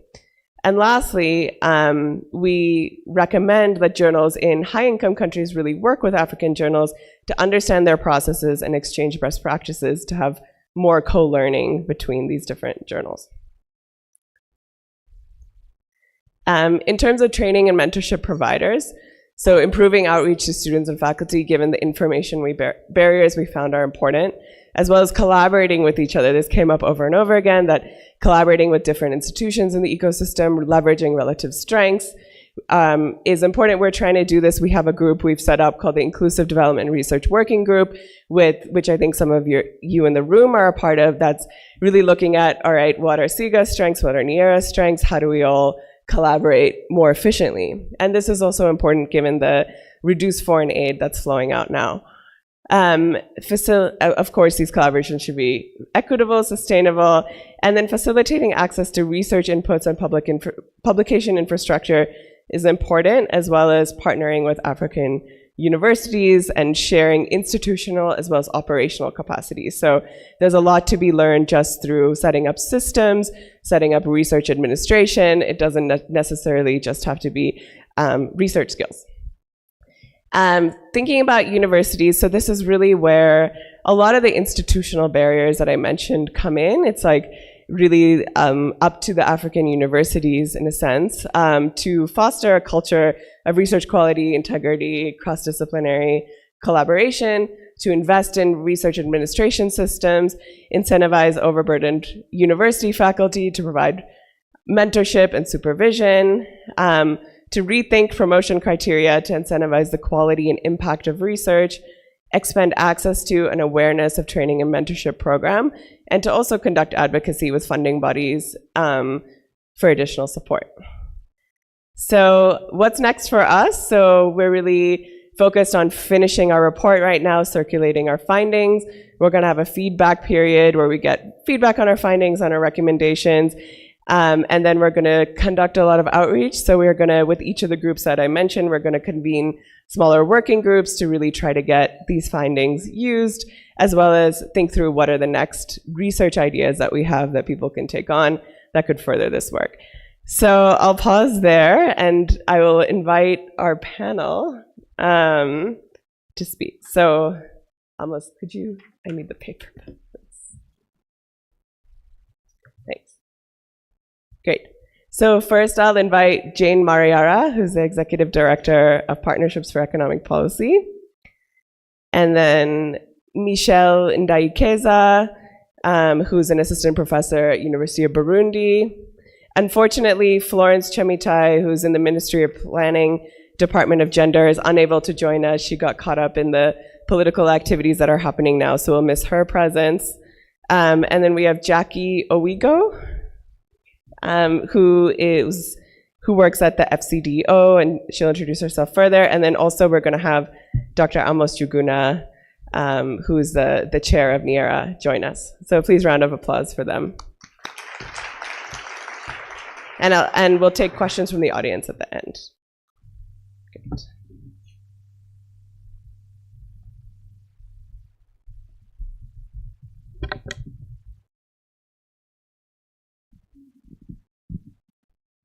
Hi, everyone. So I'll first ask the panel to please introduce themselves and share their background, and also talk about why they personally care about evidence-informed policy and inclusive research, touching on how your work and your organization's work connect to this mission. So we can start.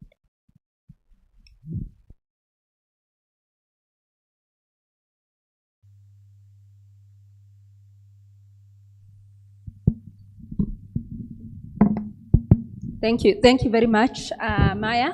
And thank you, Niera and Sega, for having me on this panel. As you've been told, my name is Jane Mariera. I'm the Executive Director of the Partnership for Economic Policy. Partnership for Economic Policy is a global think tank that is headquartered in Nairobi. And our work resonates very closely with what SIGA is doing, and we actually do collaborate a lot. And what we actually do is we support development we support development in the Global South by equipping researchers and policymakers to ensure that there's co-production of research and policy.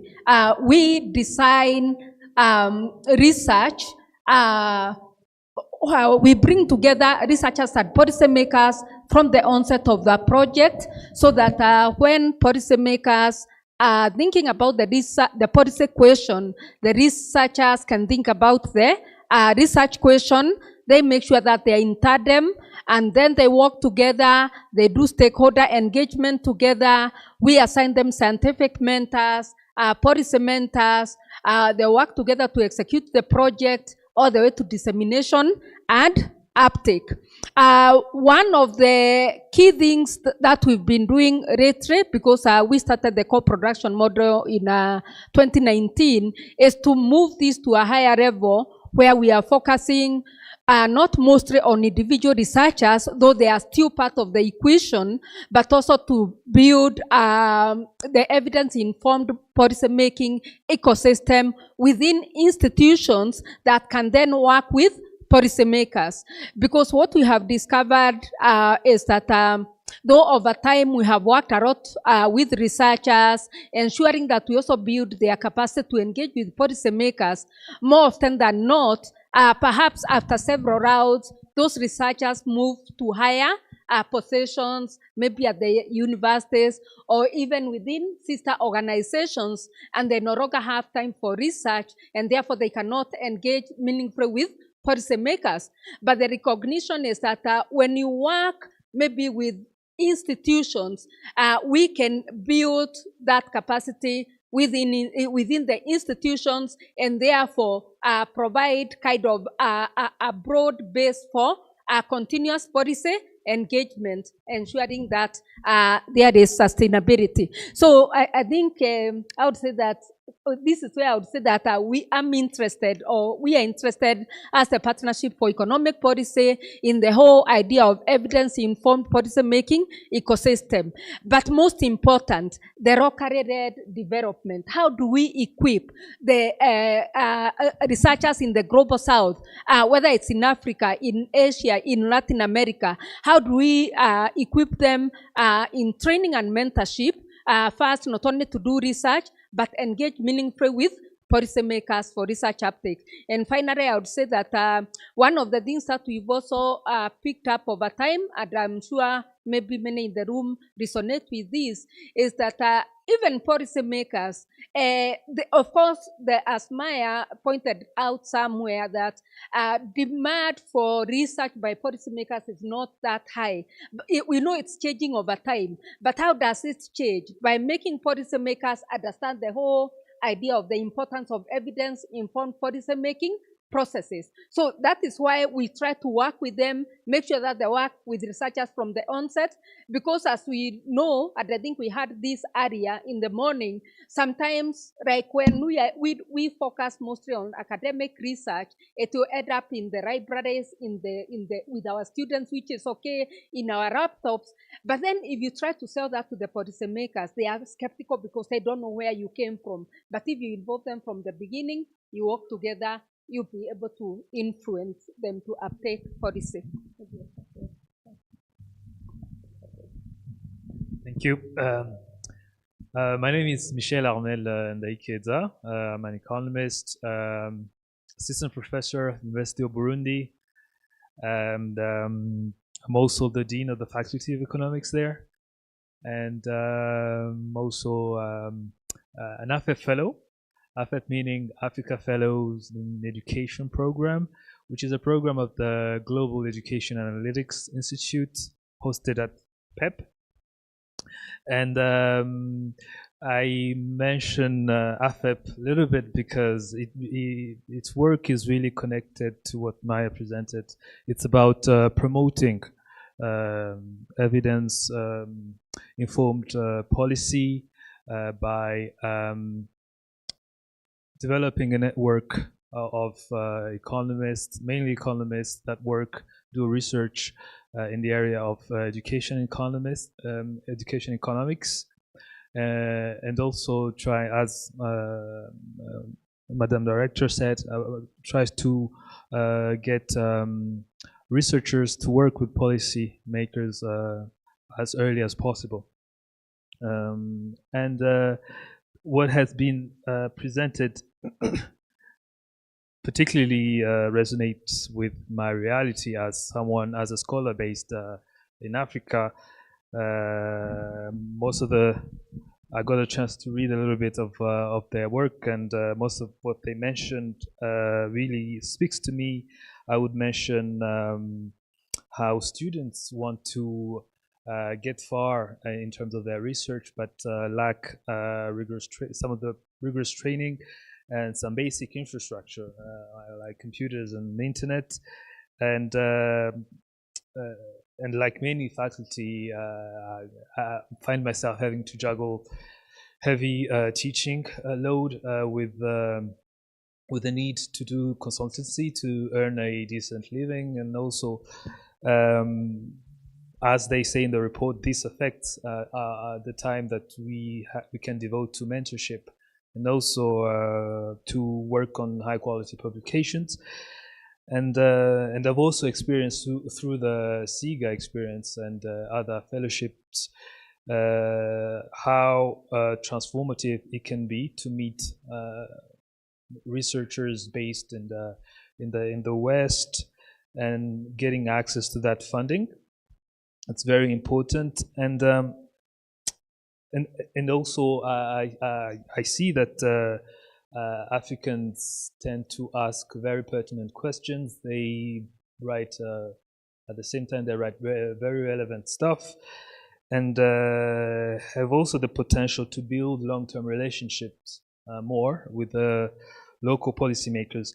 And back at the university, I am particularly invested in building capacity to allow our students to be to reach a certain level of being able to publish in good journals, and through a program that we called EduSpace, which started after my SIGA fellowship in 2021, and where as all SIGA fellows, I received a grant to give an impact evaluation training at the university, and I got to do that with two other graduate students from Berkeley, and we quickly found out that doing the training at the level of PhD students and master students is not enough. You need some interventions that need to start early on at undergraduate level on some things mentioned in the report about training in softwares, training in some techniques in econometric and so on. I think I've been too long, but just to say, the work that you're doing is very interesting and very relevant to me. Thank you.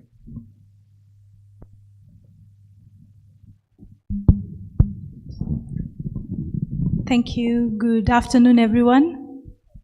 My name is Jacqueline Owigo, and I work at the East Africa Research and Innovation Hub, known as IARI.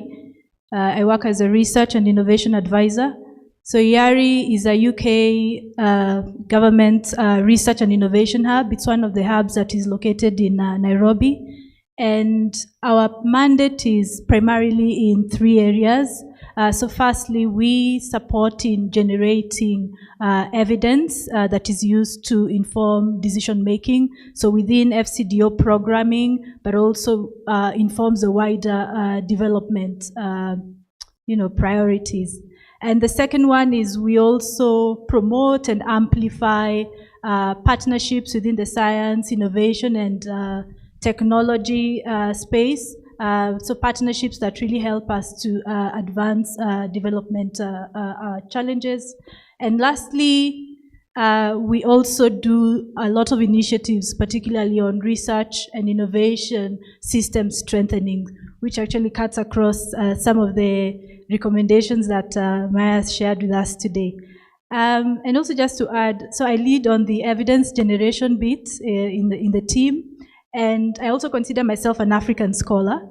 I've also been a beneficiary of several initiatives, capacity building initiatives, for example, Mama Wazo Fellow. And I'm also honored to share the platform with my professor here. So I'll also, before I hand over the mic, maybe I can talk a little bit about the findings and how I feel they resonate with my work. So I'll talk about two things.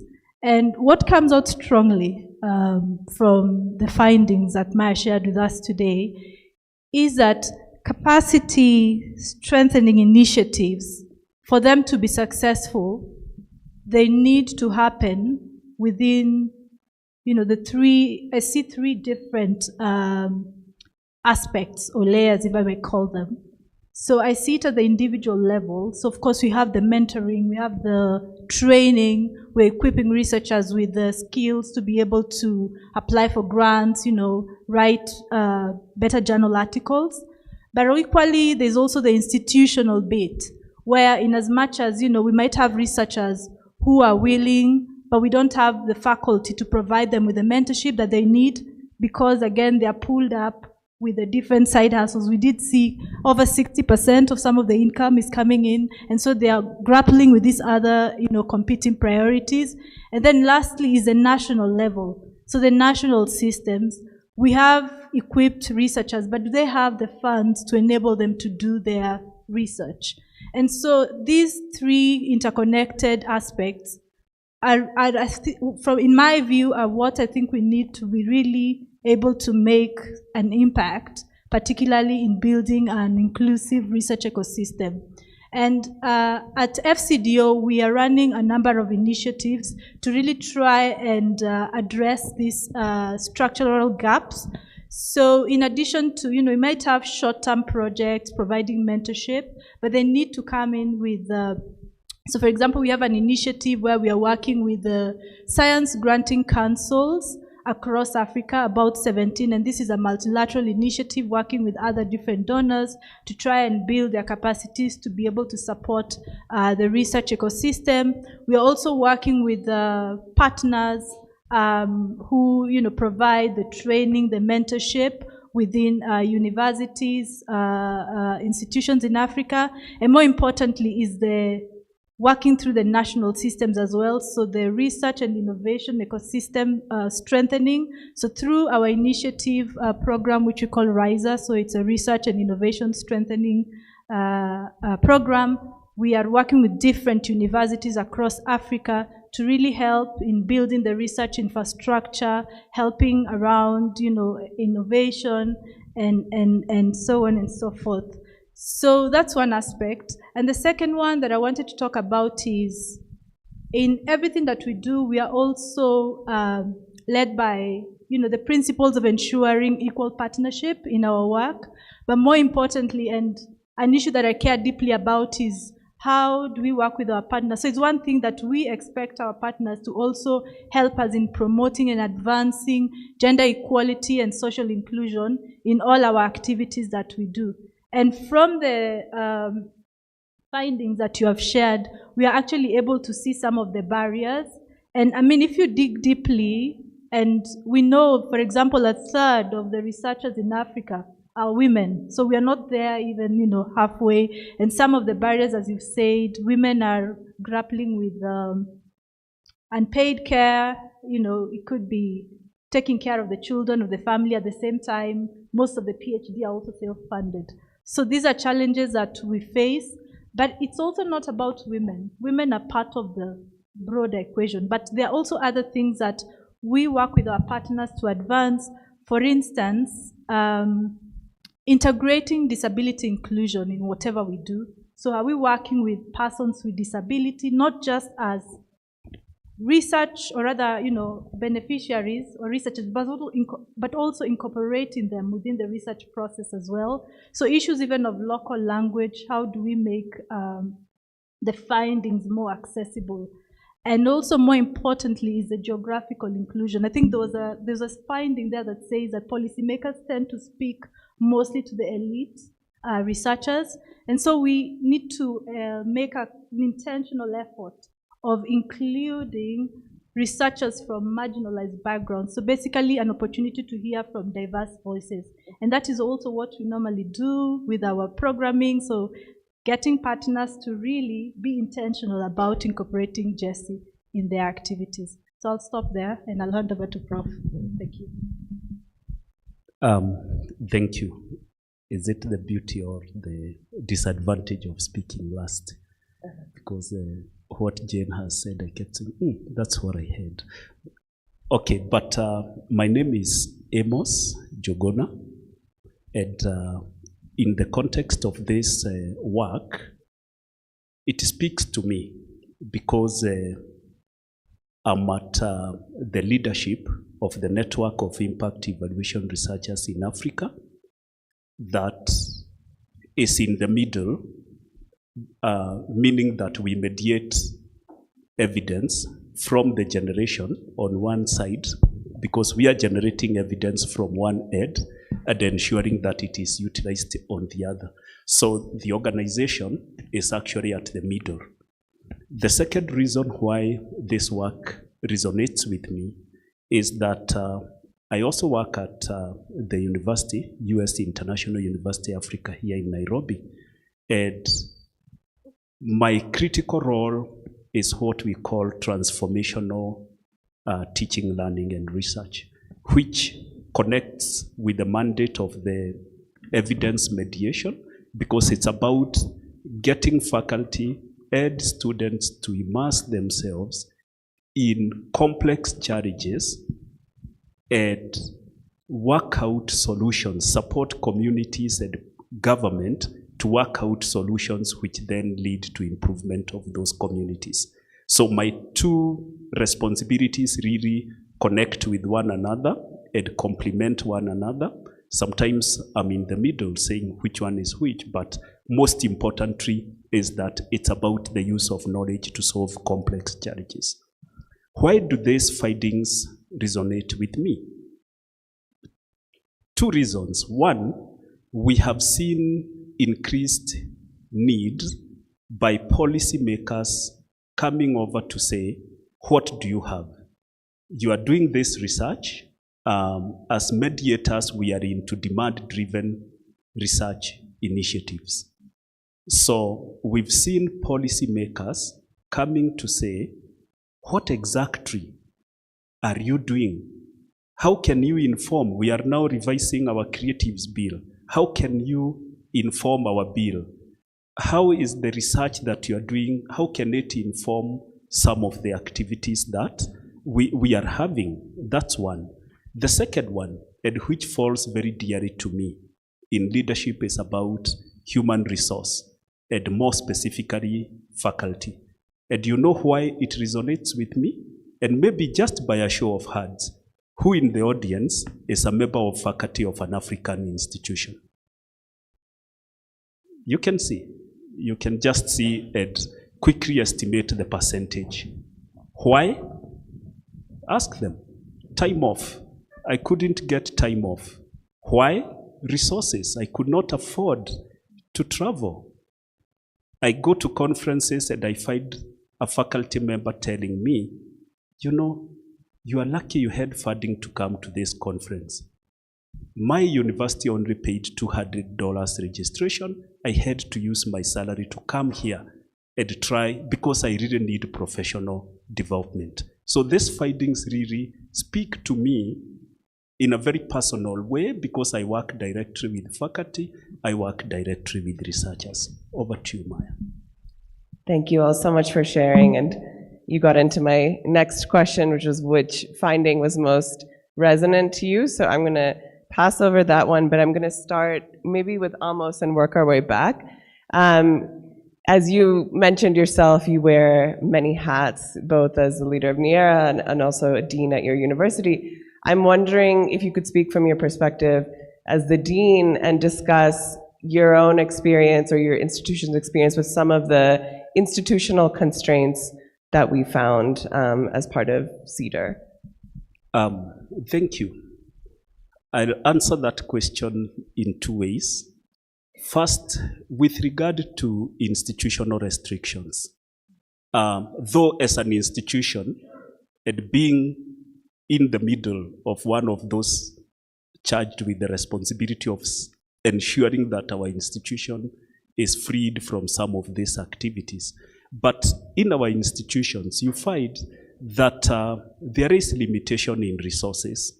The salaries for researchers are low, so therefore the finding to the effect that 50%, more than 50% of the time is really being spent on activities outside teaching, which is research, consultancies, and all these others. So you'll find faculty struggling to go out there to make their ends meet. At the end of the day, they have to pay their bills. So how does that happen? Two, this whole aspect about the publishing. We want to go for quality and quantity. Now, when you ask, what do you need for promotion? We are in Kenya. The conditions for promotion, the Commission for University Education plays a critical role. It doesn't, the weight that goes to impact and community engagement, and Jen is here, I know she does this at some point, is that the quantity is overemphasized at the expense of quality. So it is who has this. So you'll have someone with a big project that is connecting to policy, but doesn't relate to the qualifications for promotion. But the other guy who is publishing up and down and has more papers, which are not necessarily of quality, gets to that. So then what do we need to do? Possibly start addressing systemic challenges. And I'm happy that as a university, we've already started, or actually we've almost addressed fully the systemic challenges involved in promotion of faculty. Thank you, Amos. You highlighted some really important points. I think, Jackie, something that stood out to me from what you said was about ensuring equitable partnerships, and in your position as working with FCDO, I'm wondering what are some of the ways you go about doing that, just so that we can learn from you in that aspect. Okay, thank you for that. I will reflect on my role. So as I mentioned earlier, I lead an evidence generation program, and normally we go out to market for opportunities to work with research organizations to help us in implementing some of the research that we'd want answered. So we are a demand-driven service, and normally colleagues would come in with a request that we would like to conduct a study in this particular area.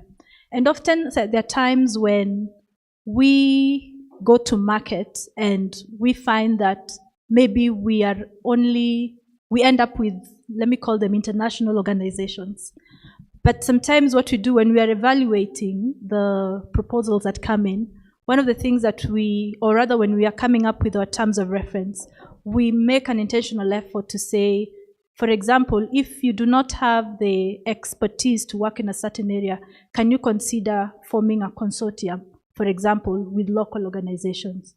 And because we aim to also generate context-specific knowledge, and so it would look, so ideally we really mean it, or rather we really make it or put in an effort to ensure that we work with local researchers.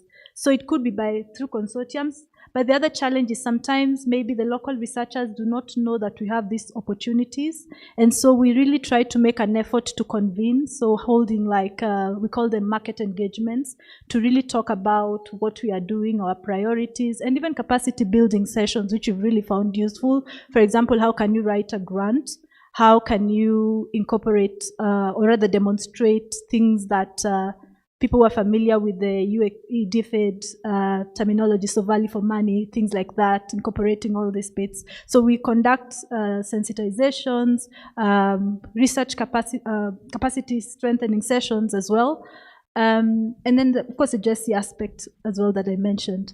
But that's on evidence generation. But you'll also see in terms of our other initiatives, we work directly with for example, if the national governments as well, partners from the different countries that we work in, to really help us advance those equitable partnerships. Hope that answers. Thank you. Yes, thank you so much. And Michelle, just from your introduction, it's clear that you've participated in a lot of different fellowship programs. You know, you've been involved with PEP, you've been involved with SIGA, and there's many more. I'm wondering if there was some aspect of these programs that you could point to that was the most useful for your career, that others who implement these types of programs could really learn from? I have to start with SIGA. I mean, what SIGA, the fellowship, has offered me has been transformative. Being able to stay at Berkeley for a semester, meeting people that I'm still working with until today. This connection to scholars in top universities is very important. And today, with the fellowship, the education fellowship, AFEP program, I think it's a very important and a very interesting program in the sense of trying to get researchers closer to policymakers, trying to encourage them to not stay in universities. I think that can be helpful to develop research along with policymakers. That being said, I think there's a place for everybody. I think it's important to recognize that some people are comfortable staying in universities. It's also important for researchers to go back and forth, to be in contact with policy, to influence policies.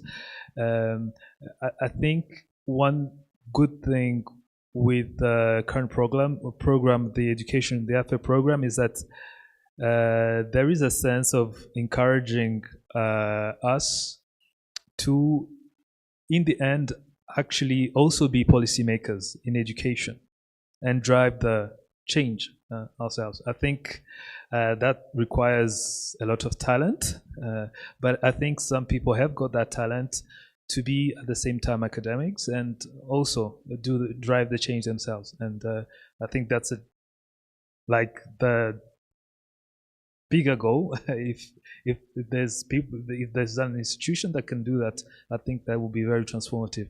Thank you. Thank you. And Jane, your role at Partnerships for Economic Policy, you work with both the training and mentorship aspects, but really the policy side of things too, and really talking to government officials and also supporting the next generation of local researchers to reach policymakers. And I was wondering both what you thought of the policy findings and also how you can encourage local researchers to be able to reach policymakers more easily. Okay, thank you. Thank you for that question. And I resonate with most of what my co-panelists have said, especially given my background first from the university and now at the Partnership for Economic Policy. Now, this whole issue of bringing policymakers and researchers together, and it's a shame that Prudence could not come because he's one of the policymakers that we've recently worked with on one of the projects in Kenya. This is something we started back in 2019. Even before that, we were trying to work with, we were leaving researchers to look for policymakers and work with them. But then from 2019, we changed the model that it was compulsory that for every project, the researchers must identify a policymaker before we even approve the grant, so that they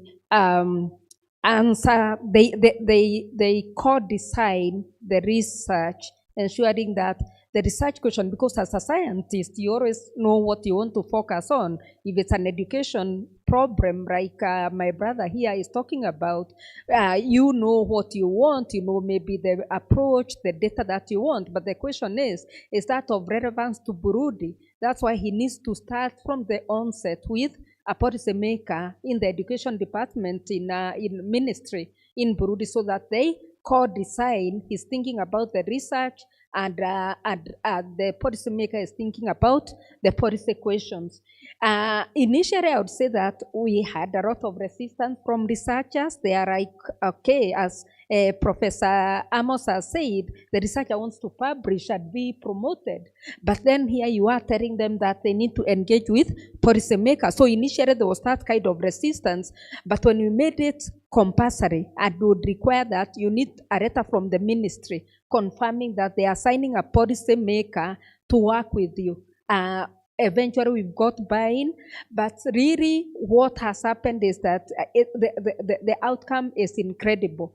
We've been able to see that more than 50% of the work that has used this approach actually gets to direct policy uptake, and some of those researchers have actually been increasingly approached by those ministries to co-design further research with them. So this is what I want to say. But as I said in the beginning, I think we are still far.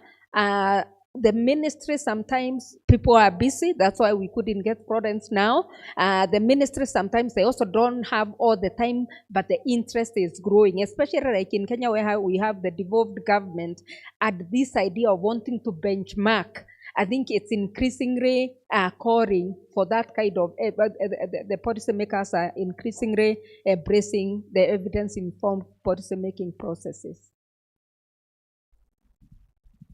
Thanks. I think you bring up a really interesting point about the researchers' resistance to engage with policy when they are trying to advance in their careers, and just how some of these can sometimes be at odds, and how do you do both and how do you support both can be quite complex and challenging. And so we want to also have some time for audience questions, but I'm going to ask one or two more to the panel. So we shared a list of recommendations at the end, you know, for funders, for NGOs, universities, governments, and you all speak from really different perspectives, but I was wondering if you think, you know, what is firstly the most promising and feasible intervention to address CEDAR's findings and promote an inclusive evidence ecosystem, but also think about how these different actors can best work together. So maybe we start with you, Jane. Thank you very much again for that question. First, let me say that I think one of the most important things that we can do is strengthening the collaborations, the partnerships. And I think it started from the morning, even when the ambassador was talking about the structural issues in inclusivity and collaborations. And why I say this is because even in this room, we are many organizations, and we are doing more or less the same thing. Like you've had one of the panelists saying he's been a SIGA fellow, he's now a PEP fellow. I know we have researchers here who have been PEP researchers, then they became SIGA fellows, NIERA fellows. There are those who are NIERA fellows, they are now PEP researchers and so forth. But where I see what I see is that although there was actually a very surprising finding from your study, that I think 81% were saying that they had difficulties running about opportunities. What I wanted to say is that where we are now, there are opportunities. It may not be as good as you may want, but I can say that there are still a lot of opportunities. And there are many avenues to run about the opportunities. In fact, I was going to ask whether people look for the opportunities, because you find that us as Partnership for Economic Policy will be advertising even SIGA opportunities, NERA opportunities, and they are doing the same. But the point I wanted to make is that what is happening is that there is oversubscription of the same researchers, because you find that the fellows here, they are the fellows who applied to PEP, they applied to SIGA, they applied to maybe Cornell for STARS fellowship. Then you find that one fellow is having multiple fellowships, and unfortunately they are unable to deliver. Okay, so I think the question is, how do we structure our collaborations ourselves? After all, we are using the same kind of funders, so that then we can optimize on the funding we have to have better impact on our continent and beyond. I think synergies. We know what we want to do, and I love what my sister from FCDO is saying. We know what we want to do. We know where the need is, but I think we still have to try to work better so that we maximize on the impact that we can leave behind. Thank you.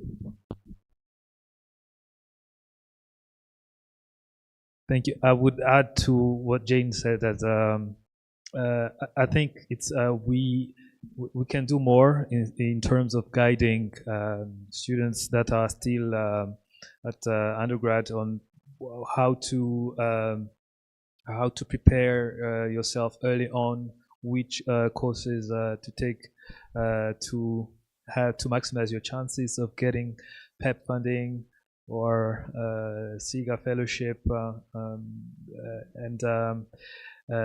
yeah. But with respect to what Maya presented, I noticed one thing which seems to me very easy for universities to do is to align the incentive for publication, insist more on quality instead of quantity. I'm surprised why that's not been done. Apparently it's being done in Strasbourg. I think that's an easy change for me, for us at the university. And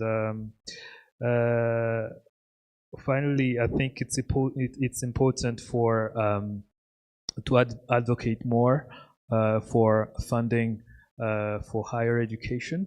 It seems like funders insist a lot on scale, on reaching a maximum number of people, I'll say, too early on. I think sometimes by funding a few people, you can transform things more than wanting to reaching like millions of people early on. For instance, by focusing on a few high government officials, you can have more of an impact on a country than directly focusing on, for instance, millions of farmers, etc. Not to say that some intervention farmers are not needed, but if you want impact, I think there's a tendency for organizations to focus immediately on getting those numbers to put on a report.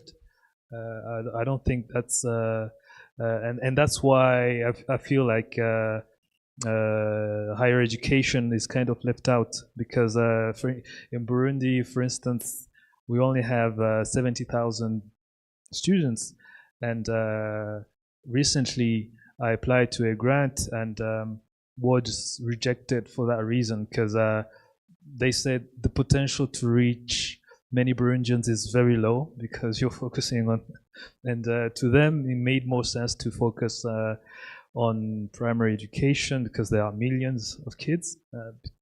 But spending on higher education, you affect teacher quality, you affect governance of the country, and that can have a very big impact. Yeah, thank you.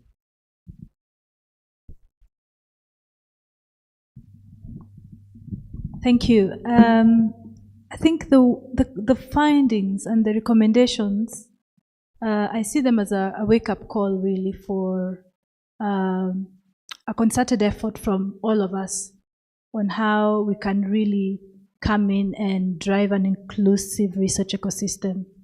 And from a funder's perspective, we are now in a new era of less funding. And I think the question that we were tasked with, or we had even yesterday, is what do we do with the less that we have? Where can we have, more impact? And I think that is a question that, every donor will also be asking, where can we have more impact? And so I think we need, and again, I always say with challenges also comes opportunity. So maybe we need to have a shift at how we are doing things, at how we are doing our interventions. Where can we have more impact? And I agree with your point about sometimes we spread ourselves too thin, and maybe it might be looking for that area where we can focus. So again, the more need for evidence on which areas can we have maximum, impact. And how do we as researchers align with some of these priorities? How do we as researchers, come into the policy making space or the spaces where these decisions are being made? The other thing I wanted to add, particularly on the funding bit, is, of course, we have a number of initiatives. I know also donors are also looking for the opportunities to pull together funds. How do we pull together funds to avoid duplication of efforts? And so when I saw also you are planning to have a stakeholder outreach, I think it will really be good to share these findings widely, targeting many donors. And the other thing I keep hearing us being challenged about is how do we diversify also our sources of funding, particularly also institutions of higher learning. Are we able to generate them? Are we able to look also to the private sector? And so on. So maybe another question we need to ask ourselves as well, especially in this era of reduced budget funding. Thank you. Thank you. As we come to the interventions, I just want to share with us something that we are trying to do that really works with regard to the recommendations. And I must say I've been a bit selfish because I borrowed some of the recommendations. The question we asked ourselves is, we can see that faculty have spread themselves into most of their time into teaching, lesser time in research, lesser time in consultancies and all that. And we asked ourselves as at the university, how can we combine all this? Because it is the same one person. And we came up with an idea of picking certain sites and using them as living labs, where a faculty member will be engaged in teaching a class, at the same time engaging with the different issues that this class brings about with the policy, at the same time engaging with research and community. That aspect becomes very furthered because this faculty member is still working with the students, be they PhD students or master's students or even senior undergraduate students. In this process, funding becomes easy to secure because they can see the main dimensions and they are already inside this problem. So we ask them to immerse themselves into it. So the whole aspect of mentorship, even the employability of the students becomes real. And what if now we flavor it with exchange programs? And we are flavoring that with exchange programs with researchers from other countries who can come in and say, I think I want to work with your faculty on this and this aspect in the resolution of this specific problem. Thank you so much. I think we'll move for some questions from the audience.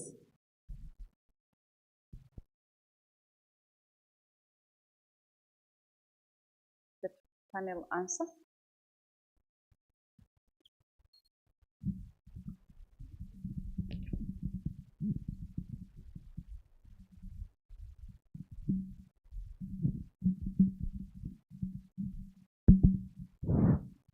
Thank you very much. I'm Joseph Yongo from Homa Bay County, Special Needs Coordinator. My question goes to our sister Jacqueline. You talked about inclusivity and how you engage the PWDs in your activities.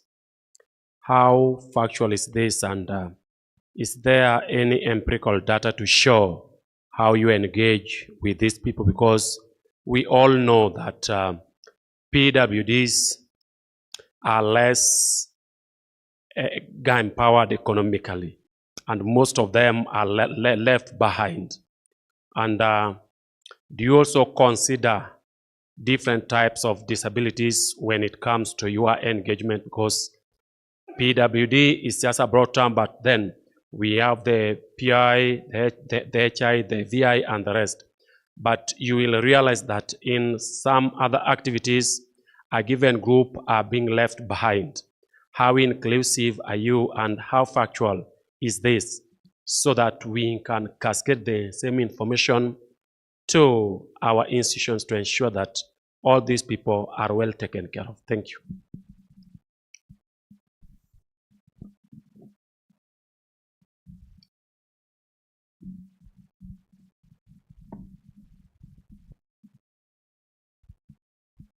All right, thank you very much. My name is Charles Amuate, Development Impact West Africa.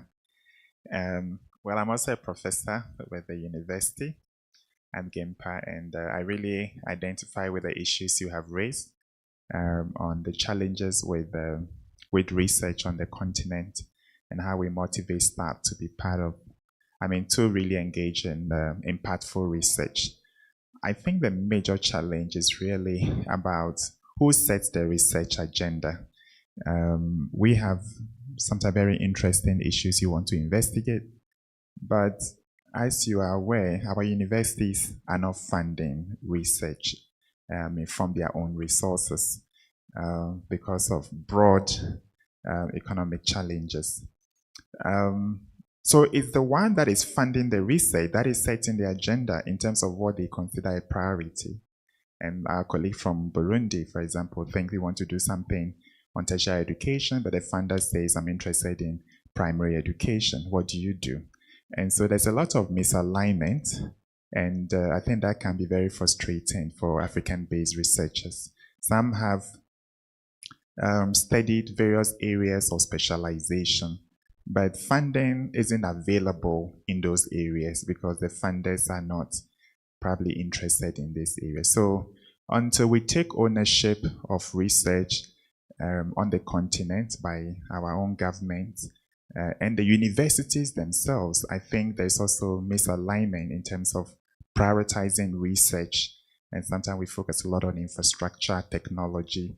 I think that work must be done internally so that we ourselves can set our own research agenda reflecting priorities within our country. So if you don't have a donor funding your research, we should be able to do that. And so we probably need to go beyond some of the discussions here to see how we engage with policymakers on sustainable ways to fund research on the continent. Thank you very much.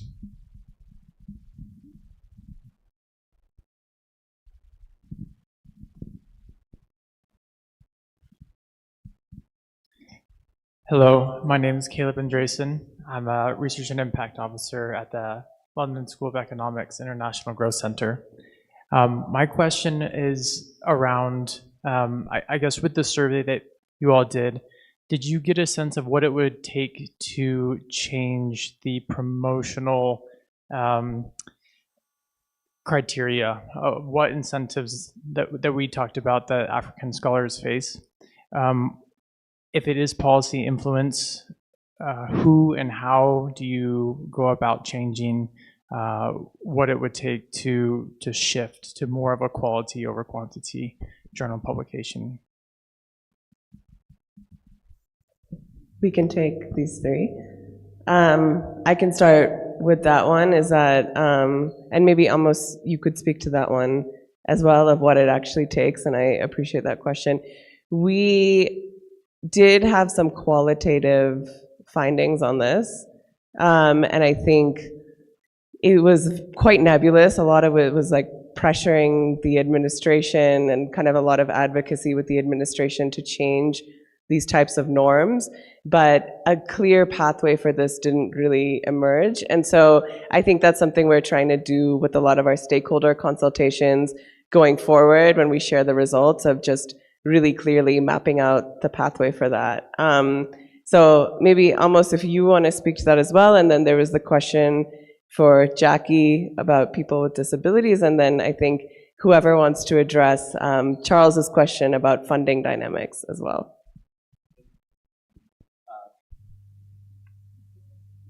Thank you very much for the two questions. And I want to put it this way, and again, I'm answering this as a person who is supporting the university in resolving this kind of problems and working within the overall ecosystem. So who sets the research agenda? You are right, Charles, that the funders, increasingly we have been responding to calls for papers, which therefore means that the agenda is not exactly set from your context. But I want to share with you that as universities, we can change the narrative, and as research institutions, we can change the narrative. And I just want to share with you what we have done, for example, as a university.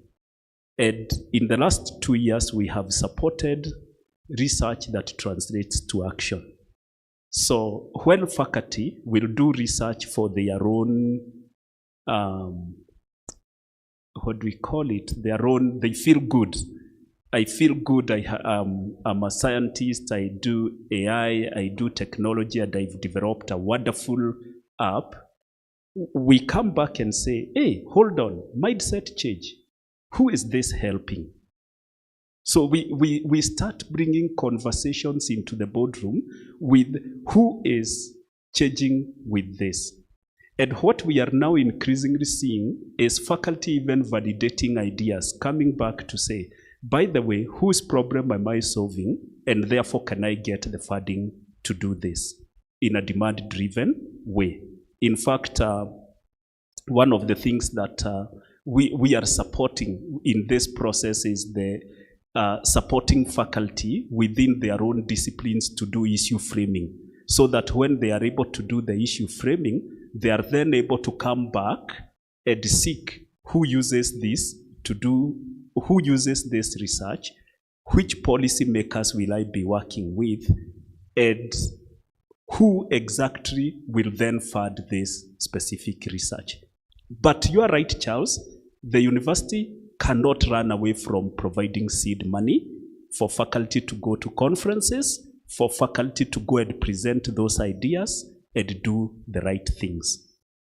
What about promotion? Again, it's a mindset change, where leaderships in different universities must start understanding what are you looking for, the total count or quality and impact for the community.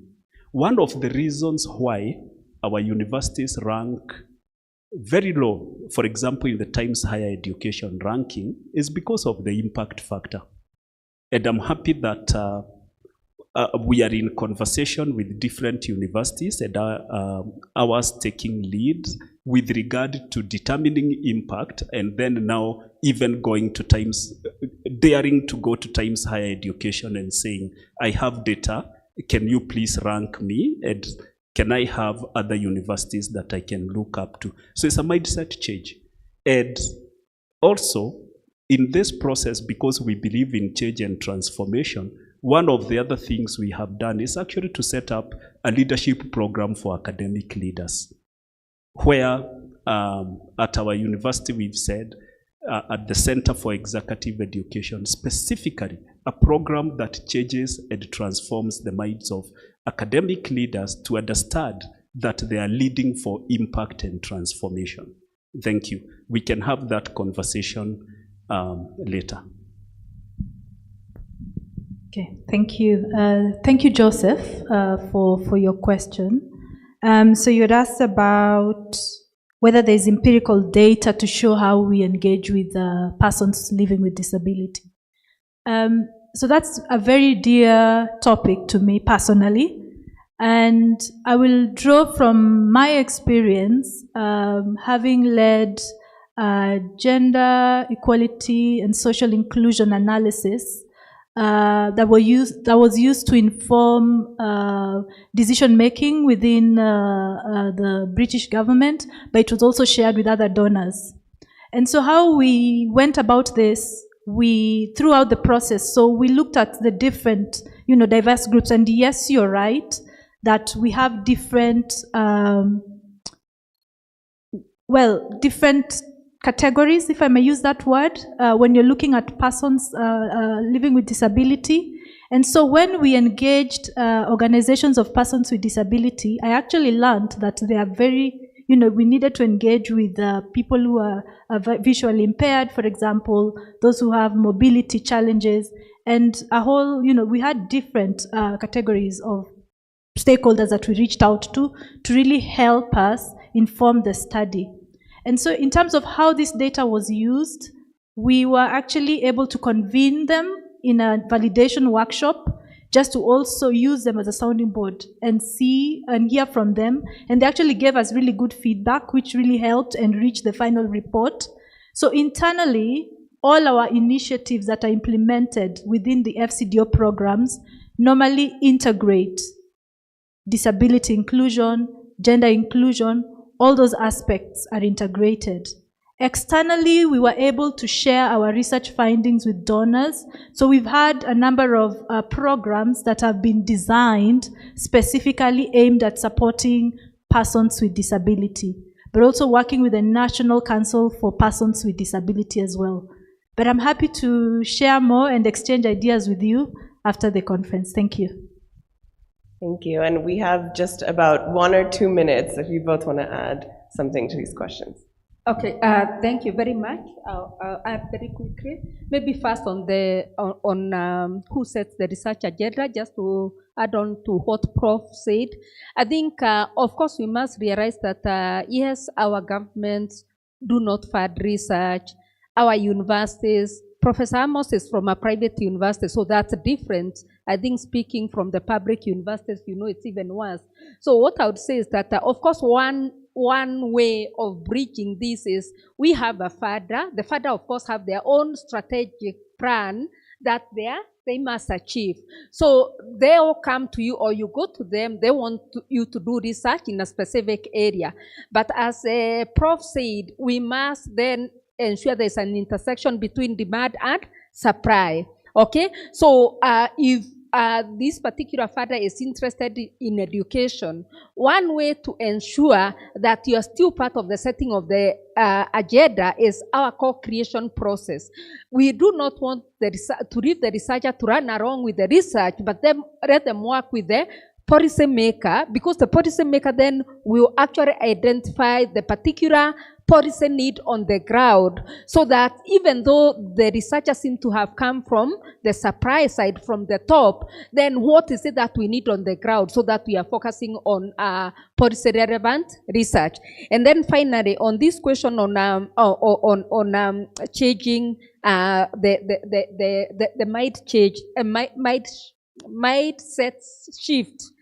Okay, one of the things we do at Partnership for Economic Policy, we try to incentivize publication. We will fund research, but then we keep some conditional grants that will give you a certain amount if you are going to publish this work at a certain tier of journals. But then we also give mentorship into the publication so that they work with the scientific mentors up to the point of publication. Of course, the incentive might not be too much monetary, but sometimes it helps those researchers because they know first the mentors will not allow them just to draw the good work they have worked on maybe for 2-3 years. Then because you want to be promoted at the university, and unfortunately the public universities, I'm from a public university, even if you move from one grade to another, other than the title, the monetary benefit is not much. So we try to encourage them to publish. We'll give them an incentive to publish and also the mentorship. So these are some of the things that we can work on. But of course, it just becomes perhaps a small drop because it's a big ocean, if I may say that. Thank you. Thank you. Michelle, anything to add? I would add what I see at the University of Burundi is that there are two types of academics who are really focused, really good consultants, and academics who are very good researchers, but they do not communicate enough. And of course, the person that has the funding is going to influence the agenda, but what I noticed is like for institutions like PEP, SIG, etc., they tend to talk a lot to the researchers because they're the ones that can communicate with the language that you use. And but there's a category of professors who are more consultants who cannot write the proposal, influence the agenda as you would want, but who are more closer to the policymakers. So I guess by increasing the dialogue between the two groups of people, we can have, I think there's a way of having more influence coming from Africans in that area. Thank you. Thank you so much. Can I have a big round of applause? I think, yeah, you all reflected so deeply on both your personal experiences and your professional experiences, and I really liked what one of you said, that there's problems and solutions at the individual level, institutional level, national level. There's just many ways to address and tackle these problems. So I hope that this has inspired all of you to really work together to make a more inclusive evidence ecosystem. So thanks again. And I also wanted to give one more word of thanks to everybody who has helped lead the CEDAR research process.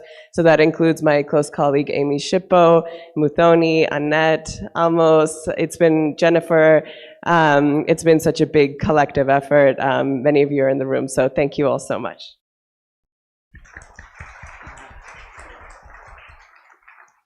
Thank you so much, Maya, and all the panelists for those insights and on building an inclusive and transparent evidence ecosystem. It's a valuable addition or continuation of the conversation that the ambassador began in the morning on inclusivity in development research and fostering collaboration or meaningful collaboration with policymakers. So, and we hope that all of us can continue engaging in this conversation as we go out and also look forward to the results from CEDAR in the coming months. As they take their photo, I would like to request Professor Almos to just remain on the stage and tell us about the prize, the Peter da Costa Prize.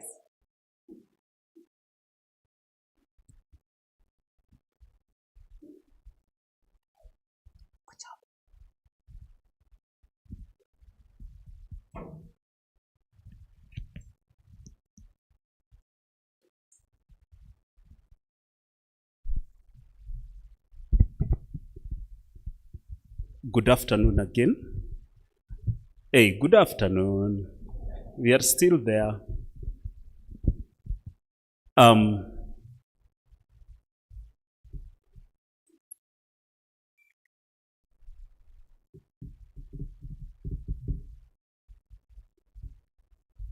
I've been invited to this stage yet again to talk for less than 5 minutes actually about an important and exciting initiative that we want to put across. So we want to launch this, what we are calling the Peter da Costa Prize.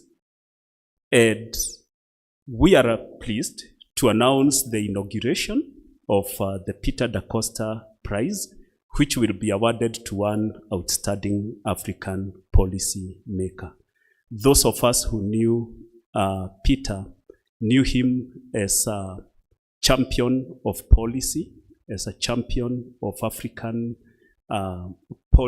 evidence generation, connecting and building bridges, and actually acting as a bridge between the global north and Africa, what we stand for as the network of impact evaluation researchers in Africa, who really benefited and worked very closely with Peter. So Dr. Peter served for a decade as an advisor to the Hewlett Foundation's Global Development and Population Program. As I have said, he was a champion of evidence-informed policy making in Africa and played a catalytic role in the establishment of the network of impact evaluation researchers in Africa. He sadly passed on August 18, 2019. Some of us in this room knew him, and you know how we felt when we sadly lost Peter. Through this award, NERA honors his lifelong commitment to strengthening the availability of policy-relevant knowledge in African countries and facilitating its systematic application by government decision makers. Through this prize, we will recognize and celebrate African policymakers who have demonstrated exceptional use of research evidence to inform policy making and advance sustainable development goals. And the goal of the prize is to incentivize a culture of evidence-informed decision-making among African policy makers. So we will award this to individuals, not organizations, and the recipient will receive travel support to attend a summit, at least the Africa Evidence Summit, and also professional development, a celebratory plaque or medal, and will definitely be able to recognize, because the whole essence will be to say these people have worked hard and they have lived the dream. So we are announcing, we will call for nominations later in 2025. In November, we'll have an award, and by December, we'll also have an award. And thank you, everyone. That's what we wanted to do in honor of this great hero. And as NERA, sorry, Peter was close to me, so it comes to, I start thinking about it, but as the policy, academia, government, academic institutions, research institutions in the room today, we call upon to do and continue doing this great work. Thank you.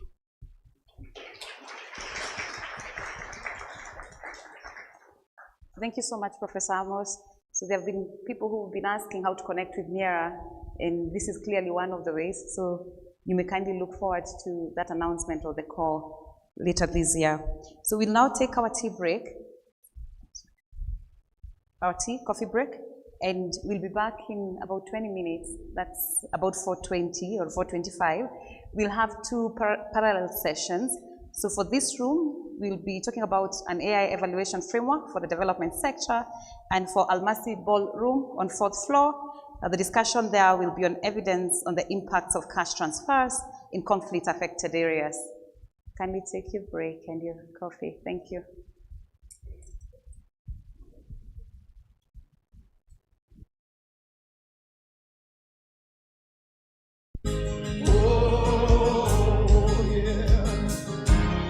We got together every Wednesday night, about 30 teenagers, My friend Josh bought a cheap guitar and barely knew how to play it. He wasn't putting on a show, wasn't well known, wasn't trying to be famous, but we sure touched heaven in that old church basement. Hallelujah, it's all I need when I think of your goodness and your love for me. Oh, the joy of my salvation is coming back to me. It's just an oh hallelujah with a new melody, and I'm singing oh yeah yeah. Find me singing oh yeah. Oh, so good.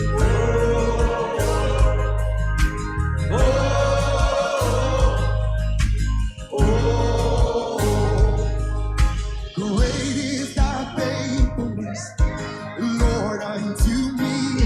It's just an oh hallelujah with a new melody. And I once was blind, but now I can see. It's just an oh hallelujah with a new melody. Oh, over the mountain and the sea, your river runs with love for me. Oh, hallelujah. Shout to the Lord, all the earth, let us sing. It's just a oh, hallelujah with a new melody. Hallelujah, hallelujah. It's all I need when I think of your goodness and your love for me. Oh, the joy of my salvation is coming back to me. It's just an oh hallelujah with a new melody. It's just an oh hallelujah with a new melody. Yeah, yeah, yeah, yeah, yeah, yeah.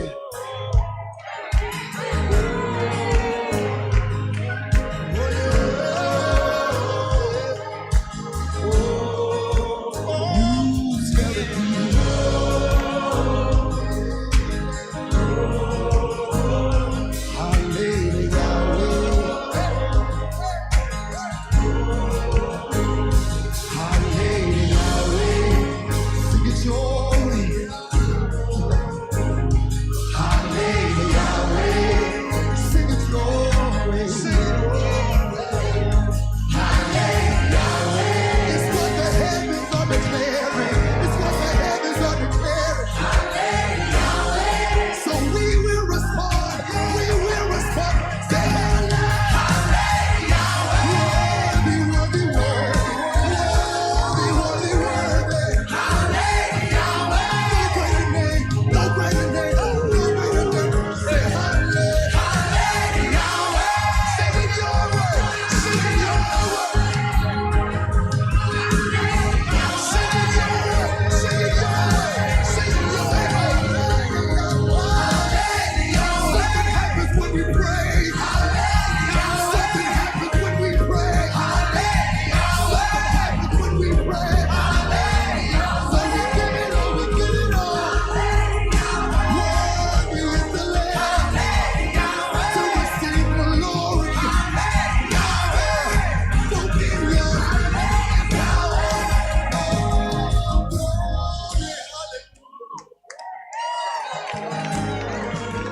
worthy to receive glory, honor, dominion, and power.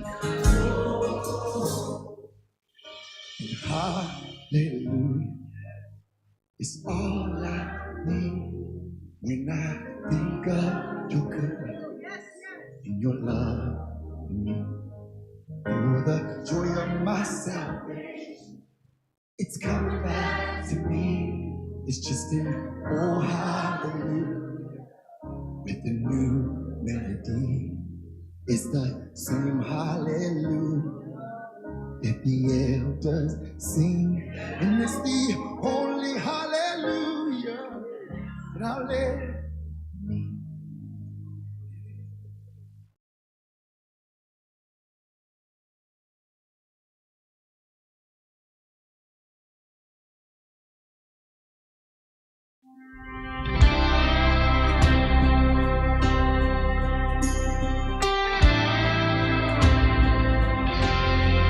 Blessed assurance,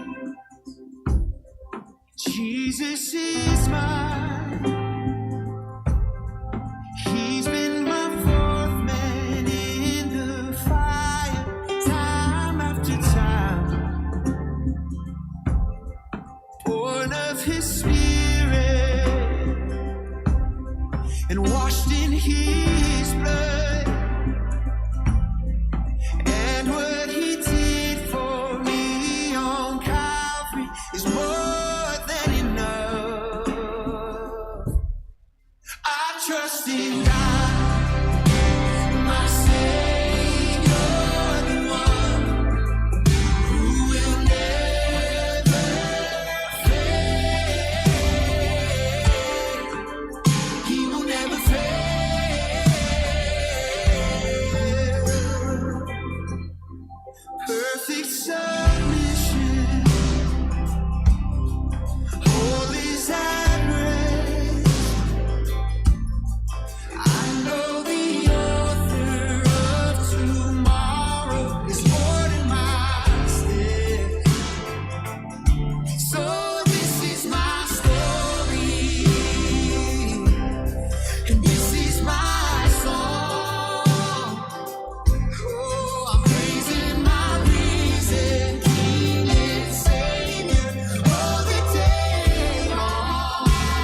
Kindly let's sit down for the next session, our last session of the day and of the summit. Kindly settle down.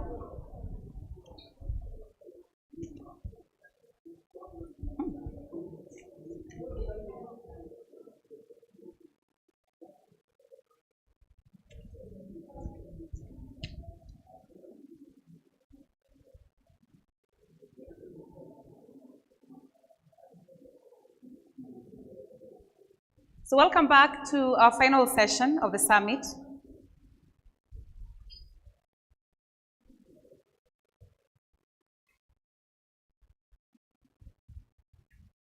Please settle down.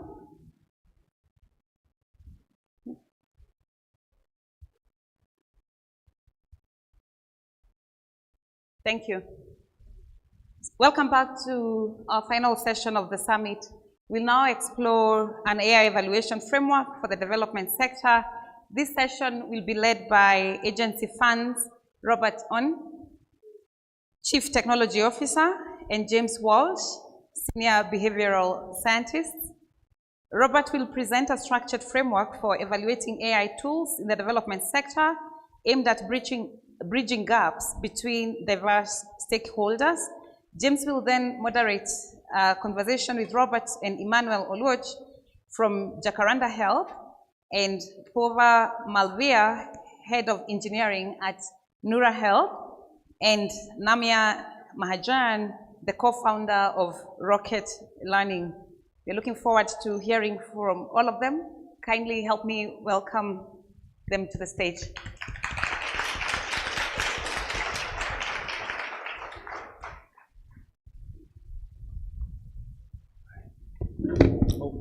Excuse me. Good afternoon. I know I'm the very last one, so just hang in, like we're almost there. I'm Robert from the Agency Fund. I kind of lead some of our tech and data work there. And today presenting, as you see here, an AI evaluation framework for the development sector. So just a bit of introductions. We are the Agency Fund, a philanthropic fund focused on modernizing the delivery of essential social services. We, in a sense, fund, accelerate, and help scale innovative evidence-based ideas that expand human agency. Our vision is for all people to have the coaching and support and insights needed to navigate towards a better future. So on to the topic, Gen AI, very exciting topic, I think, for a lot of folks, changing the way maybe a lot of us work, maybe particularly in research. But I think in particular, we see a lot of catalytic promise for Gen AI in the social sector for unlocking personalization, scale, and efficiency in public service delivery. And in 2024, it's kind of the reason we're here in Kenya this week, we launched an accelerator for Gen AI in the social sector, supporting nonprofits in Africa and South Asia to, in a sense, like augment their programs to include generative AI in their service delivery. And through this accelerator, actually working with these orgs and actually building these tools, we've seen risks and challenges in embedding Gen AI in social services. And I guess from how rapidly the space is moving and how many different tools people are using, we in a sense felt like we needed an evaluation approach to track the technical performance of these LLMs, like from an engineering standpoint, as well as assessment of how it behaves in the real world. So we're going to go into that. So to this, we propose a 4-level evaluation framework for Gen AI. And we'll go through each of the levels, but the point is each level offers distinct signals of effectiveness with a lot of trade-offs in like how you actually implement it in terms of cost, timelines, and risks. It's based on this blog or article that we wrote maybe 2 months ago in collaboration with Hans from CGD, I think he's here somewhere, and Samantha Carter from JPAL. I'll provide a link later maybe. So why is this needed? So I think a lot of us here are impact evaluators, and we often come up with an intervention and we're like, oh, let's go evaluate it. However, I think like LLMs in particular, or Gen AI in particular, can be very varied. It's not just a thing out of the box. It's not a bed net. It's not a, it's not a malaria pill or something like that. It's really a bit of a dynamic entity that we need to evaluate. So because of this, we propose a staged evaluation approach that will help us learn through various stages of developing this intervention or this Gen AI product. So this is like kind of the main slide that we often use. There are 4 levels of questions that we need to ask about the Gen AI solution that we're developing in this sector. First is under this section that we call model evaluation. So the question to answer there is, does the AI behave the way you want it to behave? So in kind of a closed box, is it saying the things that you expect it to say? 2, this idea around product evaluation. In a sense, are your users or beneficiaries who are engaging with the LLM using it in a way that you intend them to use it? And 3rd is user evaluation. So it's not just enough to use the tool. We also need to guarantee that it's affecting a user's like thoughts, feelings, beliefs, actions in a positive way. So, we'll go into examples of where, the 2nd and 3rd may not come into alignment. And fourth, I think most people in this room are probably familiar with, is impact evaluation. In a sense, how does this Gen AI product or service provide cost-effective way to improve development outcomes, whether it be in education, health, or economic outcomes, for example. So those are the four stages. So I guess part of the reason we're saying this is not to say that there's anything brand new here, but there are contributions from maybe different sectors or different areas that pull this together to make it like a complete solution that we would really love to see. So, you know, oftentimes on the model evaluation side, you'll see like Gen AI or AI software engineers working on the model evaluation piece. You'll see product managers and data scientists in getting engagement. It's kind of the reason we're all kind of like stuck to our phones, is because these product managers and data scientists in the tech sector just do a phenomenal job like engaging us. And you know, maybe moving slightly to maybe a more like academic framing of evaluation, there's user evaluation, which is, you know, again, thinking about the user and how these interventions affect, you know, their psychology and their internal state. And that often involves user researchers, behavioral scientists.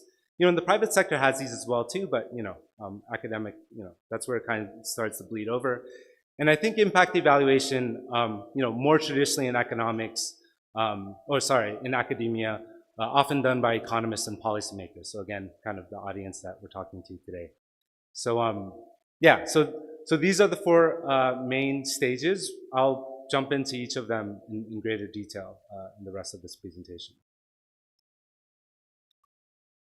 So yeah, to underscore this point earlier, to build and invest better Gen AI products, you know, every single kind of part of this evaluation needs to be done. So people who are familiar with each of these parts really need to think about, you know, the downstream and upstream parts of this process.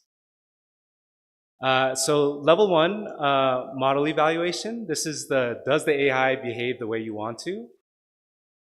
So benchmarks. I don't know if you guys ever like kind of see a news article here and there that goes like, oh my God, like DeepMind beat Gemini, which beat ChatGPT, which beat, you know, whatever it might be. Like there's ongoing like arms race in terms of beating some benchmark, and they're like throwing out some numbers, and you're like, what do these numbers mean?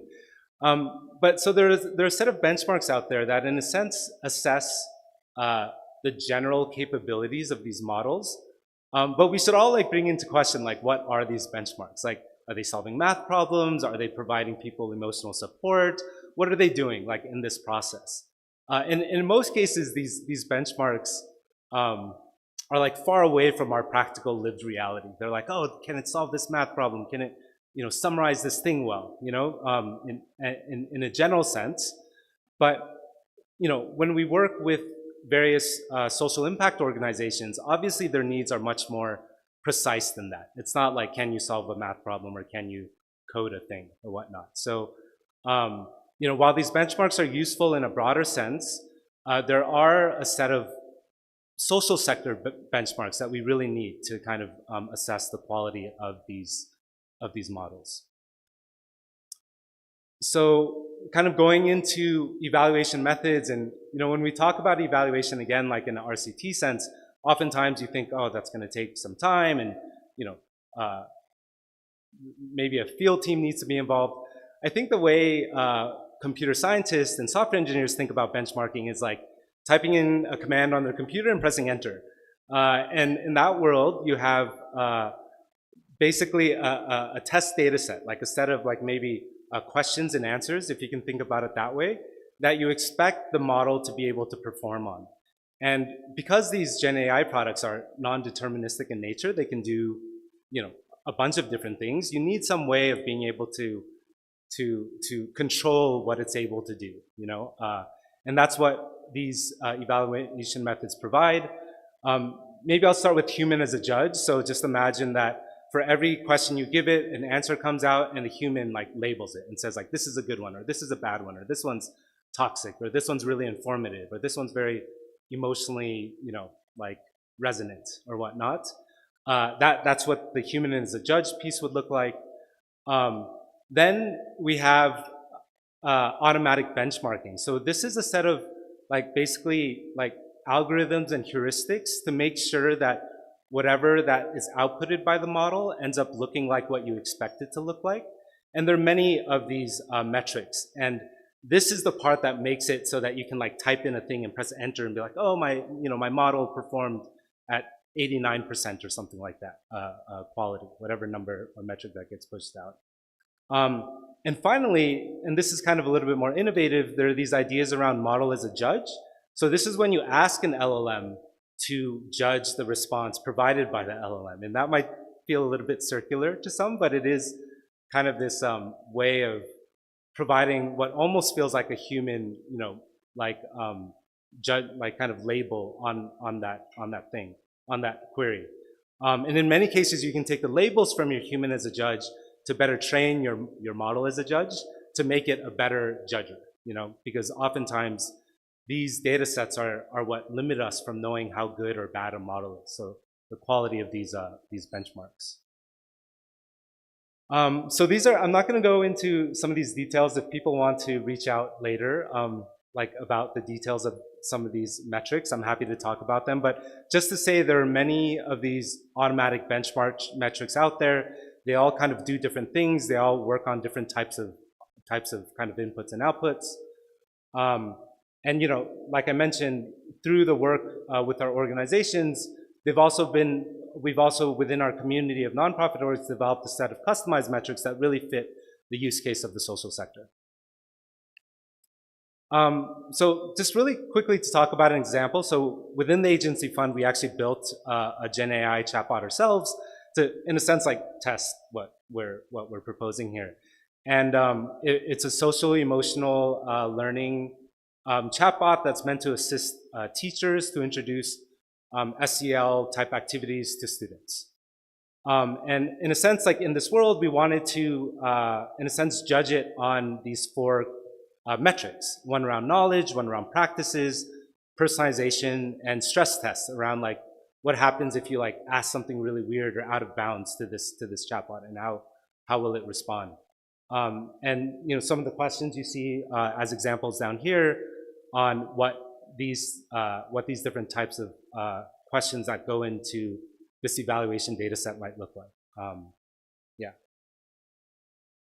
And once you have that evaluation data set, there are these tools out there where in a sense you just upload your data set, you point it to your model, and it's then able to calculate these metrics like automatically. Again, like you just press a button, like that evaluate button in the upper right-hand corner, and in a sense it will calculate what you're looking for in terms of these model evaluation metrics. So yeah, that's kind of the first one. And maybe the call to action there is, these evaluation benchmark data sets out there, like at large, are not enough for what our orgs need to be able to do. So we should be building these evaluation data sets as we go.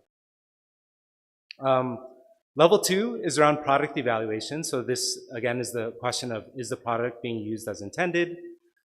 There are, in a sense, like 2 methods of evaluation that are often used in this space. Well, maybe one method and a newer method. A/B testing, which is just a randomized evaluation of like maybe your old model versus your new model, or you introduce a new feature versus an old feature, and you're just, that's the randomization strategy, and that's how you'll figure out how one model is better than the other. The other is multi-arm bandits, which is similar to an A/B test, but you're dynamically allocating your new like kind of users to the treatment arm that seems to be doing better. So it's a way of like kind of learning and doing at the same time as you go. And maybe the most important part of this section is less so about whether or not you're doing A/B testing. It's more about the metrics that you're testing against. And like I said earlier in the model evaluation, you like press a button and you get results. In the world where you're interacting with an LLM, all those interactions create data. And so you have this data almost instantaneously, and because of that, you're able to iterate very, very, very quickly on whether or not this LLM is engaging users or this Gen AI product is engaging users in a meaningful way. So for example, we have engagement metrics. So these are like whether someone responded to the chatbot, whether or not they asked a question to the chatbot. And in this world, they either did or they didn't. There's no like kind of missing data or attrition in a sense. So your outcomes are like very solidly defined here. To move it up like one more level, we have what we are called retention metrics. And these are kind of, in a sense, like combinations or aggregates or indexes of engagement metrics. They're meant to be more meaningful than engagement metrics. Like if someone, like monthly active users or daily active users, like just kind of longer term metrics. There are also a set of non-engagement metrics, and these are kind of more aligned with maybe like survey type questions. Like you, for instance, like in the middle of your chatbot experience, you could like add a survey in there and have them ask a question, have them interact with it. Again, that like suffers a bit more from attrition or those types of problems, but you know, you have the kind of leeway to make it more meaningful than whether or not they just like engage with your bot or not. Maybe a quick example just to go over. I think many of us maybe have tried to learn a language via Duolingo at some point, and maybe have been like badly guilt tripped by it or made to feel guilty that you didn't study enough or something like that. All in the hopes of, you know, like learning engagement, trying to get people to learn more.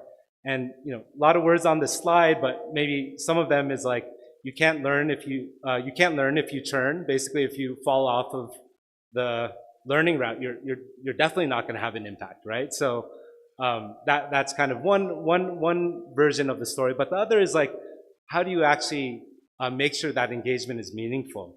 And so, for example, maybe someone would have started about like total number of sessions done on Duolingo, but then all of your testing will bias towards like very easy lessons, right? You're just completing lessons and not actually doing anything meaningful. Maybe time spent learning, like the total time you spend on the app, which might be good, but maybe someone shouldn't spend like, I don't know, a day on the app, you know, like 24 hours in a day on an app, right? Like we want like a good, reasonable amount. So what they ended up with and what they found was kind of very predictive of learning outcomes was this time spent learning well, which was in a sense like this very simple equation of like, how much time did you spend on the path of learning, like learning new vocabulary, being challenged with new grammar structures, versus minutes learning other. And these might be like more games or something that's a little bit more fun or something that's a little bit like kind of reinforcing of your past content. So all to say that there's this balance between like learning content and just kind of like enjoying yourself to some degree. And these two things need to be balanced. Otherwise, you know, you kind of bias things in one way or the other. And against that metric, what Duolingo found was really effective to deliver that was these daily quests. So it kind of puts people on a journey to like complete their learning goals.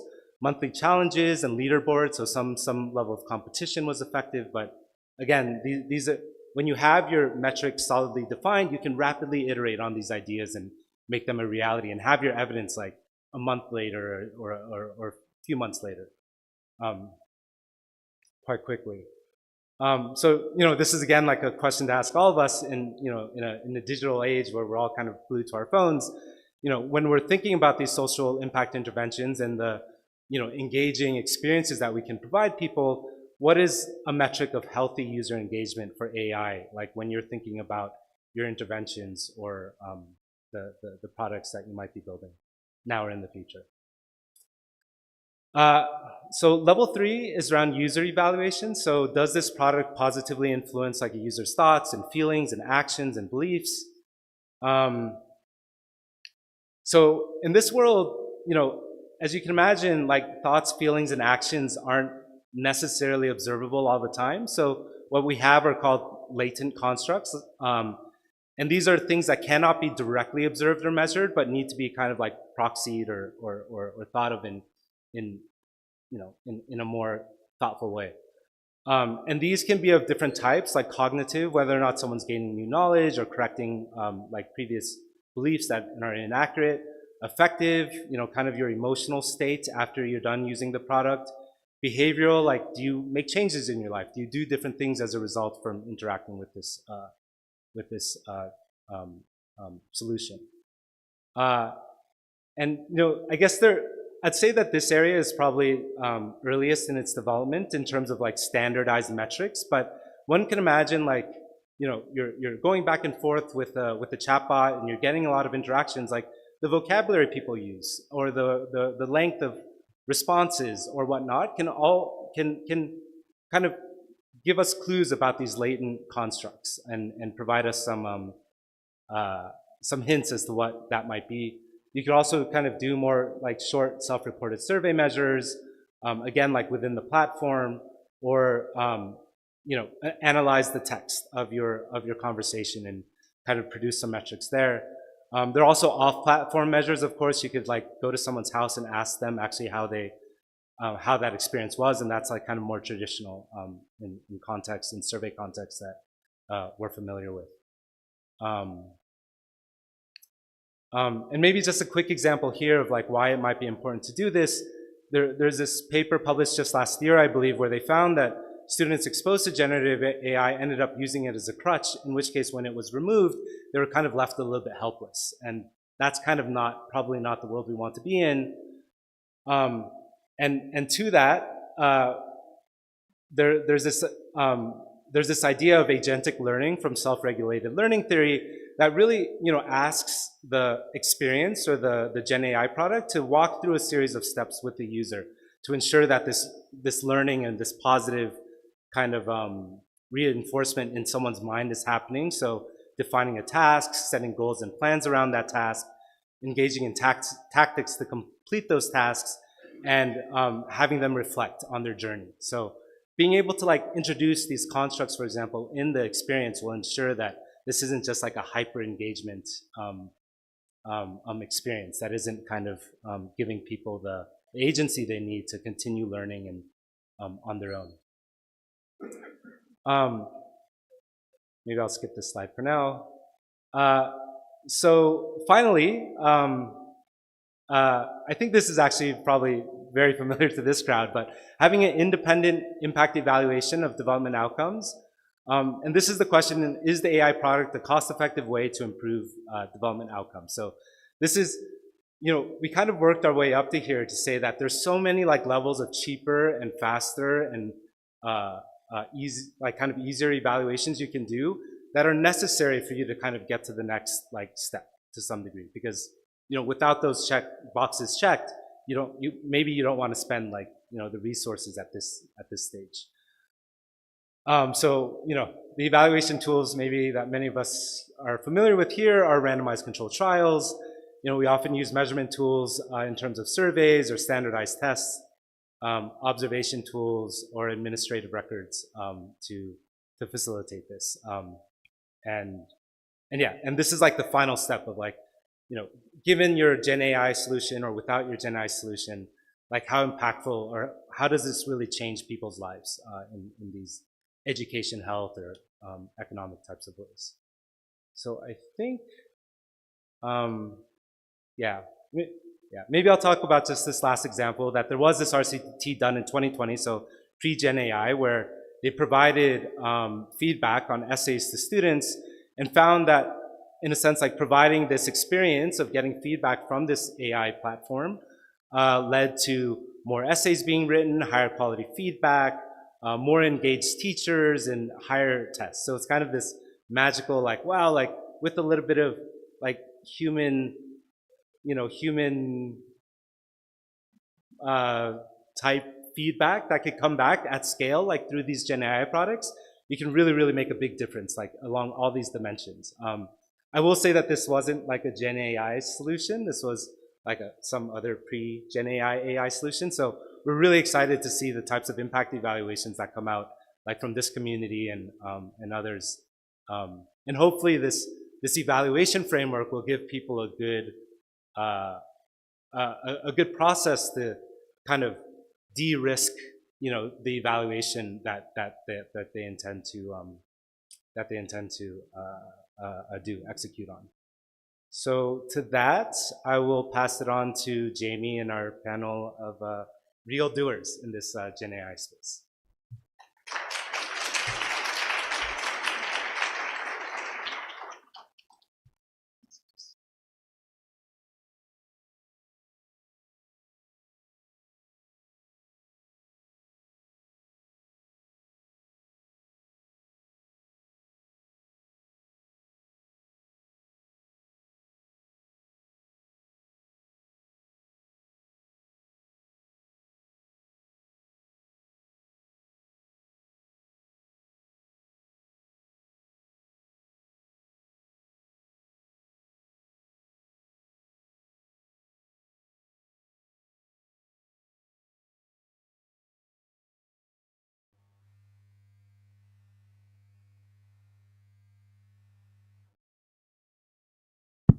Great. Do you guys want to check your mic?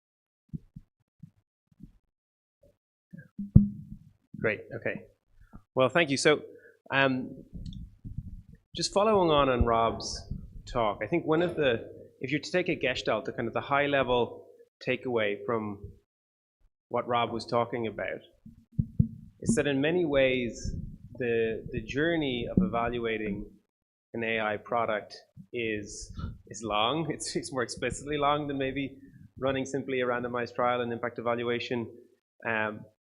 But also what's exciting about it is that it's also in a way more structured, and you can actually follow through the different processes and see how progress is going. And so I think there's both kind of exciting opportunities in that regard to kind of have better priors about whether the interventions that we run will be more effective when we run Gen AI. But it's also, as you'll see, a much more cross-functional endeavor. There's engineers involved, data scientists, product managers, and economists. And so with that in mind, we thought, well, who better to talk about this framework than some of the world's leading nonprofits who are kind of in the process right now of deploying AI to improve development outcomes. And we feel incredibly privileged to have managed to steal the time of some top engineers and leaders in the nonprofit space to speak with us about the work that they're doing. And so what we're going to do now is just have a brief conversation about how their journey using AI has gone. You know, what motivated them to start using AI? What are the challenges that they're facing?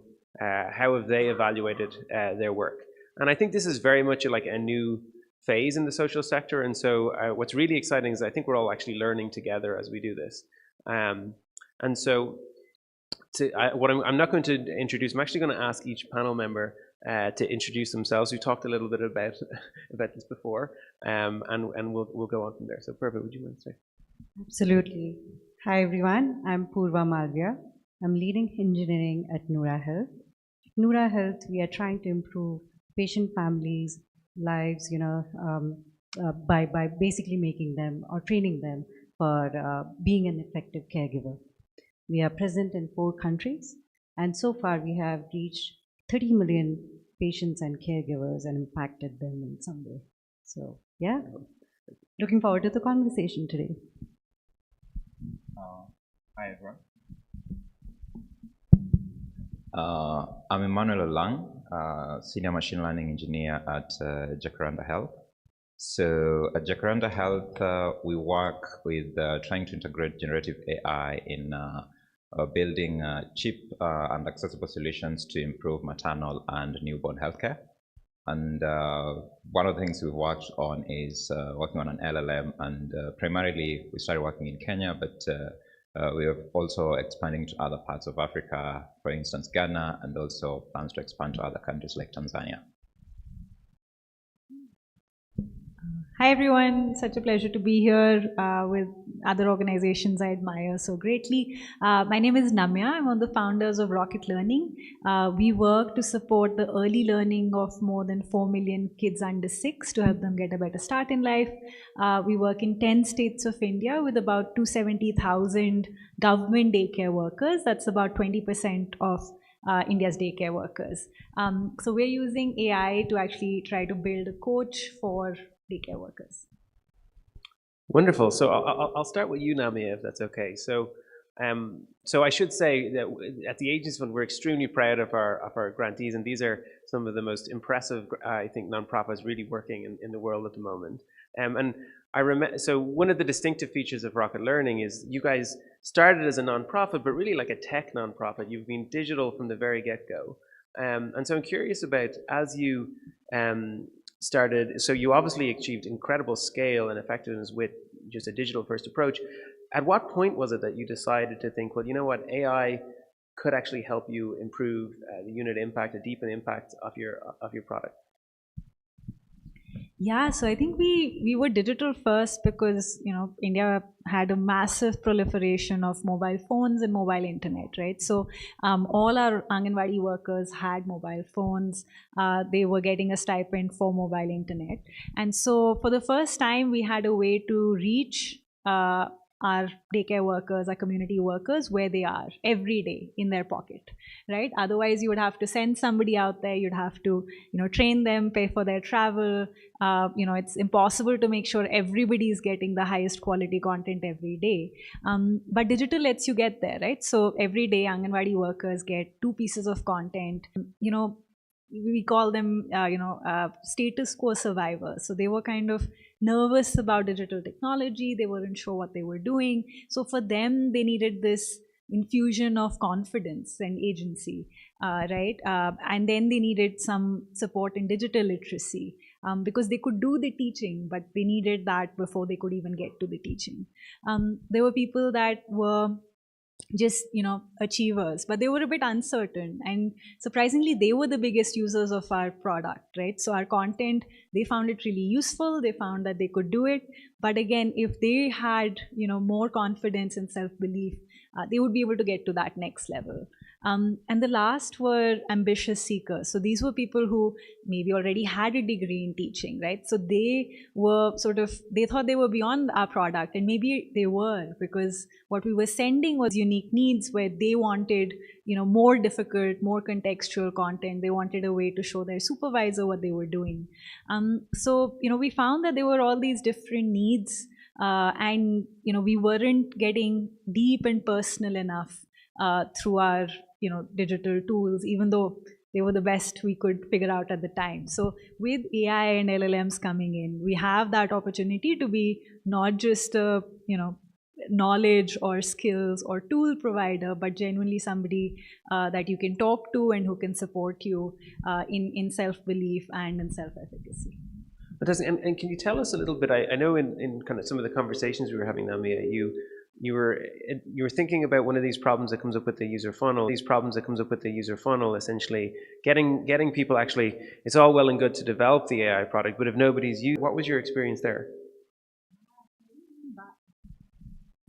Yeah, so going back to, I think, Rob's framework, right? The product part of that is something that we're still stuck on. So the model actually works fairly well. We've built this content over, the last many years. And so we do have the content that Anganwadi workers need, but the product is hard, and there's drop off at every point in the funnel. So, the first thing that we did was we have groups of Anganwadi workers, and we sent a link to this AI bot, right? That they could click on, say hi, and it would start. And it sounded like the simplest possible flow to us. But Anganwadi workers, clicked on it, but they weren't sure that they had to initiate the conversation. So 40% of users dropped off at that point, right? Before that, the drop off, we tested, various versions of sending that initial link. So there was a video, a photo, and a text. And against all our intuition, the text actually worked best, because when you send a link with a video, people think it's an ad and they don't click on it. So, we're A/B testing along all those steps to sort of look at, engagement, clicks, time spent, and trying to make sure that's not, the addictive part, but it's actually usable. And then the retention, right? Do people come back to it every time they have a question or a need? So much, Namia. Emmanuel, so one of the interesting things about Jacaranda is that you're a digital-first health organization, but you've been using AI before since long before the kind of advent of the modern LLMs. But I'm very interested in the more recent applications you've found in using these LLMs. And so could you tell us a little bit about your journey into voice-based multimodal AI? And what motivated that, and how are you going? How's that going? So at Jacaranda, we started with just old school AI, transition to LLMs, set up an LLM which moms can access, ask questions, and get answers on various topics on maternal healthcare. And over time, we noticed we were not reaching all moms we catered for. Specifically, we are not reaching low literacy moms. So we thought, what would be an easy way, simple way to reach out to them? And the most obvious answer for this was to bring about voice models, which is kind of like an extension of LLMs. So we've been exploring having a voice type of pipeline, which essentially allows interactions with LLMs, but just through voice, and you can make a phone call to an LLM, talk to it, get an answer, that type of thing. I guess the same way most people do here with Google Assistant or Siri. Interesting. So what language is this in? So the interesting bit is this is primarily done in Swahili and English, Swahili being the most common language in Kenya, and also English being the other language. However, whatever you're learning in Swahili and English, we plan to use these learnings as we explore to other areas. So in like Ghana, this other language, Yoruba, etc. So what's really interesting with that, this is pretty like pioneering work. You're some of the, like, you know, really pushing the frontier in terms of evaluating these models. Can you talk us a little bit through, like, for somebody who's new in the space, how do you go about evaluating a voice-based model? I guess as Rob said earlier, it's a bit from a model point of view. It's more of like clicking a button and getting an evaluation. So for voice, what we do is we do a direct comparison, because one of the things we're trying to do with voice is you're trying to create a model which can understand what someone says the same way a human would do.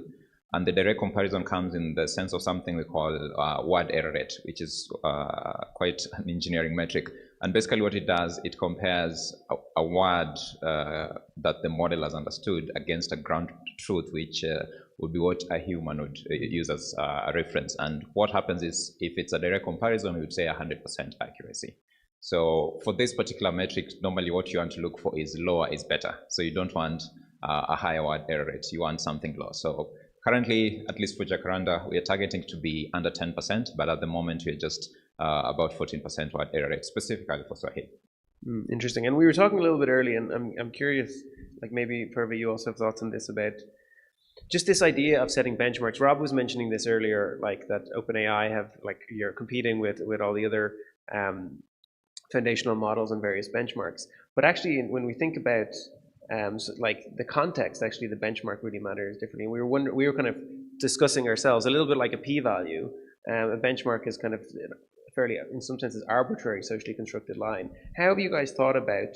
I'll first ask Emmanuel, and then maybe I'll ask you, Purva, about how you guys have thought about the kind of the benchmarking. You know, how are you thinking about that strategically? Like, why did you pick 10%, for example? I guess in the field of voice, different languages have like different acceptable percentages, English being one which we typically target under 10%.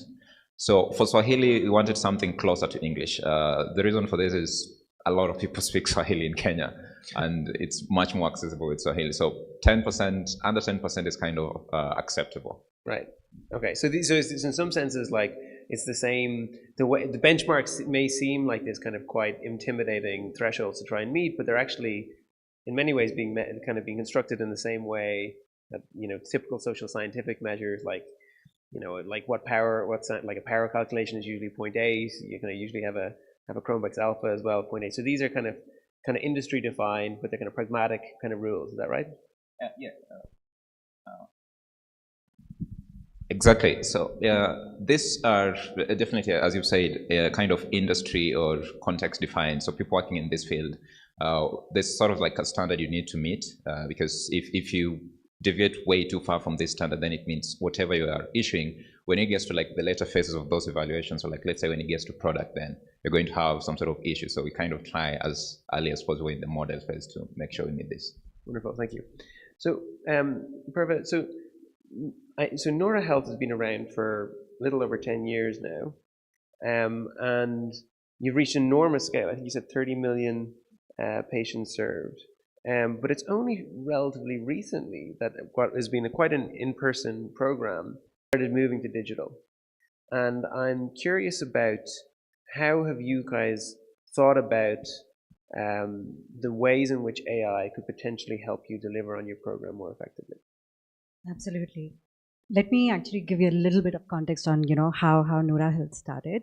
We started with a Care Companion program, which is in-person, you know, training programs for families and patients, where nurses, think of nurses giving, basically training to the families based on a condition area. They try to answer all the questions, and this is their way of scaling.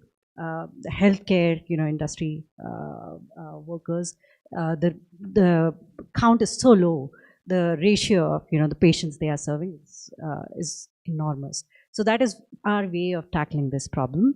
It started with in-person, but soon we realized that if we want to scale, and it is an intimidating task to go out of a healthcare facility and tackle this disease on their own, right? So we started thinking about having a remote engagement service kind of function, a digital product that helps our patients, caregivers, and to answer their questions, help them, or even nudge them at times. So that is the product that we are talking about. We want to improve it in several ways. So 2 of such initiatives that we are trying to build is Help Desk Copilot. Think of AI automatically triaging these queries that we are seeing from different patients. And if it is showing up as an emergency, what protocol should we be taking? Currently, it is taking us 10 hours to answer questions, that are coming from our patients. And our in-house team of 25 medical members feel overburdened. So, and the reason is that there are 10,000 questions that come their way, and during the day they try to filter non-medical questions from the medical questions, then trying to make sense of a person's profile, like what condition they are suffering from, what is the past history, and then coming up with a plan that helps them. So the way we actually reduced it in the last 1.5 years or so is we built a multilingual LLM classifier, which used few shot learning mechanism with fewer examples to identify non-medical queries from medical queries. This itself improved our scale quite a bit. Earlier we were answering about 1,500 questions in a day. Now we have gone up and helping 30% more families on day-to-day basis. Not only that, the nurses has helped in improving the response quality quite a bit. So we are seeing a huge improvement in, basically improving lives of our nurses, our patients, and that's when we have realized that we can basically build a help desk copilot that actually automatically triages and reduces that 10 hour of response and turnaround time to hopefully few minutes. So that's our goal. We are building emergency classifier. We are using, the health bench metrics, which are standard given by OpenAI, and trying to build this prototype so that, we can actually serve our patients better and meet them where they are. On the second front, we are also working on personalization. Now that we have some information about patients' background, their families, no patient is same. They are tackling multiple diseases at the same time. So how do we make this content relevant to a person who's also dealing with a diabetic mother and a pregnant wife? So basically making these content modules modular enough to actually serve different patients, and that is our way of basically introducing voice at some point, and then identifying the risks early on. Sorry. Yeah. So that's fantastic. So actually, and just to kind of summarize, I think there's something really interesting there where AI is enabling you to serve more people, and often more people more effectively. And so therein lies the opportunity with AI. And especially in these contexts where services are overburdened, I think this is a really unambiguous kind of opportunity. There's no really replacing nurses at this point. We're really thinking about actually augmenting the capabilities of an overworked workforce. But there are of course risks, and in some ways this is kind of the framework that Rob was talking about. How do you figure out how to de-risk the project as it goes forward? And in many ways, the first step really there is, as we were talking about, model evaluation. And can you tell us a little bit about, so the first product you were telling us about was intent classification. How do you know whether the intent classification system works?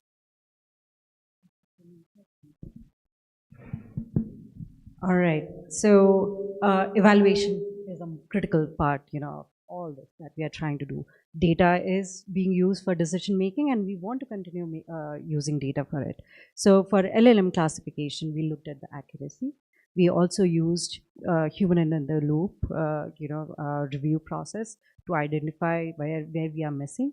We did hit some challenges with, languages, the multilingual nature of it, and OpenAI sometimes hallucinating. We basically used, we improved the prompting, to reduce the hallucination part. And over time, we saw that, with prompting as well as models also improved over time, it led to better outcomes for us. So we were looking at, confidence score. We were also looking at the classification accuracy. And in general, latency is something that we monitor quite a bit. Latency, like how, yeah. So those are the measures we use for benchmarking LLM. Well, latency, confidence score. Yeah. And the third one was? There was one accuracy. Accuracy. Yeah. Okay, great. So it's a measure like. Maybe to make this very concrete, so what does that look like? You've got your engineering team there, yeah, and you want to measure accuracy. What do you do? So I think the first thing we start with is coming up with a data set, and especially in these scenarios, coming up with data set is tricky. We have a lot of data, but how do we annotate it so that it can be used? What kind of schema should we use? That makes sense and actually give us the better interpretations of evaluation. So that is challenging, but yes, that's how we are starting. We are still in early phase of deciding on the schema, what kind of annotations do we need, and how can we ask our nurses. So we are using our nurses to annotate these labels and looking at yes. Can you tell everybody what we mean by annotate? Absolutely. So by annotations, it means at multiple levels, like certain interactions, what did it mean, what kind of condition area these questions came from, whether the responses were relevant or not, what are, like, if there were misses, what were the misses, right? So condition area, age group, right, the locality from which these questions are coming. These are the part of annotations. But then we wanted this set along with the industry data sets, so open source data sets. So maybe have synthetic data as part of it as well, so that we are not creating a bias. And are these annotations? These are the ground truth that they're being that the model's been compared against. Yeah. Okay, fantastic. Emmanuel, you also had a similar kind of process, but I'm curious, like using the voice, how did you even collect the voice data? Can you tell us a little bit about that journey? Yeah, so with the voice work, the first thing we looked at was what's openly available in terms of open source data. And fortunately enough, there's quite a lot of organizations doing work on data. So one of those is Mozilla. They have a project called Common Voice. So we looked into using Common Voice mainly because it covers some of the main challenges you have with voice, which is like accent issues. Specifically in Kenya, there's like so many different accents you have to cater for. So that was like our initial starting point to use that data as we also collect our own data to fill in the gaps for like areas which are not well represented in terms of like accent differences or vocabulary differences and things like that. Okay, great. And so, okay, I want to move now on to Namia. This question of latency has come up a few times, and I think it moves into the issue of like maybe second and third level, where essentially like when Namia, when you and I were speaking earlier, you had this interesting kind of observation that people stop engaging if the message takes longer than 7 seconds. Can you help us think through? How do you even engage with this question, this challenge? So sometimes LLM models take a very long time to respond. How have you guys thought about trying to reduce that? Where did you start and where are you going? Yeah, so basically, when we were creating content, that's when we did a lot of user testing in groups where we showed, we showed people multiple versions of the same content and we asked them what they liked about certain kinds of content. And that's my advice that I learned from Noura Health on user testing. Don't go in with one thing and ask people if they like it. because people are nice and they see the desperation in your eyes and they say it's very good. So go with options and ask them what they like best. And we found that the versions that they liked best were the ones that were really gripping from the start. And as we got honed in more and more, we found that sort of 7 seconds is kind of that magic number. If you don't hook your person in the first 7 seconds, they wander off, right? Like digital attention is really scarce. So what we found in the early versions of our models was that latency, which is basically the gap between when you respond and when the other person responds back. Our early models were some 20 seconds, which was way too long, right? Like imagine, none of us wait for a website to load for 20 seconds. So that was the reason for a lot of the early drop off. Now actually, and I think actually this is because the models themselves have been getting better, especially in local languages. So all our Anganwadi workers talk to us in Hindi, Marathi, Punjabi, languages that didn't have enough training data, didn't have fast enough models. So now that we do have faster models in those languages, that's come down to 11 seconds through OpenAI and others. So we're not at that magical 7 seconds yet, right? So we're still seeing drop off at that point, but it's been getting better. And I think we are always designing towards the future. So when we were designing for mobile, people said, what about people who are only at voice right now? And I think what we want is to design for the next wave, right? And the AI will be the next wave. So how can we use that to serve people who are underserved? So we've only got 2 or 3 minutes left, and we have a room full of the next generation of researchers. And I know we're all here. You guys are from nonprofits, but as I said at the beginning, this enterprise is a cross-functional enterprise. It's likely to be done by teams with different skill sets. I'm curious. For the researchers in the room, where do you see the big pain points, the big areas, the gaps that need to be filled, especially in the social science side in terms of usability, in terms of testing, in terms of impact evaluation? What are the big questions that you yourselves are thinking about as you go forward? And these could be the topics and the themes that these researchers take on in the future. And what are the models of engagement, of collaboration that are possible? So maybe I'll start with you, Purva. Sure. What a brilliant question.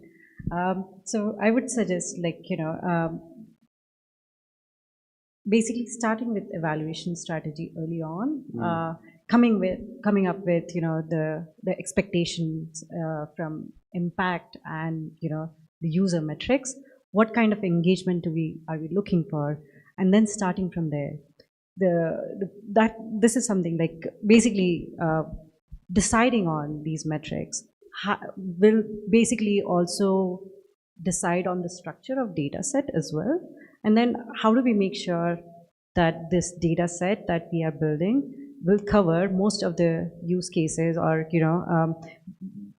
basically it has to serve as a starting point and then tuned over time. That is one thing that probably will hit. I mean, we are still in the prototype state, but I think I see that becoming a pain point for us. How do we make sure that our data is relevant? How are we getting the feedback loop back? How are we using LLM as a judge for our evaluation? Should it be a hybrid approach with human in the loop and LLM as a judge? These are the questions. Sooner we get started on thinking about these, it becomes an easier process. Yeah. But at the end, I think if the system is designed in such a way that these models can be plug and play and they can be, basically swapped with something else that keeps on working, I think it makes the whole end-to-end, this funnel much easier to monitor. Great, thank you. That's really, really interesting. Manuel, do you have any thoughts on the future for research as a former academic yourself? Yeah, so maybe just kind of echo what she said about prototyping. It's, at least in AI, generative AI, it's more of having a prototype out there, and then if you integrate this force-based evaluation framework, you are able to learn more from your users and then get information on things like latency and things like that. And once you have all of this feedback from a research point of view and also from an engineering point of view, it guides what architectures you want to use. So like, for instance, if you're using a slow architecture, you can use something that's a bit quicker to ensure your users are a bit better served. Okay, great. And Namia? Yeah, I think the third part, the user part, is really important and difficult to measure. And for a long time, you know, it was, if it's unmeasurable, it's unimportant is sort of one extreme. And then there's the other, which is, we know this is working, right, because of anecdotes. But so how do you marry the engagement with, you know, user behavior, right? User confidence, user agency. And those are things that are so difficult to actually measure and measure at scale and measure how you're impacting. But I don't think that can stop us from trying to get there, right? Because of course you can have more engagement, but you know, the soft measures are not actually that soft, right? So figuring out how to measure those better, think of those better, that's the sort of invitation I would have for the people in the room. Very interesting. So like, if I'm to summarize what I take as the takeaways from this panel here about the future research needs for organizations working at the cutting edge of AI, I think one of them is potentially thinking about moving further upstream. I mean, development economists are very comfortable working in impact evaluations, but potentially in order to drive that impact, it may be necessary to move up towards user research, even potentially to be moving up towards product research. I think a lot of Emmanuel's points were speaking to the idea that these will need to be in partnership cross-functionally with engineers, because some of these skill sets are just, these are the skill sets of engineers and they're not the skill sets of social scientists. But I think what Namia says really highlights that they won't be, and they can't be, just the skill sets of engineers alone. These questions about confidence, self-efficacy, these are all things that, you know, many SIGA researchers and you know, have been looking at for a very long time. And so I think that's actually like a really interesting and kind of exciting opportunity moving forward, that there are huge gaps in the kind of in knowledge around AI, and those are gaps that social scientists and economists can fill, but they're likely to be part of a whole different way of operating as research teams. So they're not just with a series of other economists, they may mean working with other capability sets. So that's fantastic. I just want to finish, because we're at time. I want to finish by thanking you all so much. Can I give a round for our panel?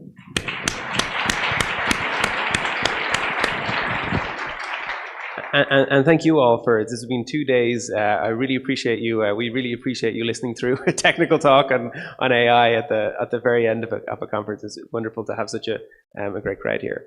I think, do we have time for questions and answers? Oh, wonderful. Okay, great. Yeah, Rob, can you please join up? Yes. We can have 3 questions. We'll take all of them. I can see one here, then one at the back, and then the last one there. Okay. And the bonus one here.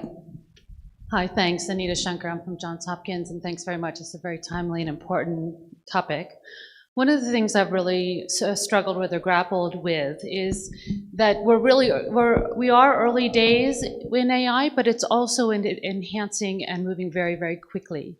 And so I think our early wins on being able to task share and get, have more time for individuals to be able to do other things will be important. But my challenge is how do we balance our reliance on AI and getting responses from AI and not build our own internal agency or our ability to interact with other human beings and the patient group, so that we become so familiarized with getting answers from AI that we've lost those human skills, and how you think about that in your own population-based programs on how to continue to build those interpersonal skills and human agency.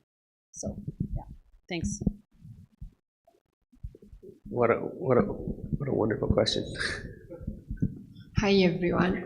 My question is on AI, especially our doctor. I think he's the one who is sitting in the middle. You are talking about AI in school. So my question on AI at school is especially for nonverbal, for children with neurodiversity. It really helps us because apparently we have a lawyer who she's nonverbal, but she talks through AI, and it helps her more than anything because she's so nonverbal. So my question is, yes, she can do it, and how can we make AI to be so reliable, especially when looking the measurements of people in rural areas? Because if we check on the rural areas, these are the most affected areas in our communities. Thank you.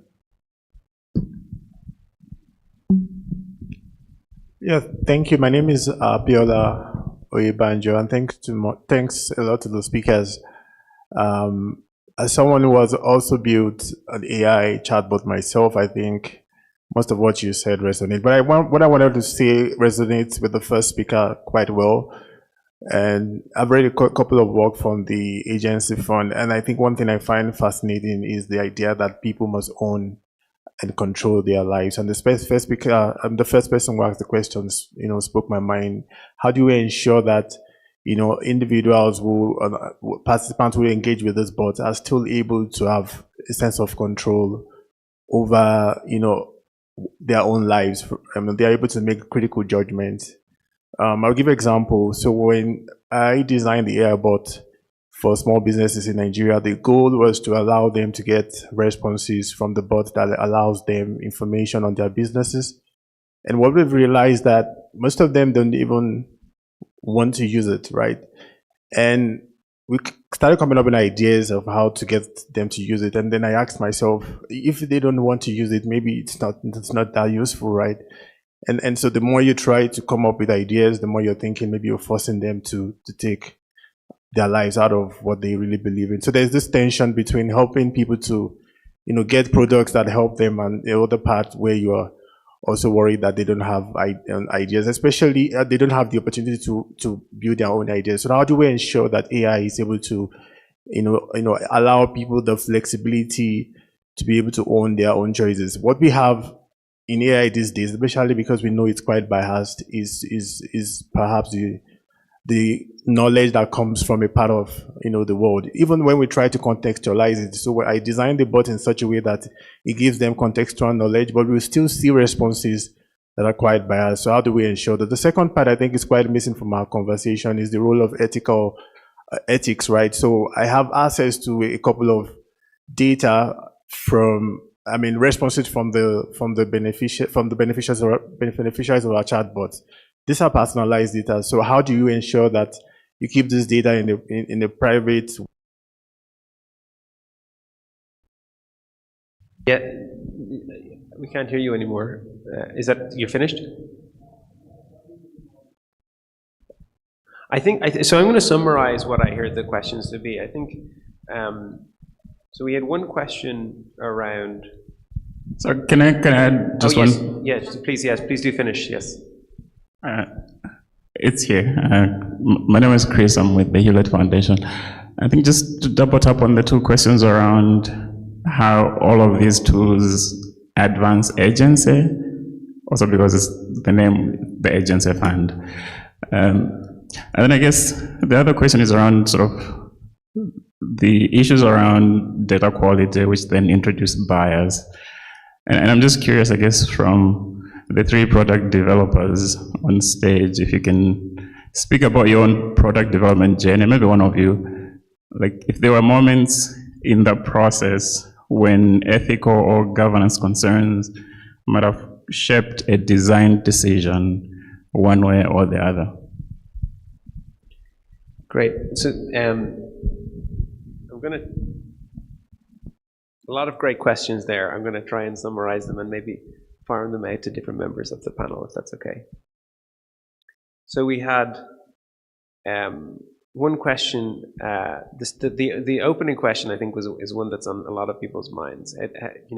With AI so powerful, will we end up being a slave to it, where we no longer reason and think ourselves through how to make good decisions, and we just rely on the AI to tell us what to do? And I think some of us are doing that more than we would admit these days.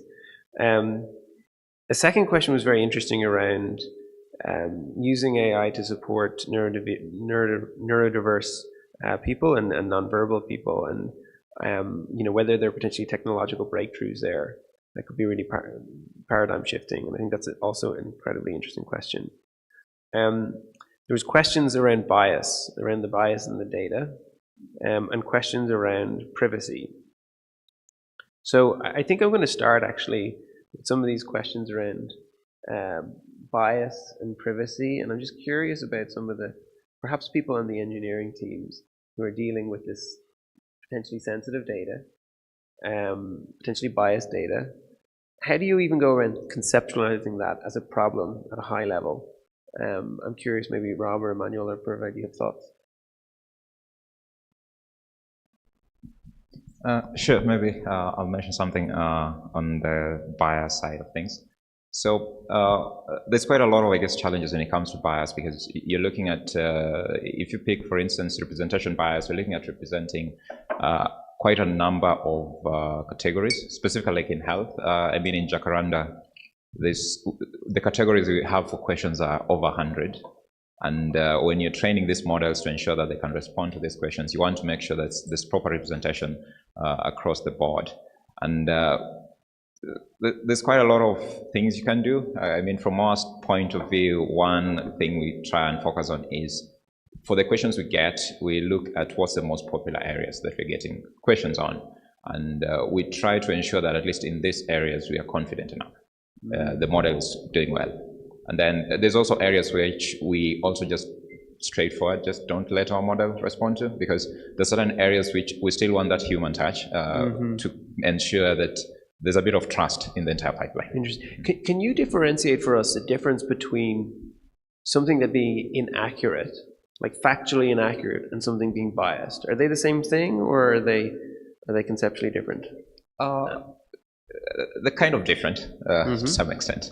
Maybe if I give an example for accuracy, you'd be looking at, let's say if you ask a question about nutrition and the LLM responds with certain values of like how you could, let's say, eat different types of foods. If the LLM gives you a response that is definitely, the values are not correct, then it means you're not going to get the nutritional benefits. And then, like, if you look at context, then different countries have different contexts in terms of like how they look at nutrition. That's a great example. So you're asking me what nutrition you should serve your child. A version of a biased response would be one that is like a culturally embedded prior for particular types of food, independent of the nutritional value. It could be pushing certain types. An inaccurate response would be a response that is like not providing the nutritional quality. Okay, great. And so how do you measure for, so do you actually look at both of those things when you're evaluating? Yeah, so for our use case, for our scenario, we try to do some sort of like an LLM as a judge approach to help us with evaluating the responses. And we do this through prompting and in-house people from the medical side of things, and they help us in designing these prompts just to ensure whatever you're pushing out there, at least it's not just accurate, but it's medically accurate and it makes sense. Yes. Great, great. We also had a question about privacy. Anyone, like, I mean, one of the things that like many in the room may have experienced with is you end up pouring your heart out to the LLM and often give perhaps privacy, like more private details than you would want. And believe it or not, those log details are available to the LLM companies. And so I'm just curious, has anyone thought about the privacy implications of this? Maybe Purva, how do you guys think about that at Nura? Yeah, I can share. Hi, I can share, one of the few conversations that we are having with OpenAI. So we use OpenAI heavily to answer these questions on our own. And we work with a lot of Indian governments, who are very, who want to be very strict, rightly so, for the data of patients, how we are handling these sensitive information and how it is getting, basically communicated back and forth between OpenAI and us. So OpenAI has come up with compliance standards. They are SOC 2 compliant, and they are actively working, with our government partners to resolve any questions regarding that. OpenAI, for the use cases that we have been involved, the retention policy for the data that we are sharing is not more than a week. And we are on the engineering side, when we are building these systems, we are making sure that we are not sharing any PII. That is our first step towards, making a system scalable. So even when we have to share a gender, it's in a very generic, term that this person from, so-and-so locality is suffering from this condition area, and their question is this. So we are making sure on our end how we are keeping the data private. And there are other ways we are making sure that OpenAI also follows the same thing. I think the other platforms are also doing the same, but this is the hope, and I think that there needs to be a push from both the sides, from government, our different platforms, to actually make sure that the data is secure. Very interesting. So these actually are technological developments happening in real time by some of the national research labs. So I'm curious, Namia. So this is so Anita's question really is the rubber hits the road for you guys. So you have your core thesis is around supporting the agency of Anganwadi workers, and I know you're early on this journey, and I think maybe this speaks to the last question as well about how you conceptualized or even strategize around developing AI to support the agency of Anganwadi workers, knowing that it's possible that they could become too dependent on that. Or how do you think about that in terms of your product roadmap?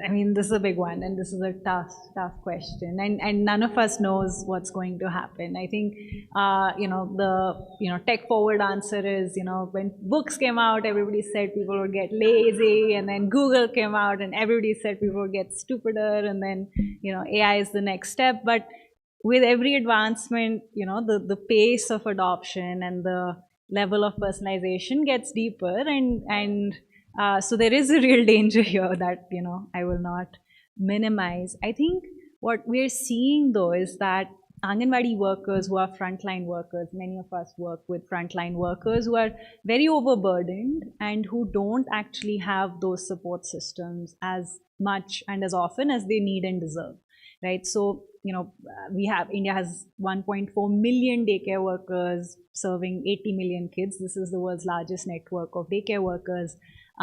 They also have supervisors who they go to with questions, right? And every 20 Anganwadi workers are supposed to have a supervisor that she can talk to.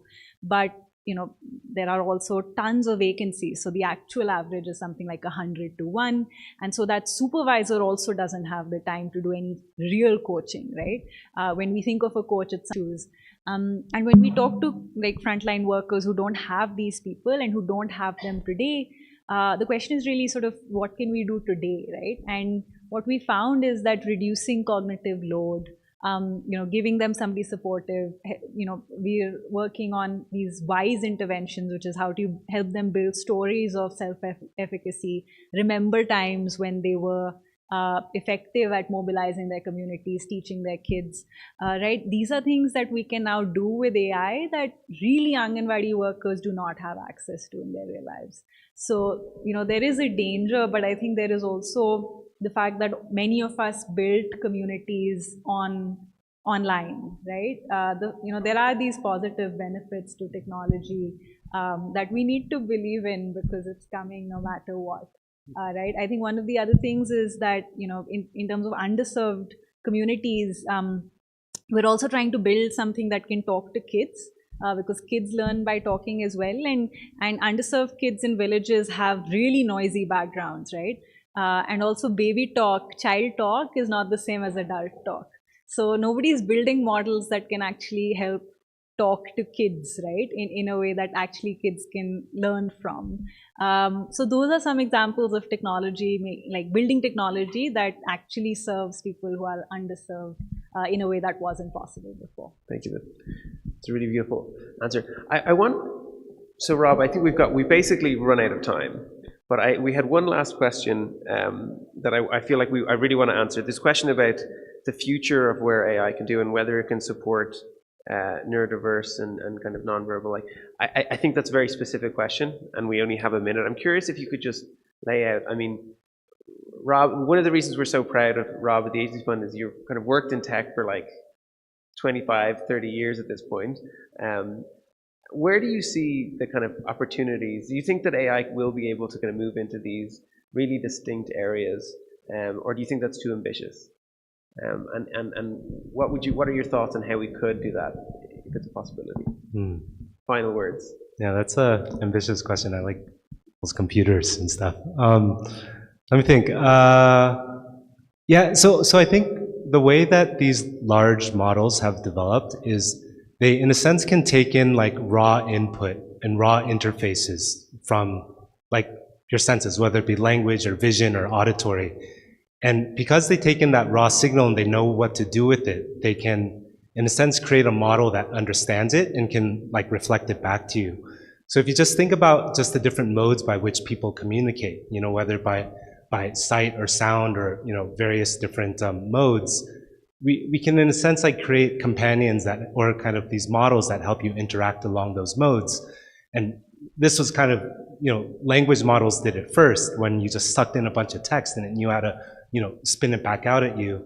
And for, you know, for different people with different kind of modes of communication or variation in communication, that really is the opportunity. And I think, you know, to the point of what we're talking about, like customizing it to a specific context that isn't well represented. This is why building the data sets for those contexts, for those users, is incredibly important, because I think on average they don't get served, but unless we create those interactions to build the next generation of models that support everybody, that's what we kind of need. That's a hopeful note to end on. So let us wrap up. We're over time. Again, thank you so much for listening to us as we've gone through this, and for the incredibly stimulating questions, and especially to the panelists and to Rob for presenting. Thank you so much. It would be great if they could take pictures by the press briefing. Feel free. Thank you so much. Thank you to our panelists, and a big thank you to Namian Purva, who came at the final hour to step in for this panel. This is a huge, huge thank you. Okay, everyone, we made it. These are the closing remarks. Congrats. I'll keep it short and sweet. My name is Amy Shippo. I'm one of the co-organizers of the Africa Evidence Summit, alongside our friends and close partners, Niera. I want to take a quick moment to thank everyone who was involved in putting on this behemoth event. I'm going to ask people to stand to recognize their accomplishments. Jennifer, Bradley, Iman, stand. Aparna, Mansi, Namita, Lauren, Maya, Joe, Michael. You can see how many people were involved, and it's a huge effort. So give it up for our organizers. I also want to thank our sponsors. This event would not be possible without you. We had wonderful support from Busara, IPA, JPAL, and IDRC, APHRC, UChicago, ESRF, Mawazo, and the Penn Development Research Institute. A lot of acronyms, but even better work. So thank you. Okay, on to the actual remarks. So we organized the Africa Evidence Summit, now in our 13th year, because it serves as an important platform to center and amplify African scholars' insights, as well as an opportunity to cultivate new connections. That said, this year's summit feels different. Outside of these beautiful walls, we do face global atrocities, which are largely rooted in fear, exploitation, and deeply historical, persistent inequities. In this moment, data alone is not enough. It needs to be relevant to communities, inclusive, transparent, easy to understand, and delivered to the right audiences, both policymakers and participants. This is what we mean by better data for decision making. It's been an honor to see your data come to life these past few days. I am leaving the summit inspired that we are collectively moving towards this transformative ecosystem level change. As I conclude, I want to reiterate that research is relational. I invite each of you to maintain our momentum created over the past 2 days and to continue collaborating so we can resolve these challenges together. Tuko pamoja. Okay. we're done officially. So just a couple housekeeping things. We typically end by taking a group photo on this stage. So if you want to join me up here, we can take our concluding picture. Niera members, you know what to do. We'll meet on the 15th floor. And just want to thank you again for all of our amazing partners. Thanks so much. Yeah.